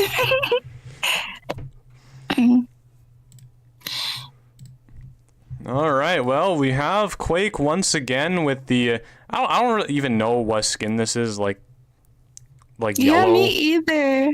We do see Feral Lady up and active, though. Looks like she is going to be going around Shack here. Running into the Hunter? Yeah, running into the Hunter a little bit. Ooh, and the Hunter manages to get the pallet mine game. Yes, and that's going to be a pretty early hit on the Feral Lady here. Oh. Hey, you know, I feel like we're talking about the window opportunity a lot today. Yeah. No, but it's just been so prevalent. But yes, we are going to see the Goatman chair right in front of Factory here, kind of making sure Mercenary isn't decoding, putting a peeper down as well. Yeah, peepers. I think this is the first time we've seen in this tournament someone bring peepers on Goatman. Very, very conservative pick for him. Yeah. Yeah, we can definitely see the mercenaries. Oh, go ahead. Yeah, no, the peeper is not gonna stop the mercenary from trying to get some decode in, though. Yeah, I mean, well, there's the double cage. There's two cages right there. 2 cages up. The problem with that is that there's no there's no resentment left. So Feral Lady doesn't really need to worry about it for a little while. But it goes for the hit anyway for presence. Yes, and we see the mercenary coming in here for a potential body block. Yeah, getting the body block, and now Feral Lady has some trail down to work with. Oh, actually, it's expired. Reapplying it now, and now the mind games come in. Standing completely still, and getting the Hunter with it, wrapping around. Successfully mind gaming twice. Able to avoid those Goatman hits. Putting up but the peeper is deployed. She won't make this vault. Yes, she won't. She doesn't even make it to get the vaulting animation. That's gonna be a down, and the Feral Lady will be going back to the manor, as that was an after half rescue. Yeah. Ciphers are looking relatively good right now, though, I feel. Yeah, relatively good and also plentiful. That's a lot of ciphers started. Yes, that is a lot of ciphers with progress on them. Yeah, there's only one poor cipher machine that's been neglected by these survivors, so we can probably expect them to decode that soon. Pallet's done happening, but the hit still connects. Yeah, a hit in return for the stun there. You see Composer kind of popping his AirPods in, heading over to the factory. This is a stronghold for survivors, so the Goatman does need to be careful here. Yes, indeed. We see Earthquake kind of holding that cage there, just waiting for the perfect moment to put it up. Oh! Oh, and they're outside, but Oh! That was a very interesting cage placement. Yeah, I forgot that's how it works. Able to get the down on the Composer, and it's looking like a basement as well. You know, you might look at this and say basement is really bad, but I look at this and say lucky guy can get a gun. Yeah, this does give opportunity for that lucky guy Well, I too. mean, I guess the lucky guy's not coming in. Mercenaries already arrived. You gotta question what the strategy here is, because Mercenary does not have Tide Turner to be a saving grace, and doesn't even get the rescue off. Yeah, unfortunately, isn't able to get that rescue off onto the composer. Yeah, it's not looking the best for half of Hearts right now. Yeah, this basement, it could have been a great pressure point for the survivors, but they just didn't seem to see that angle. Tried to be a little bit quick at going in for the composer, and I think that's really just going to cost them in the end. Now, it is possible for Mr. Worldwide here. He does have a gun. He has a gun in his inventory, and both survivors are on the chair, meaning dungeon is possible. Yes, very possible. Now, it's right there. The question is, does he know where it is? Oh, we see Mr. Worldwide trying to make his way to the basement there. A little, not gonna be able to make it. Yeah, it looks like he doesn't know where dungeon is. Yeah. And that's gonna be Mr. Worldwide. The life and blood, the lucky guy, main to represent them all, finally falling down, and yeah, that's gonna be it, folks. Team Kitty Cat is gonna take the series. Long, hard-fought games from everyone. There is a very, very entertaining series.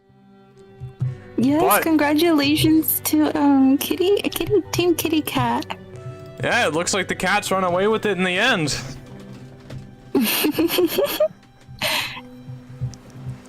So, yeah, this is a fun set to commentate. I think this was one of my favorite sets to commentate. Honestly, yes. I've only done one besides this one, but I have to agree, Yo7. There's just so much going on in all of our matches, and the way they were on each other's heels and tails the whole time, just going back and forth until the very end, where the Kitty team got to come on top there and be the victor. It was such an amazing watch. Yeah, no, it was a back and forth battle. I mean, like, both of these teams really pulled out all the stops. Like, they were having a great battle there, but at the end there does have to be a winner, and it looks like that is Team Kitty Cats. So congratulations to them. We are now going to go to a 1-minute intermission. And then we're gonna come back. We're gonna come back with the next game, which is XOXO versus YSL. So stay tuned for that, and yeah, make sure to show the team some love in the chat. Yes, love to both teams. Kitty Cat.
All right, everybody. So we are back. I'm currently alone right now. I'm all on my lonesome. We're still waiting for Gigi, who's going to be your third commentator of the day, along with myself. I promise everybody, you'll get a break from me tomorrow. I'm not doing every single match again. Yeah. So we're waiting on that, and we're pretty much. Oh, and there she is. Okay. How's it going, Gigi? I'm doing good. Can you hear me? Oh yeah, I can hear you. Okay, good. Oh my gosh, when I was watching it right now, and then I heard, oh yeah, 1 minute interval. I was like, wait, what? Intermission? I got on my ran into the room.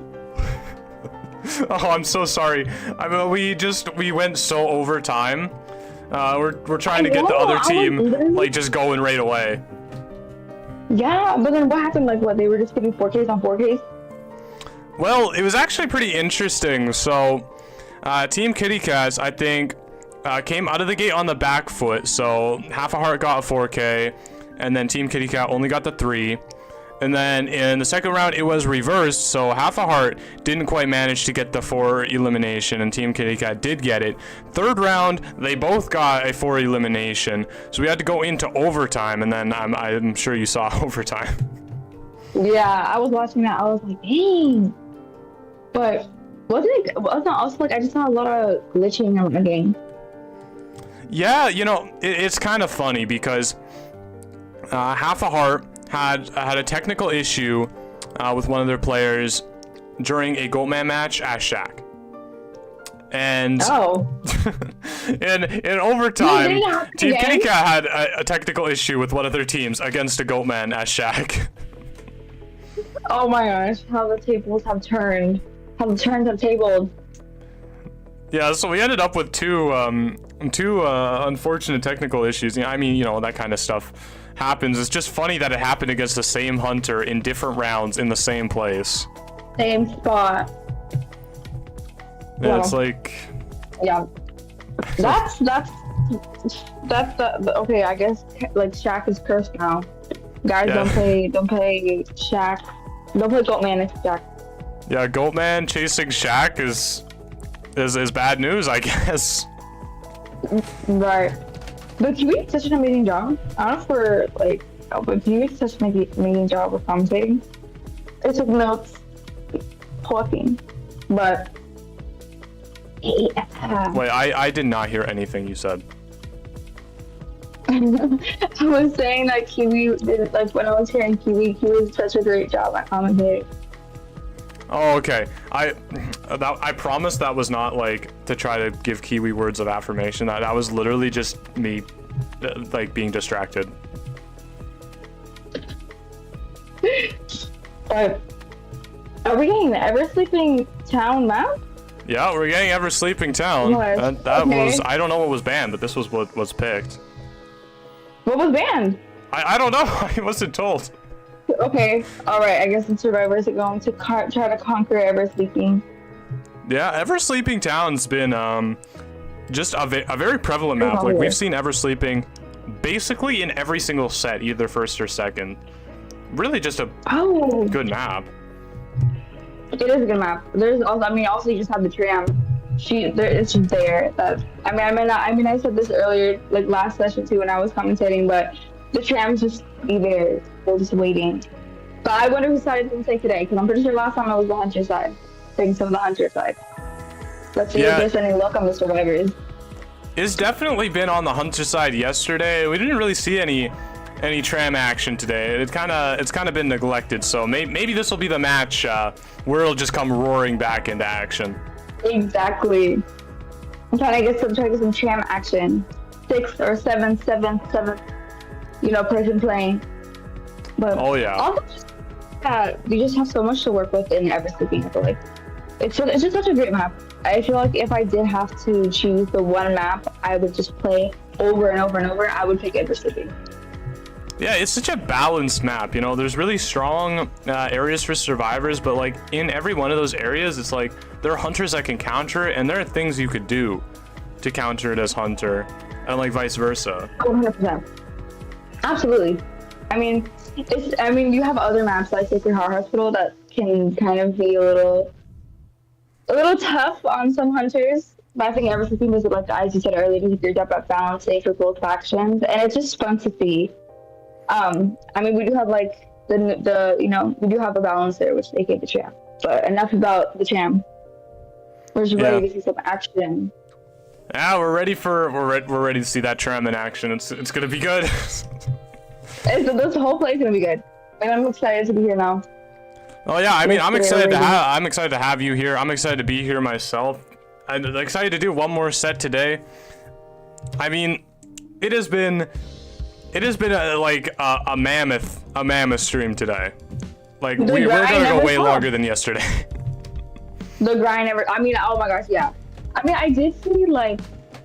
I'm actually kind of like excited on what survivors will be played because I think I joined when a Mind's Eye was in the team comp and I was really surprised.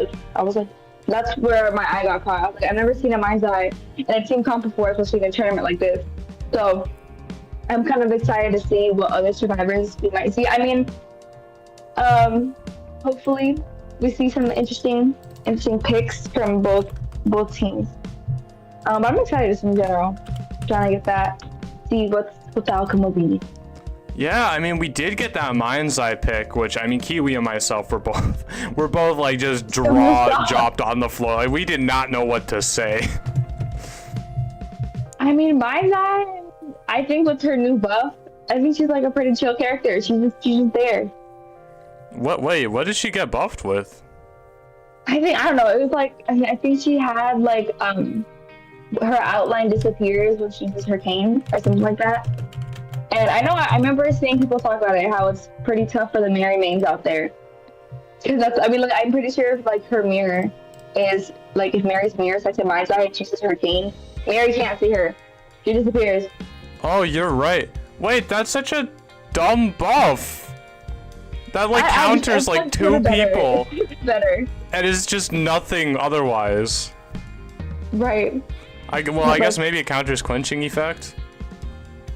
I mean, I guess, but it's like, I mean, what are the odds you play Mind's Eye with that specific person, and then you get quenching, but yeah, I don't know. Anyway, so we're seeing XOXO on the hunter side first, so they're gonna be hunting down the survivors from YSL. I mean, do you have any insider information on these two teams? No, I don't. It's the first time I've seen either teams play or just kind of show up for me personally. So I'm kind of eager to see what plays are going to be about to be played, so to speak.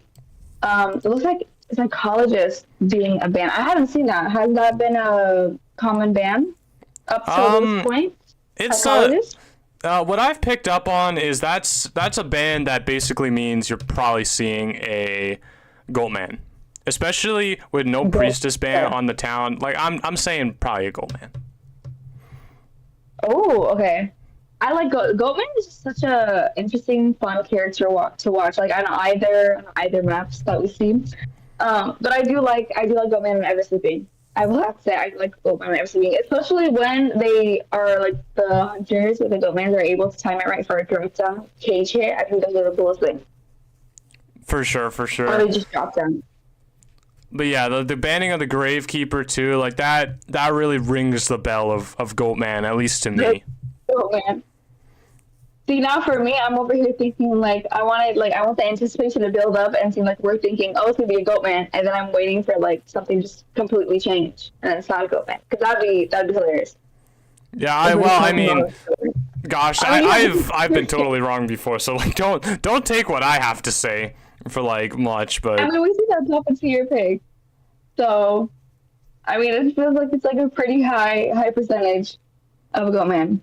Yeah, I mean, and Goldman plays pretty well into this too, doesn't he? Well, actually, how does he work with Archer? Like, if you go through the thing, does it increase the laceration a lot? I don't know. I'm guessing kind of like Aeroplanet, maybe? Like, are you talking about like her laceration, or was she kind of jolts back? Well, her laceration. Like, if the hunter goes through... Sure. The barrier with the laceration. I don't know. Maybe. I don't think so. I don't think if they thought that much into it. I think it's just gonna be like casual, just normal. Normal if you reach 100, you're done. Yeah, I would think that too, but like I don't know if the game calculates it as like, oh, you're technically traveling a long distance, so. I mean, yeah, exactly. But then, yeah, I think absolutely. I am excited to see Priestess on this map, though. I feel like Priestess is just banned so much, especially for me. Personally, she's a big ban for me on the Ever Sleeping. So with that, and a potential GOAT man, I want to see how the cards are being. Yeah, I think Goldman really has ways of dealing with the Priestess. Yeah, there it is. Didn't even have to think about it. I don't know. I was building up that anticipation, like, okay, maybe it's someone, maybe something else. Maybe we'll get a little surprised, but I guess, like you said earlier, psychologist, gravekeeper, and the puppeteer being like the cherry on top, kind of signify that this will be a GOAT man that we'll be seeing against the team comp. Yeah, and I could say YSL maybe not even expecting it because they had like things like Aeroplanist open and they did not take it. Like this does not scream I was expecting GOATman to me. Yeah, 100%. But I want to see how, now that they do know it's a GOATman, let's see how survivors will kind of try to conquer this. It looks like, okay, spawn points, Steam. Yeah. But what do you think of the team comp? Like, forward, priestess, female dancer, and archer. I've yet to see archer. I feel like it's such an old gen comp. I feel like I don't know how archer will play into this. I mean, like, this team comp to me, it's good against everything but a GOATman. Like, I just go back to that. Like, it's good, but just not against the GOAT. Not against the GOATs. Well, let's see. Well, this GOATman, the GOATs, literally speaking. I mean, he is the GOAT. So far, he has been the GOAT. He has secured, like, the most kills. But, we'll see. I mean, I've yet to see Archer play into the team comp before. But I'm excited to see. I'm just all around on my toes, see how this will work out. Yeah, I mean, while we wait for the spawns, let's see it in the chat. Who are you guys supporting? Let's do I don't know, like the XO emojis for XOXO, and then I mean, what should we do for YSL? I don't know. Let's do like oh yeah, go ahead. A heel. I don't know. A heel, like a high heel. Yeah, because I don't know. I thought YSL. I was like, okay, high heel. But... All right, let's do high heels for YSL, like the XO emoji for XO. All right, make sure to show your support, and let's get into it. I mean, we have yellow GOATman. I'm pretty sure you Kiwi commented on this before. We got yellow GOATman. Yellow GOATman. Is this the same skin? Yeah, actually, I think it is. So. I don't remember. Yeah, but can we talk about we have 3 borrow times, if I'm correct, and then 1 Sui, which is just tied and flywheel on the forward. Yeah, totally just flies by the archer here. Not really. Oh yeah, I did that too. I was like, okay, little sneak. But it looks like she is going into cottage, or is this, I'm not sure what the proper I think people mostly call this corner house. Corner house, okay. Trying to get that mining blue. Will she? Survives, but the laceration has been missed. Along with about 3 attack hits. Does it 2 times, then finally gets that hit on after. Yeah, well, I mean, you can miss as many times as you want, really. As long as you get the hit at some point. Right. Trying to stay close to these walls and pallets just to see where this GOATman will place his cage. Let's see how this... Okay, here we go with the laceration. Wait, that resets it? Reset no, he walked. Oh, but he still is lacerated. Just casually. Alright. Wow, that laceration actually playing a big difference there. Yeah, and he gets a little bit of distance from the GOATman. And there we go, 100%. Oh, tags the archer, but not quickly enough. The last second is so important. And there we go. Yeah, But there here we go, comes the there's the blink. blink. Okay, so I mean, Oh, Gluttony. yeah. Yeah, Gluttony, I guess, suspecting he might have a bit of trouble with the first chase, so bringing that insurance policy. But he does share right onto Priestess's Cypher. I mean, well, it is pretty much done, but I mean, now it's just sitting there with that it's decoding, and I guess Priestess is just gonna have to force out another Cypher to clear that one to me. Yeah, it's definitely looking good for the survivors, I think, at this point. You know, they're very healthy. Forward, maybe not as healthy after bashing the hunter in with his head, but I mean, he does get a little bit slowed down. Goldman isn't at a full presence. I was going to say this. Goldman wasn't at full presence until that extra hit onto Archer, by her being last effort. yeah, Archer gonna go into a corner. Importantly, this pallet still exists, so forward can kind of play around that probably. Although, yeah, we can just expect a cage to exist. And but he does. I mean, I'm guessing he might. I don't know how the forward will be able to get a stun in. He's gonna try for it. Ends up hitting the wall instead. Hits the wall. I feel you. I feel you, forward. Oh, what a great flywheel, though. I didn't even. I blinked and it was just there. Just bam. Yeah, and we can see the ciphers are moving, and potentially Goatman. some connection issues from the Goatman here. Yeah, I see that too. Pausing the deduction. Yeah, so because that was kind of in an early stage, we are probably not going to see a restart of the entire match. We're probably going to wait for the issues to be resolved and kind of play that out. Yeah, I mean, because I feel like as of now, like I feel like we've gotten to a pretty far progress in this match for to just completely reset. I don't think it'd be fair for either side. Oh yeah, for sure. But I mean, it does mean we have a good amount of time here to sit and analyze. Like, yeah. What do you think the next steps for Goatman are? I mean, you try to tunnel the Archer out, and I mean, the ciphers are really progressed, so what do you do after that?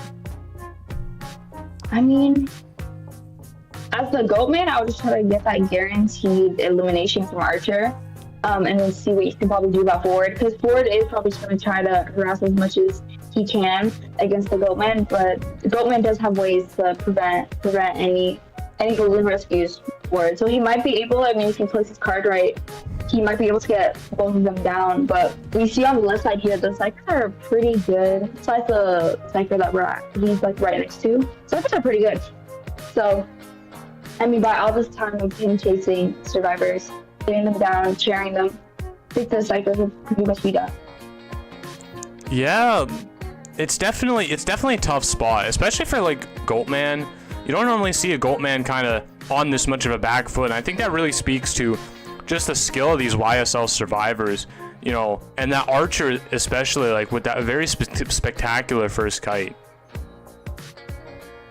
Oh, absolutely. I mean, I think that for the first couple of, I guess, seconds of the first chase really added on into how the rest of the comp. I mean, obviously, but, you know, I think some of the juice and some of her lacerations, or I guess her arrows being hit, I think is just done beautifully well. Yeah, So I mean, I'm excited to see how the survivors will kind of, you know, see. But you know, the thing is, nothing's set in stone. So for all we know, maybe something could go right, something could go wrong. Everybody's just on their toes right now. I mean, that's true. These match results have not been cemented into the record yet. We could see Glutton here just make a remarkable turnaround on this match. We've seen it happen before, and he's definitely capable of doing so. So, I mean, it's something that could happen for sure. Oh, 100%. And I'm also kind of excited also to see how Female Dancer will play into this. Because, I mean, she still has her boxes, and I'm assuming that she has a one box placed somewhere for support. But I feel like, okay, hold on. Oh, we're getting a return, everybody. We're coming back. We're back. But it looks like Archer does go through Priestess's portals, which gives her such great distance, and Priestess looks like Priestess is trying to body block. Yeah, it's a late game situation too, so there's probably at least one other portal set up somewhere, or the priestess will be setting one up shortly. Yeah. But it looks like there could be. I mean, we have one cipher at 71, another cipher at 21%. So it looks like, but none of them are being done right now. So the question is, which cipher will be the last cipher? Especially at this close of a call. Yeah, another stun coming out from the archer. But it looks like there we go. She's going down, but she is in a pallet. Pallet and on the dancer's slow box actually takes the pallet stun under the slow box, and a forward stun to boot. They actually popped the cipher as well. Blink has been missed as well. Wow, and oh no, and placing the cage slightly unoptimally. And now Archer just has. It looks like Archer just has that little. Wait, Priestess can do that? Priestess could just go through, I guess. And they're going. This gate is being pushed. The Go Man has no more resentment. He does not, but the gate is definitely not close enough. The three survivors have nothing to work with. And also just the Priestess, but trying to push that I mean, it's super close. I mean, they could all take a hit and just finish it. It looks like it might. That might exactly be their plan. If he doesn't have resentment, might as well at least try to make some sort of use of that. Oh, actually going down. We saw the forward was able to get away with it, but Priestess can't pull those pallets down quite as quickly. So it gets that hit on Priestess, and it was not fast enough, and Goldman's just able to hit the pallet. It looks, for a second there, I thought forward was just waiting on top of dungeon. But it looks like the Priestess is just pinging for that rescue. Oh yeah, they're gonna try to heal up. I mean, keep in mind, this is Priestess's first chair, and detention only lasts for about 30 more seconds, so... Forward actually elbow pads over to the Priestess, getting the rescue really quickly. And that gate looks like it's gonna be opened. I don't think he can get there in time. He definitely can. Forward manages to weasel his way out. Oh, and getting the attack recovery as well. Yeah. And now all these survivors kind of scattered around like little... I don't even know, like little cockroaches. I mean, there's Archer with her, but okay. Archer does take the down. I mean, will he be able to just? I don't know. Will he? I don't think he has enough resentment for another cage. But it does look like this is a 3-man escape for the YSL survivors. Yeah, really great. Great performance from YSL so far. They were on the edge of getting that forced survivor escape. Oh yeah, that would have been insane if they were able to pull that off. But if Archer had played it a little more safe, they get it. I think. I think I think they did have the potential to get a 4-man escape. Especially, I didn't even notice it, but. I think the female dancer had exchanged for a quick second her music box into another item from a chest, and then to equip that music box right back up. Oh, I see. Her inbox, her inventory. I see. It's a pretty interesting play. I mean, I'm probably gonna have to rewatch it to see if my eyes deceive me or not, but pretty sure that's what looked like it happened. Yeah, I mean, wonderful play. Wonderful. What do you think? Sorry, I cut you off so many times. Oh no, it's okay. Usually I'm the one doing the cutting off, so like I'm kind of happy to be on the other side of the fence for one time. But yeah, it is. It's definitely a really, really good round, I think, for YSL. Like getting that many survivors out of the gate in the first round is really crucial because first round plays a lot. That's when the hunter has their best character available to them. Like the most advantage, I think, is given to the hunter in the first round, and it slowly, progressively gets more advantage to the survivors as the rounds go on. Even though the survivors have significantly less characters that they can play from, I think right now the global bans just hurt the hunters a lot more as they just have a much smaller availability pool for those really, really strong hunters. Oh, 100%. I feel like it's a very much do or die kind of situation. And I agree with the whole, like, the first match is definitely, like, it sets the stage for it sets the stage for both teams. So, I mean, of course, but yeah, I was expecting to see maybe I was expecting to see a draw, to be honest, but they were able to slip right past the Goatman and his cages, and just like that wonderful support by their teammates, you know. Yeah, that forward just managing to just weasel through that execute right at the end. I still gotta go to rewatch that because it was quite funny. He really like was slithering through it. Oh yeah, and then I mean I guess like that pop two was just that was just insane. The fact that they had a pallet stun, forward stun, and then also with the slow box, it felt like it was like 100 years. And with the blink as well, because he's still was still under the influence of the slow box. Yeah, that was really just painful time. I mean, that pallet stun under the slow box, that is a hunter's worst nightmare. That's the worst thing 100%. You could ever experience. Yeah, and then I would just imagine it was the Goatman right now, and I see the forward just hurling at me. I can't do anything about it. He's just coming right at me.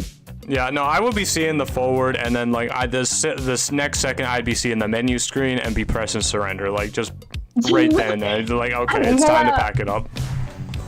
That one photo of that dog just looking in the sunset with the eyes closed. Oh yeah. That would be the expression that'd be worn on my face if I was that Goatman, which I'm pretty sure it was, but in a more like humorous manner. Oh, for sure. I mean. So yeah, I mean, 3 survivors escaped from YSL. Do you think XO? What do you think they're gonna do to kind of respond to that?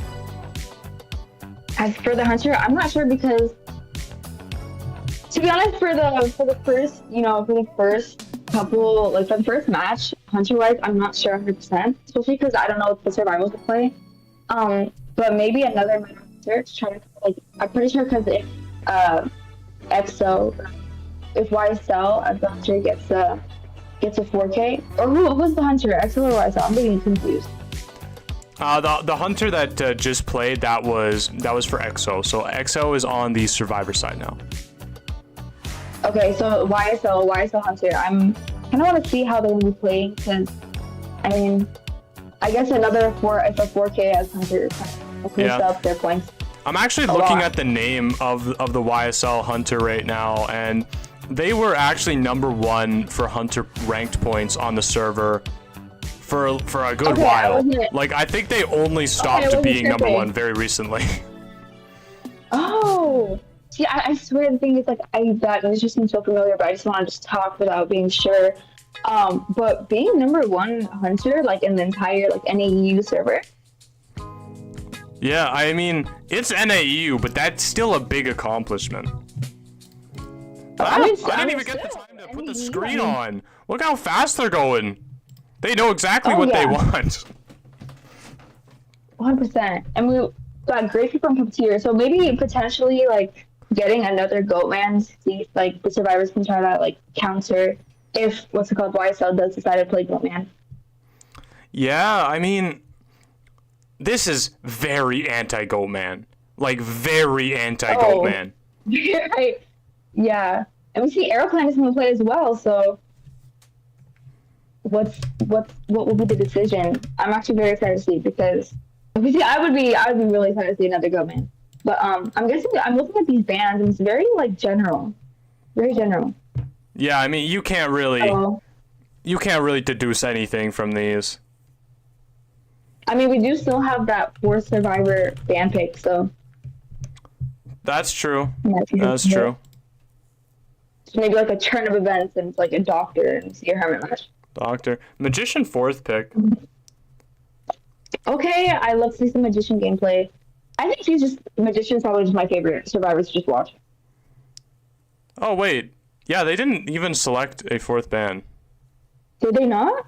They did not. All right. So survivors are adjusting talent and traits. I don't know if that was a mistake or this hunter is just very confident. I would love to see that though. We love to see confidence. I mean that's really what makes your or breaks it. Especially as a hunter. So just being confident and having a positive mindset, it will go such a long way. Even if you know, mess up in some way, you know, still having that affirmation that you got this. So Yeah, for sure. I mean, definitely like believing in yourself is a big factor to your own success. oh, 100%. I mean, you are your. Oh my gosh, this is one song. I don't know how to type it in, but it says something like you are your own enemy. I mean, a lot of times, yeah, I mean, of course I know a lot about that for sure, but Everybody's just in the chat fighting, but having like, you know, just, you know, what's it called? Just, oh my god, I forgot the word, but they're all rejoicing like, yep, I feel you. yeah. But I mean, well, what do you think we're gonna see? If I had to choose a character to play into this, I mean, be Ivy, to be honest. Probably. I mean, I would be surprised if, you know, YSL chose Goatman. Oh, okay. Going for the opera singer. Now, Opera. I do also know this, that they were, I think, the #1 rated opera singer for a while. Okay. They still are excited. probably up there on the leaderboard. I don't actually know. But I know they were like really high on the opera leaderboard, and they were #1 hunter on the server for a good while. Like a good while. A good while. Like, this is nothing to be played with. Yeah, But I mean, like I'm they kind of only excited to see. they only were like losing their spot like kind of recently, and that honestly, in all reality, could be because they were just practicing for this. Wow, Oh, yeah, but what a then- fast spawn from XO. Oh, yeah, they had like, okay, guys, I'm gonna go here, you go this way. We are FNAF type spot selection, but Yeah, they I had love that this ready. little- they had it ready. I mean, I feel like everyone's just eager to like get into that place, get right into it. Okay, I was gonna say no borrowed time, but it looks like Gravekeeper does have borrowed time. This is the only survivor with borrowed time. What do you think of that? Yeah, I mean, well, you know, this is kind of what we expect in round 1. Like, we've been very much so far, I think, in these matches, kind of breaking the mold when it comes to survivor personas, because you don't expect to see the borrowed time very plentiful in the early rounds, which is what we've seen. We've seen like yeah. 3-4 borrowed times. But I think this is really XO really respecting the hunter here and saying, okay, like, we just need to survive the early game with you, and like, if we get to end game, that's great, and we're just gonna try and get Exactly. like 1 or 2 survivors out of the gate. Yeah, I agree, and I feel like also just borrowed time is. I feel like it's very confident. I feel like having borrowed time and everybody would just be very confident. Like you said earlier, it is kind of like a little respect to the hunter. Like, okay, you know, give us a good time. We're gonna give you guys a good time, and just let's see how it looks. Because it looks like it's just knee jerk, and then I think 2 tags. Or was that only 1 tag? I think just the Survivor. 1 tied on Gravekeeper, but we can look here in just a second. Well, yeah, we're gonna see right now. No, Puppeteer So has that's- tied as well. Okay. Oh, actually making a big mistake right away. I was about to Getting out of the shadow form and not even being able to shadow dance back into it. Yeah, that little firework email was just. Yeah, well, you know, it happens. It is what it is. Yeah. It looks like Puppeteer might be the first chase for this opera. I'm actually not sure. Is this a good first pick for opera? The Puppeteer, I would say no. Yeah. Because too many available hits. And switching to Gravekeeper, I would say Gravekeeper But- also has 4 available hits, but he's also a tide turner. So there's like kind of other reasons you yeah. might want to eliminate him and allow a little bit of a downside to your early game. Yeah, I agree. And here we go. We might see. Oh, this. I was expecting the tram hit, but also he is not able to put that pallet fast down enough. Skips that hit. And now Ripper is half health, but they will just push out from the opera. Oh, gets the pallet stun. This is big Oh, news that because was- he was that able to was conserve a shovel. He is able to go into that Yeah. shovel again. He is just. Oh wow. And we see But that then pay they off will- right away, actually prolonging this kite a lot longer. Exactly. I mean, right now I didn't notice, but we had 1 cipher done, another about to be finished. Blink is up though. I mean, the opera was able to save third. Yeah, I mean, Blink is up. Doesn't look like she really needed it, but we needed it. No. Yeah, I've said this many times, but I truly believe that abnormal. It doesn't even matter what the situation is. Abnormal is almost always better on opera singer, and this is really flying in the face of that. So, I mean, we'll see if it works out. Yeah, I mean, she does have trump cards, so I mean, she could always just decide to play abnormal opera midway into the match. That is true. Does that? I feel like that seems like a little bit. Was able to just pick up the down people right away. Yeah. And she is. I mean, there is an upside fact that she is a little bit far away from ciphers. So I mean, she can always just shadow back. Yeah, this is true. Like, one of the big things for opera is that you want to force the rescue as quick as possible, because opera's camping is weak. Like, to say things as it is. Like, it is weak camp. So if you could force the rescue and force her to spend as much time doing the thing she's weakest at, that is how you will win against her. Oh yeah, but can we just talk about like terror shot for a second? That was crazy. And the blink is out. Magicians watch out for teleport. Amar, sorry to what she said. But yeah, the best thing is like she could just zip past ciphers in this areas so fast. For sure. We did see that with the opera, just really going through the middle cipher and just trying to pressure as much as she can, while I'm guessing the puppeteer went for the save. But there we go. Is not able to put the pallet down fast enough and just get a hit on the Gravekeeper, and that is in a back to the manor for this Gravekeeper. No last cipher, but I mean, actually, I guess we do have last cipher. Yeah, they do have one that they're starting, although it's not very well progressed. So, I mean, this is looking better and better for the hunter here. Like, to be honest, like, I was say, yeah.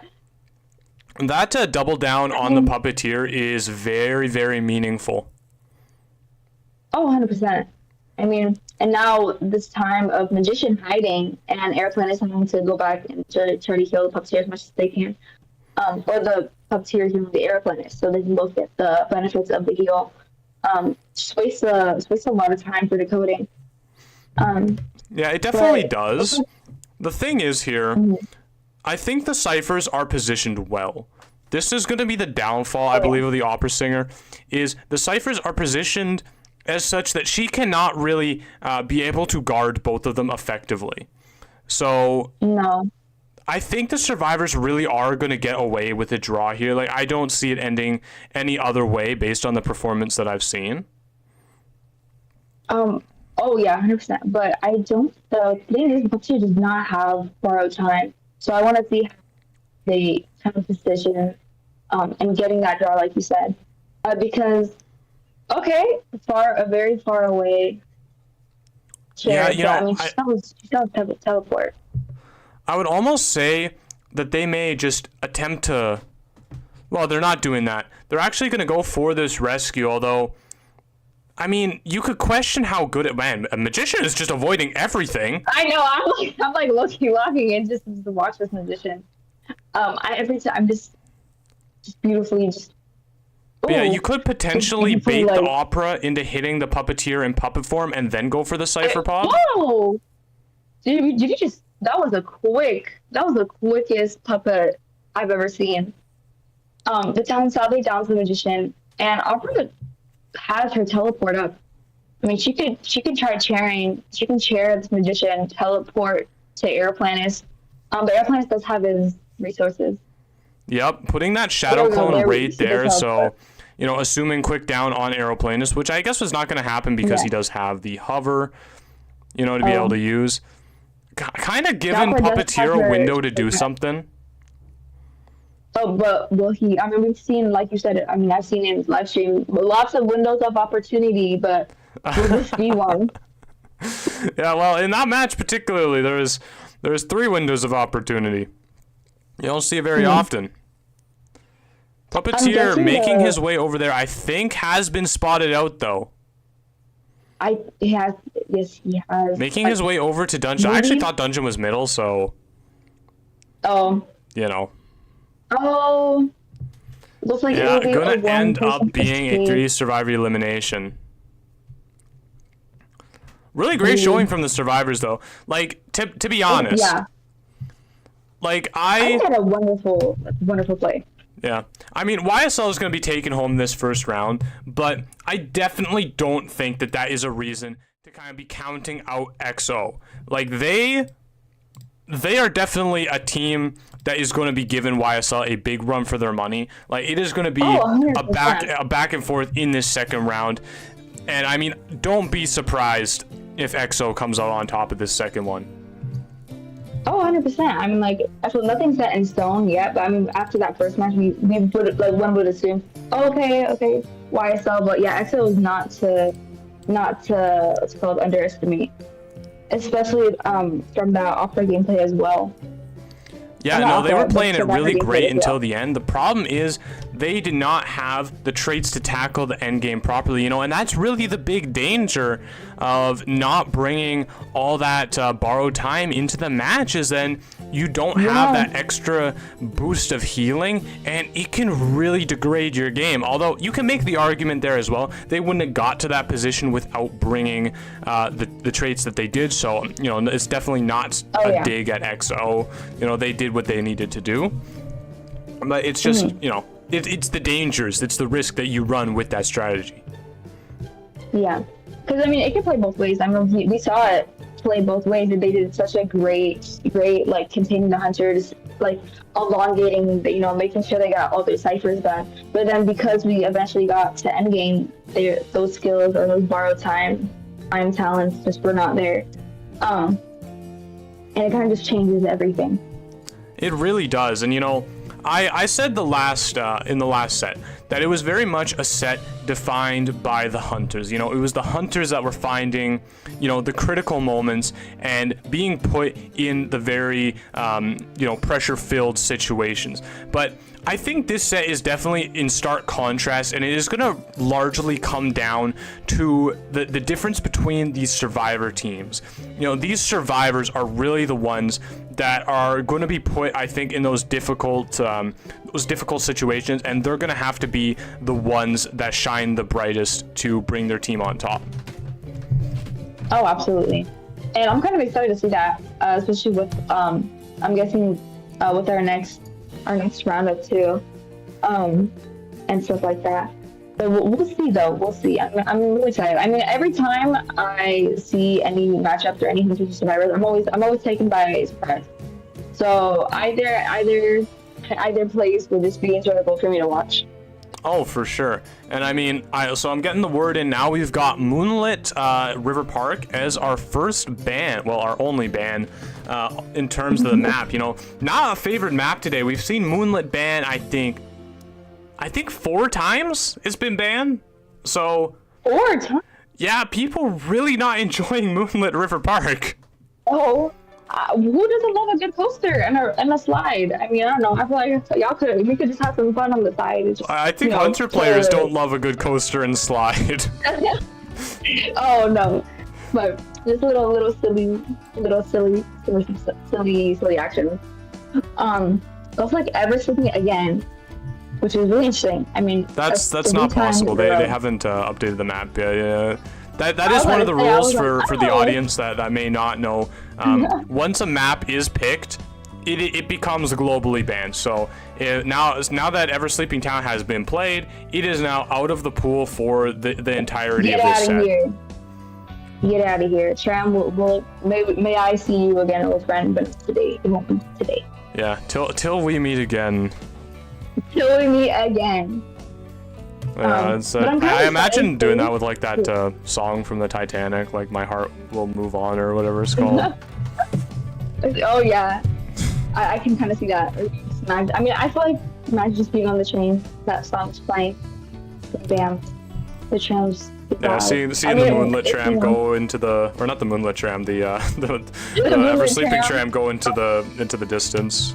Sadly. You know what would be funny? Like if the roller coaster from Moonlit, what is it? Like if you were able to go on the tracks for the roller coaster and it's just knocking you out like it does with the tram.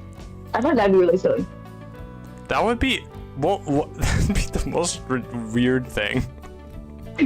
Like if you could go on the tracks at like forced stop and here comes the train just to get you down. Yeah.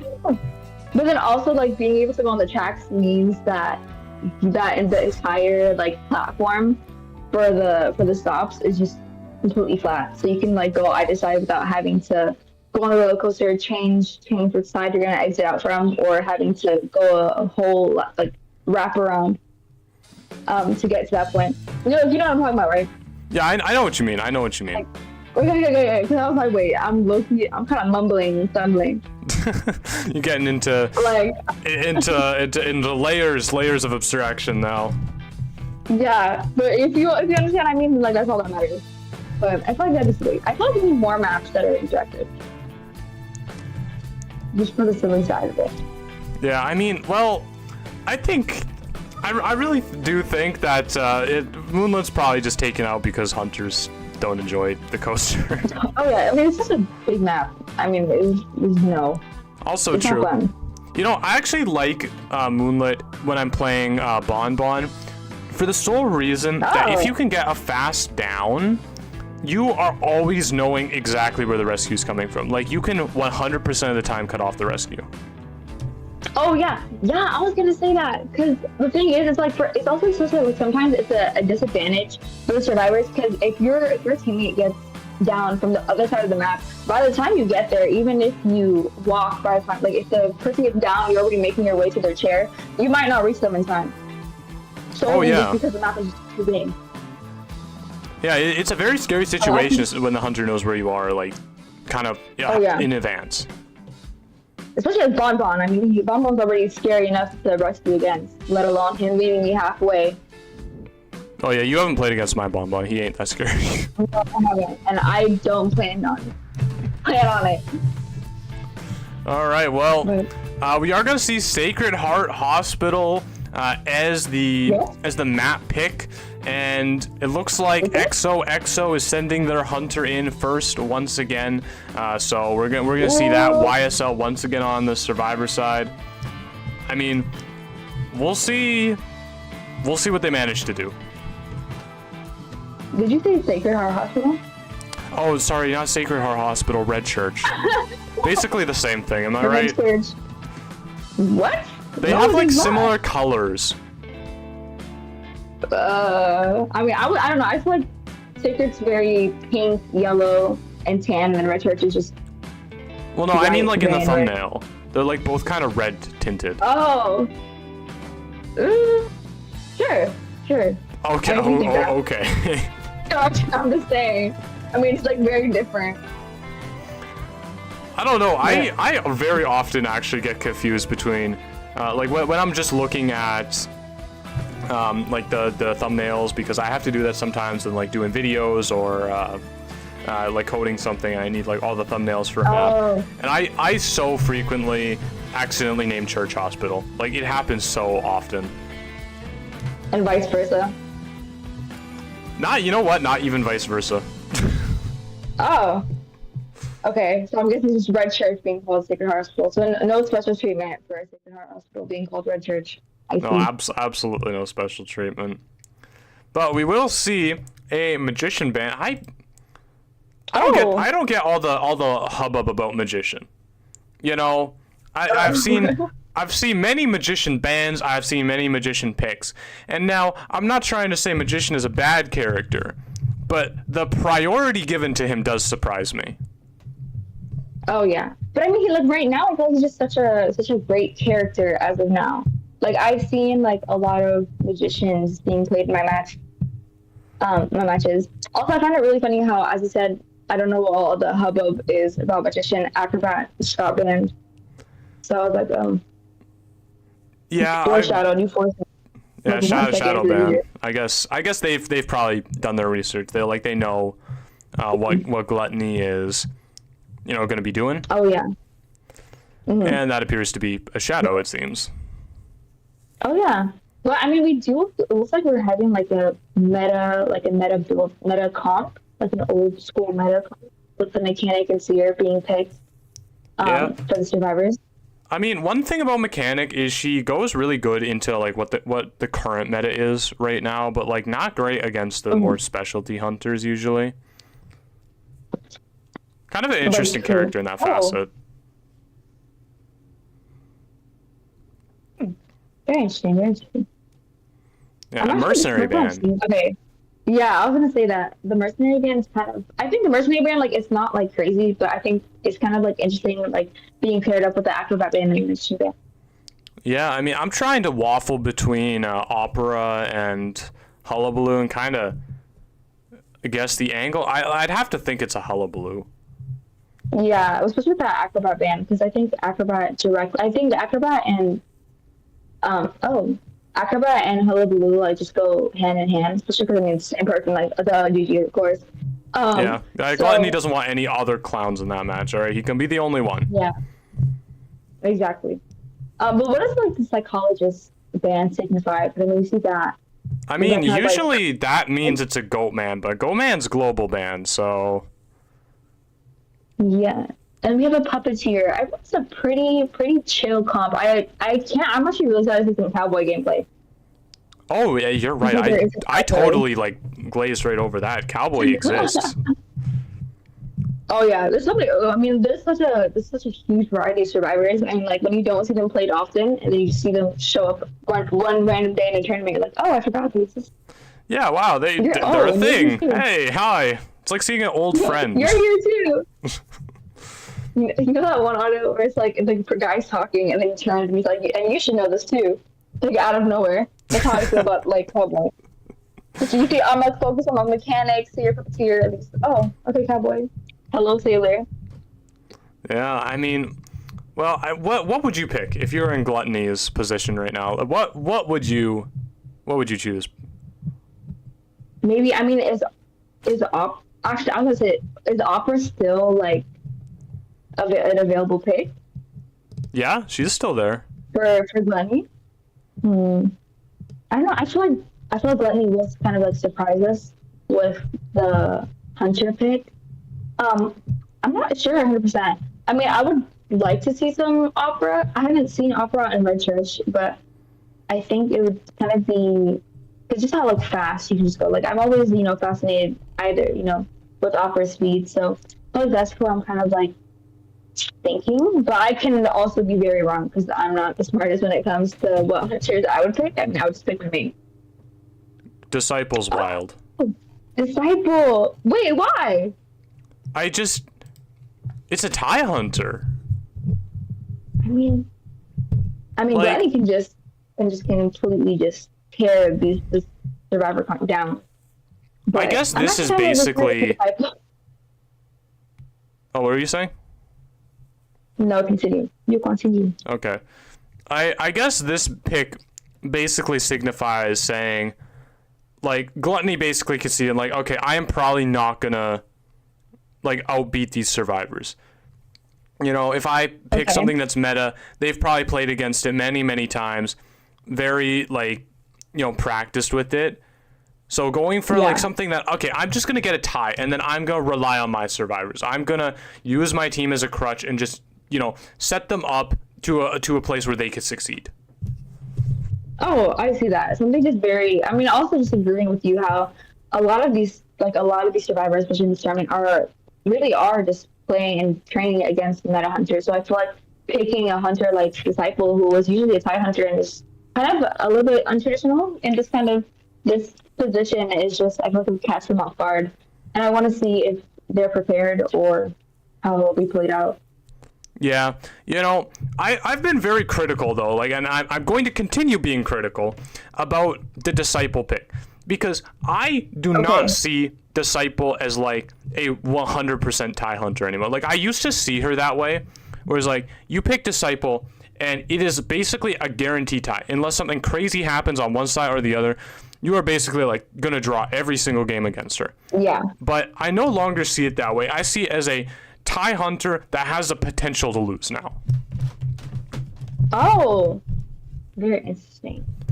I can see that. I think also I think there was one point where I think Disciple was a very popular ban pick in ranked.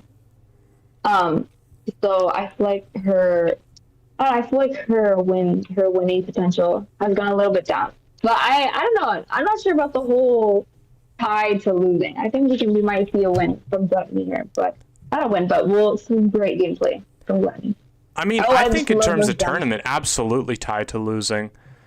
And I say this because pretty much every time I've seen Disciple played in Call of the Abyss or whatever tournament it is, they are either fighting for that tie or losing. Oh, 100%. Like, yeah, like a tie with Disciple is just never easy. And it looks like Cowboy's just able to dodge those cats and Glenn just ignore this, having to decide to just not chase the Cowboy anymore and going for the Seer. Yeah, I mean, can we address the Cowboy having tie turner? He has tie turner? Yeah, Cowboy. Oh, and Puppeteer. Huh. And Puppeteer, okay, like I believe that. Cowboy is a bit of an oddball for me. Like, I don't really understand that one. Yeah, definitely because I think. Ooh. Yeah, there's the owl. Oh yeah, but also going back to the Cowboy, also because I feel like he, just like any other harasser, I feel like he's trying to maximize rescuing before the chair. So I feel like having tied is pretty interesting for Cowboy, but I mean, sure, but like I feel like not always, but sometimes as Cowboy, especially against a hunter with like kind of stronger camp, you want to go for that lasso rescue, and then tie turner isn't there to save you. Yeah, I 100%. I absolutely agree. That's something because like when I think of Cowboy and like other wrestlers like Ganji forward, like they're like a forward might be tied, but like Ganji, like if I see a Ganji with tied, I'd be pretty like a little bit interested because I feel like you want to get the rescue before the survivor's placed in the chair. I like a balloon rescue. For sure. Although we aren't going to see the Cowboy just yet. I mean, it is also a Disciple, so she has the ability to just cancel out his lasso completely. Yeah, but I think that was like a 49% like chair. I was really thinking that she was gonna Puppeteer was gonna not make that before half rescue, but was able to just pull it off really well. And can we talk about these ciphers? I mean, they're just absolutely just going crazy. Yeah, I mean, and now we see the Cowboy in the vicinity actually taking the Seer away. Although, kind of pretty dicey. He might actually get hit here. Yeah, and I just like love how the mechanic spot is just. Oh! Yeah, wow! Actually manages to body block that. Picks up the Seer, drops him fast enough, but will it be fast enough for? No, but I guess it looks like the bot was trying to potentially body block for the Seer. Yeah, I mean the Cowboy still is here. You can't just ignore the Cowboy. But I wish we could see the Cowboy. I kind of want to see what he's doing. Yeah. Oh, but he's just running away. He just says bye. Yeah, he's deciding it's not worth it. I mean, the Cypher's 50%. Why take this risk? Yeah. Even getting healed up by the mechanic doll as well. Oh yeah. So by the time that, but I don't. This might be a stopped rescue. This might be a turning point because there's the flywheel. Flywheel, just a game changer right there. And the mechanic being the one being hit. That's I like this. This is exciting to see. Yeah, and there goes the Cowboy once again with the support, making sure the Cypher is primed within the correct time frame. Probably gonna try to force the Disciple to use the cats and then go for the pop afterwards. Yeah. I was kind of expecting her to put that little stick up. Seer also has another owl available to him, so we could even potentially see a dungeon escape. It is here. Just look at these gates. Just look at these gates on the side just being decoded so fast. I mean, I don't know. Will they be able to get it out? Because it looks like who is that taking through? Wow, the mind games. Will Cowboy be able to lasso him? He will! Oh! And does it at the time where the cat effect is taken away, so the jump is not available. And power stuns! But she still has warp. She still has warp. So they're gonna have to try to manipulate them in order to. Oh. Oh my gosh! Oh. Wait, but will. This is the greatest thing I've ever. That was the greatest end game I have. Ruthless. Oh my gosh! Amazing plays. That cowboy getting that lasso, by the way, is like. Wow. Wild. I have no words. I'm like, my brain needs to just think of what happened right now. That was shocking. That was probably my most favorite endgame I've ever watched. I know I had one yesterday where I said that was like the best like textbook endgame you could ever have, but like maybe that is replaced. Right. And I mean, it's actually kind of funny because we never do see that cowboy use his tide, but we just wonderful plays, and that's probably somebody to clip that, and I need to put it on my wall, frame by frame. Yeah, I mean, I feel very vindicated about my complaint about Disciple right now, though. Disciple. I'm gonna hold on to that forever now. It sounded like I told you so. Because I was over here rooting for the Disciple. I was like, hey, don't underestimate, her little teeny, and Miss Anne. And then we see, this wonderful plays from the survivors. And it also like as I'm watching this Disciple gameplay, it's like on the side you see the ciphers are just being rushed through like beautifully. So yeah, I mean, it was definitely great. The survivor team on the side of YSL is like they are cooking. They're cooking. Let them cook, guys. They are 5-star Michelin. But yeah. But also just the fact that before I even kind of like noticed that the cipher had been popped, the gates were like already like at a pretty good decoding progress. I was like, it was amazing. I know, like they were prepared. It was a very fast game. I don't know, I feel like it was fast, like progress wise, but I feel like watching it, everything was just in slow motion, seeing like how this cowboy was pairing up with this Anne and the seer, and then with this mechanic as well. And then I think we did see some puppeteers, like some puppeteer, like some clips of him as well. But even though it was such a fast game, I feel like it felt slow. I don't know, personally it felt slow. Just it kind of did. I mean, I honestly want to like go rewatch that and break it down because there was just so much beautiful like play on the side of the survivors that like I didn't even get a chance to mention all of it. Oh yeah, I feel like everything was just happening so fast that it was like after we're talking about one thing, another thing happened. It's like back and forth, like kind of like a tennis game.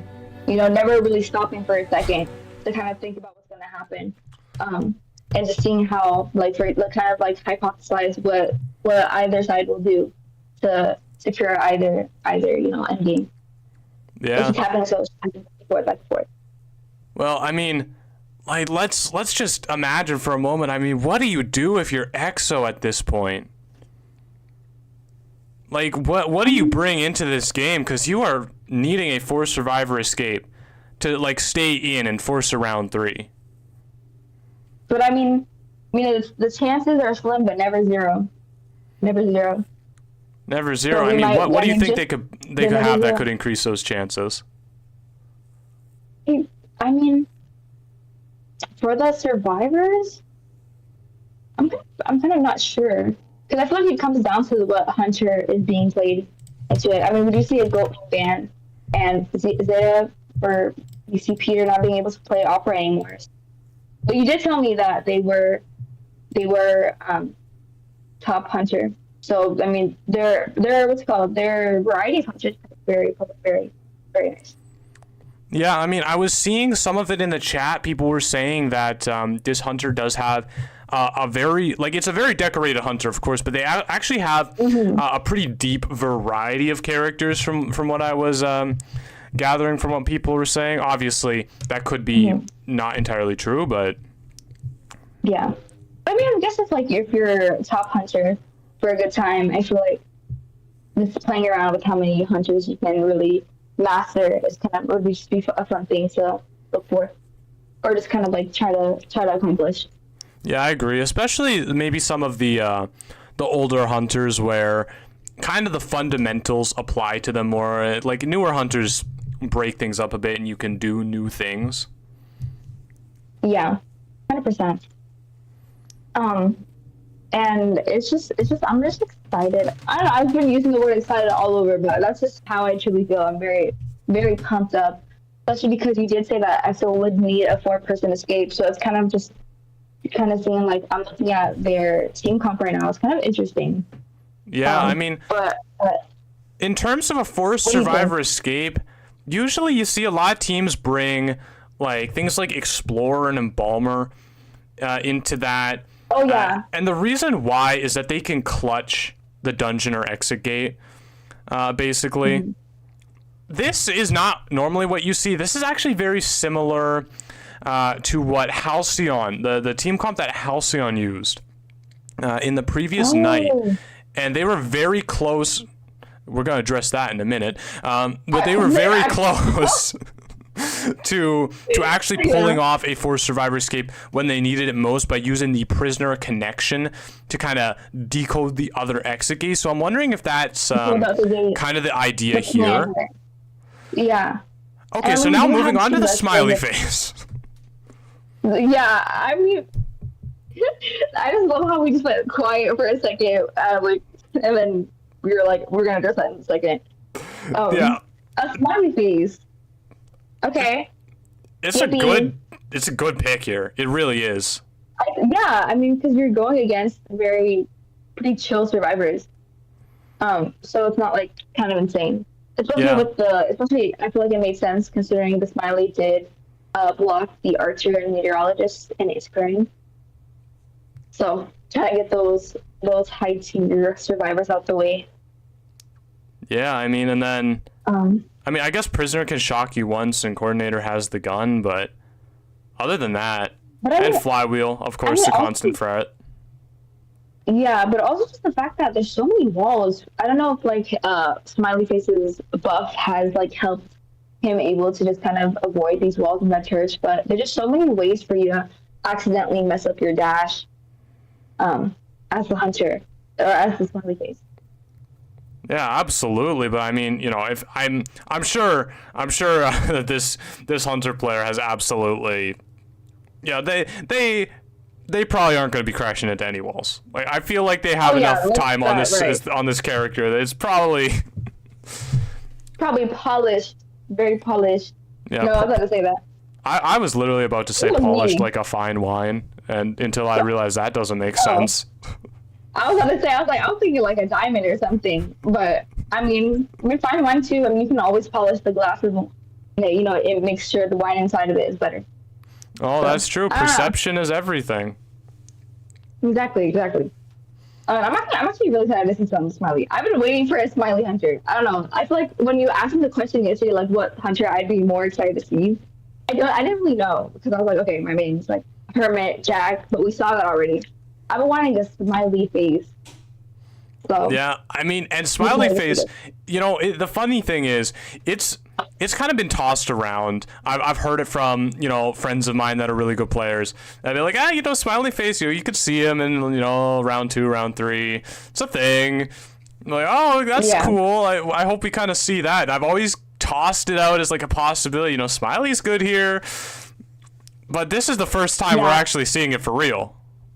Right. Which I'm just ready to see this. But does he spot out the coordinator? Is that coordinator? I think he just wanted the attachments. I don't think he wanted the coordinator just yet. Probably going to try to... Yeah, actually gets a hit on officer.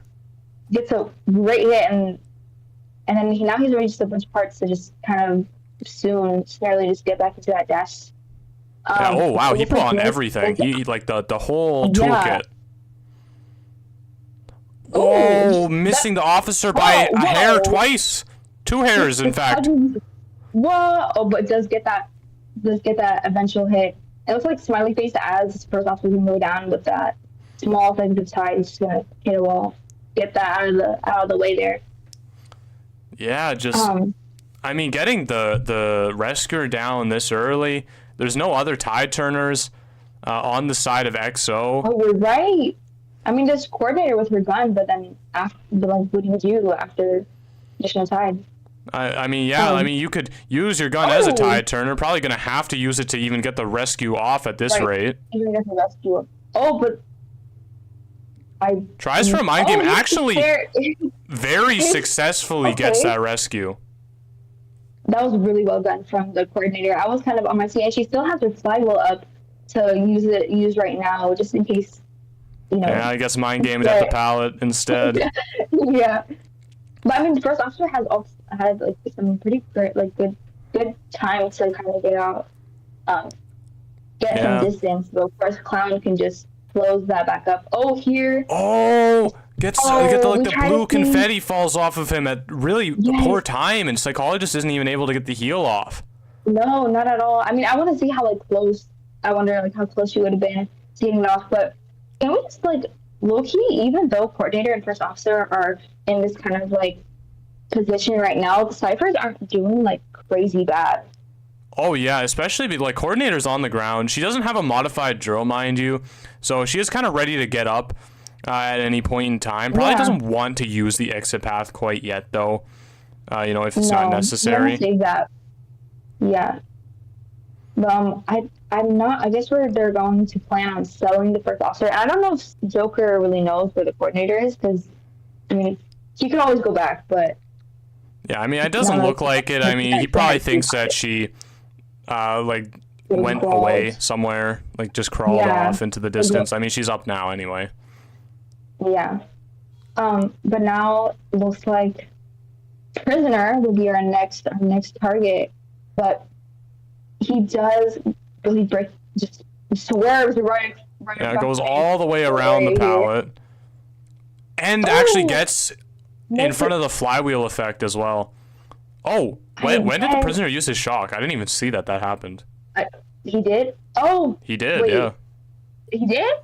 Yeah, I guess when I guess when the Clown did that kind of swift 360 turnaround thing, that he used it then and just baited out the flywheel and the shock at one time. Yeah. I mean, we're seeing decent ciphers. There's only one cipher remaining, or there's two, but one's very close to being done. I mean, it's perfectly done now. But it looks like coordinator is wanting to go for the rescue. I can't see exactly who that is. We're going way too fast for my eyes to adjust. Yeah, I mean, I don't understand how you control. Oh. What? Oh. the little wiggle. I don't know. I think. Did he not have an infinite propeller on? Finishes that charge attack in the worst place. Yeah, I mean, trying to. I mean, Prisoner does have his shock back up and everything, but it does look like he's just gonna try to get that Psychologist down, trying to avoid any other progress. And there's still two other ciphers that are that could be done, but it's on the other side of the map.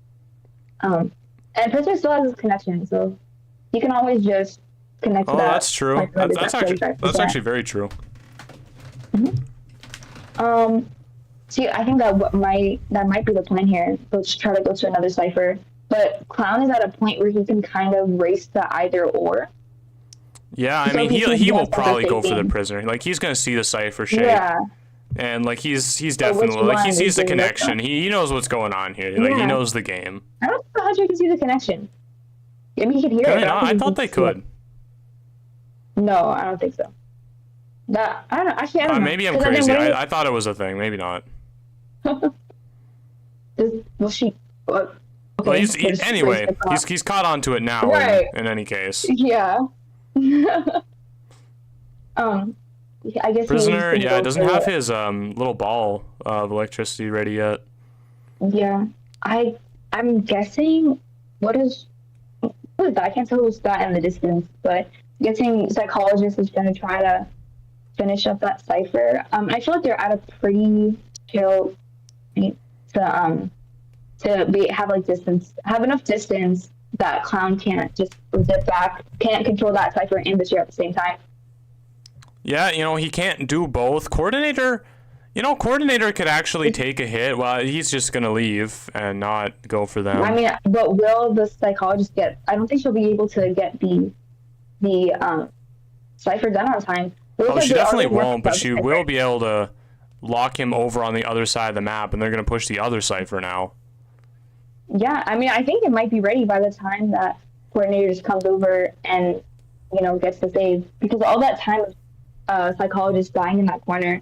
Yeah, and then they can get it done because Clown does not have infinite propellers, but the survivors don't actually know he doesn't have infinite propellers. Yeah. So there we go, but he still has blink. He can't get a blink down right Blink here. could come out here. The flywheel predicting it. Oh, he hit the chair, actually. Yeah. With that blink as well, but Psychologist has borrowed time.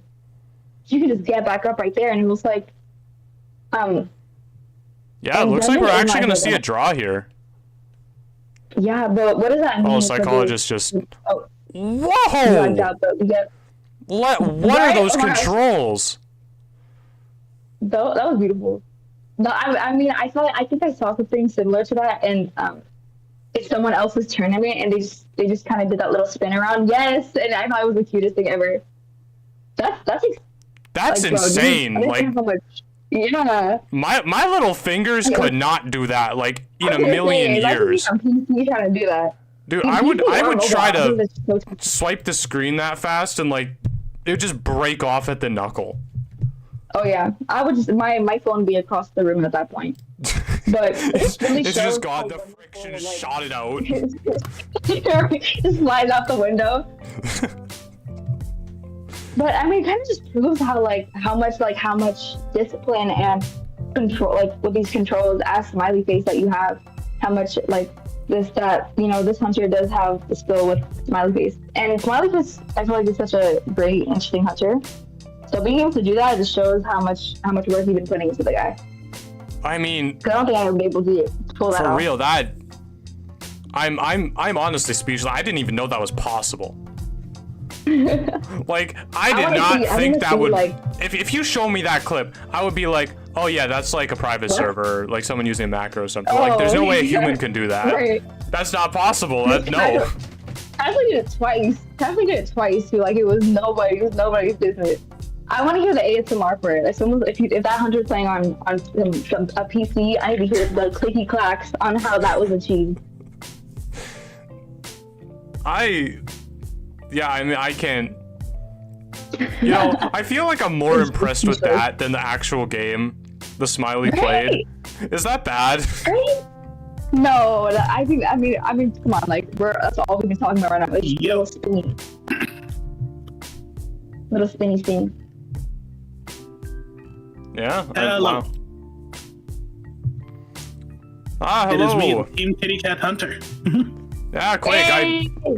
Kendricks didn't message me that you were coming, so I apologize for a bit of a rude welcome. But welcome to the to the commentator corner. That's what we're calling it now, I guess. Hey man, our team was full of surprises. Had to get one last one apparently. Oh yeah, for sure. Sneak up behind us like that. Well, I mean, hey, we're glad to have you here. Really, really great matches. You guys went into the first overtime match that we've had for this tournament. I mean, how did that feel? What were the feelings going into that round 4? One, I was actually very happy to make it to round 4 because our plan was making it to late game. Of course, I'm not gonna drop all the plans and all that, but there was some plans to save some picks for later. For example, of the Goat Man, they let me have round 4. We could not believe that Kiwi and myself, we saw the Goat Man pick, and I immediately wait, this is allowed? This can't be happening. This is not real. Lulu DM'd me after there, you have a Goat Man ? I was like, yeah. I just didn't want to play it, but I mean, if they're gonna let me have it round 4 while they're forced to pick Pharaoh Lady Composer, I mean, I might as well go ahead and pick super broken meta character. I mean, yeah, I guess so. If it's available, why not? Gosh. And I was like, cool. I think I faked out the other team too. I think they just didn't ban Goatman because they were like, oh, he didn't pick it round 1 or round 2 or round 3 even. They just aren't gonna play it. I know, for real. I mean, I think we all just forgot about it. We're like, oh yeah, it's round 4. Like, Goatman is pretend. He doesn't exist. Like he was gone a long time ago, but I guess not. That's the farthest a Goatman has ever seen in tournament. Oh, obviously. But I mean, would you say? I mean, going off that, would you say that your team maybe thrives in the later rounds then? A little bit. You know, we are the mammoth masterminds. We always got to keep some surprise picks, just in case. Just in case. I mean, I take it the character pool is pretty deep then. A little bit. Also, you know, we got our sub hunter. Oh, that's true. That sub is in a true Dream Witch, statement. that's the call in 4K. All I'm saying. That's the phone a friend. You know, you need that for elimination. There it is. Absolutely. I was like, you know what? I don't have enough faith in myself to get 4Ks back to back to back. Let me go ahead and call my resident 4K. Grab that real quick. We got the one out, turned it to the round 3 Shadow v Shadow. That Mind's Eye pick was entirely an accident. Oh, was it? No, we did not mean to click that character. Like at all. Who did you mean to pick, if you don't mind me asking? Toy Merchant. Toy Merchant. Okay, makes a lot more sense. I know myself and Kiwi were like, this is crazy. We picked Mind's Eye, and then it was just nothing but panic and call. We were like, anybody know how to play this character? Oh my gosh. It was. But yeah, I mean, throughout the whole tournament, it was really interesting because you guys were mirroring each other really well. I mean, we saw the first round that the hunter on your side, you couldn't quite get that one survivor at the end of the game, and then in the next round it was completely opposite, and half a heart couldn't quite get that one survivor. You guys both tied the third round, went into the fourth. You both had lag issues with characters against Goatman at Shack. What do you have to say about that? The Goatman of theirs was round 2, I'm pretty sure. But the Faro lady standing there, I was like, oh boy. Pause the game. Hey guys, what's happening? The Faro apparently crashed. I think something's up with the internet. I was even having frame drops, so I was terrified. I was like, I gotta play I gotta play this Goatman through these frame drops. It's the last. I was like, you know what? I only need like 2 kills anyway. It's cool. I can guarantee a time, Goatman. I mean, for sure. And then I hit the Faro lady with 5% cipher progress. Yeah. I mean, what was the kind of ideas going into that fourth round? I mean, it was probably nice because the survivors set you up super good. Like, what was team morale at that time? Team morale was great. We were like, we got a 3 out. This is free. Even a 2 out, I was happy with. I was like, I have a pretty good chance of winning this next. I'm confident enough in myself. So seeing that missed teleport go to the exact same gate, I was like, yeah. That Clark missing that teleport was so sad. That was pretty unfortunate. I mean, it happens, of course. I mean, you could probably testify. There's a lot of pressure coming down on you in that situation. Shadow, you saw my Shadow miss teleport that game. Oh yeah. The Chinatown. It does happen. I wasn't that scared because it was a really great pace. Yeah, I mean, it was great. Your Shadow was amazing. I mean, so was 4 Opera's Shadow. But I mean, for sure, we did not expect that. We thought they had a Dream Witch only. We did not expect the Shadow.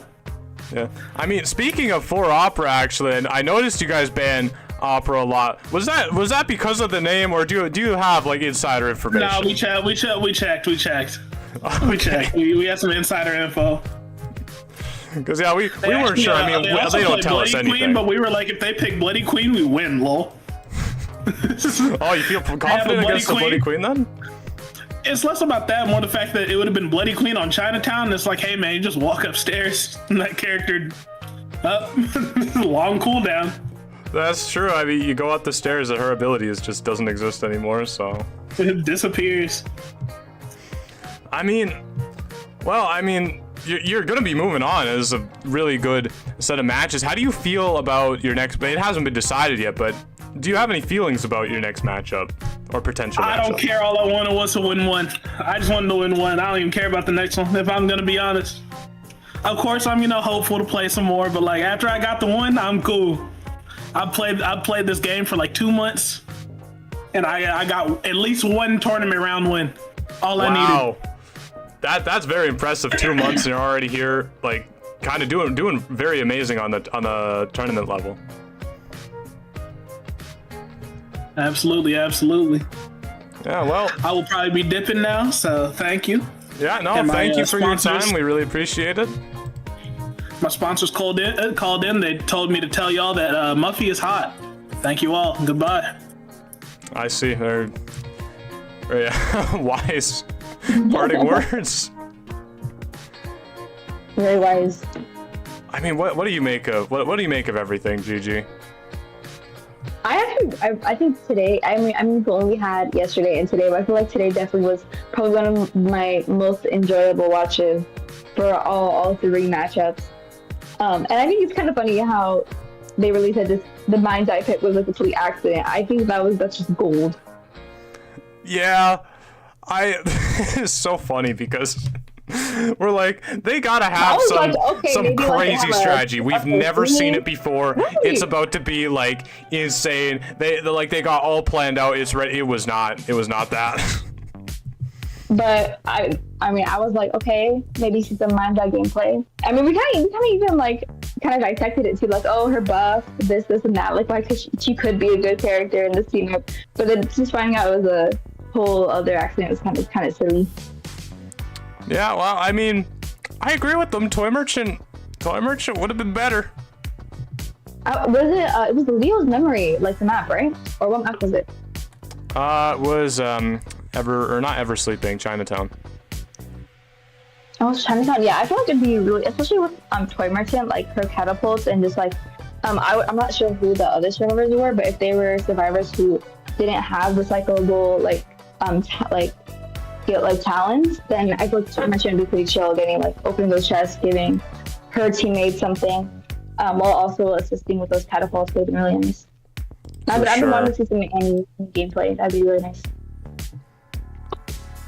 Yeah, I mean, I guess, yeah, that's all the matches that we have for today. Tomorrow, all right, so I mean that's day 2. Tomorrow is the start of the long matches, everybody. Tomorrow is where we are going to be doing 5 matches, and the next day we're going to be doing 5 matches. So day 3 and 4 are going to be packed. We have some heavy hitters scheduled for tomorrow. I mean, we start the day with BYD versus Persona. That's going to be a great game. We're then throwing right into ES1 versus FNE. Another great game. Then as the 4 to 6 p.m. we got scheduled in, we got Frogfin, also known as Rival B4U, lots of different aliases for them, versus Amy, and that is a matchup I am very, very excited for personally. I'm so pumped up. So pumped up for that. Then we got oh, go ahead. No, you continue. Okay, well, after that's done, that's gonna be a great match. I'm, like I said, very excited to see that one. Following that, we're gonna have Low Win Rate versus Prototype, another one I'm very excited to watch. And then to end off the day, 8 p.m. to 10 p.m., we got GSL, or also known as Gaslighters, versus Caused Chaos. So it's a very stacked day tomorrow, so make sure you don't miss it. Stream, as always, gonna start 12 o'clock. We'll have a little bit of a pre-time, of course, but the matches will begin at 12, so make sure you mark it on your calendars, get ready, grab your snacks, everything. Make sure you stay hydrated, and yeah, I hope to see all of you there. Yeah. Anything you want to add, Gigi? I don't know. I mean, I feel like this tournament has such amazing players that I feel like saving some time off the side to just watch how everything's gonna be unfolded will just not leave you disappointed, no matter who you're watching. So you guys really should tune in as much as you can, because this is where things start to get juicy. But literally great job for the teams that played up today. Like, I mean, I feel like I was constantly, even though I wasn't watching the first matchup and halfway through the second, I feel like I was constantly on my toes. I'm probably gonna go back and just watch everything. Very enjoyable. And I mean, I feel like all the people in the chat as well just probably enjoyed the match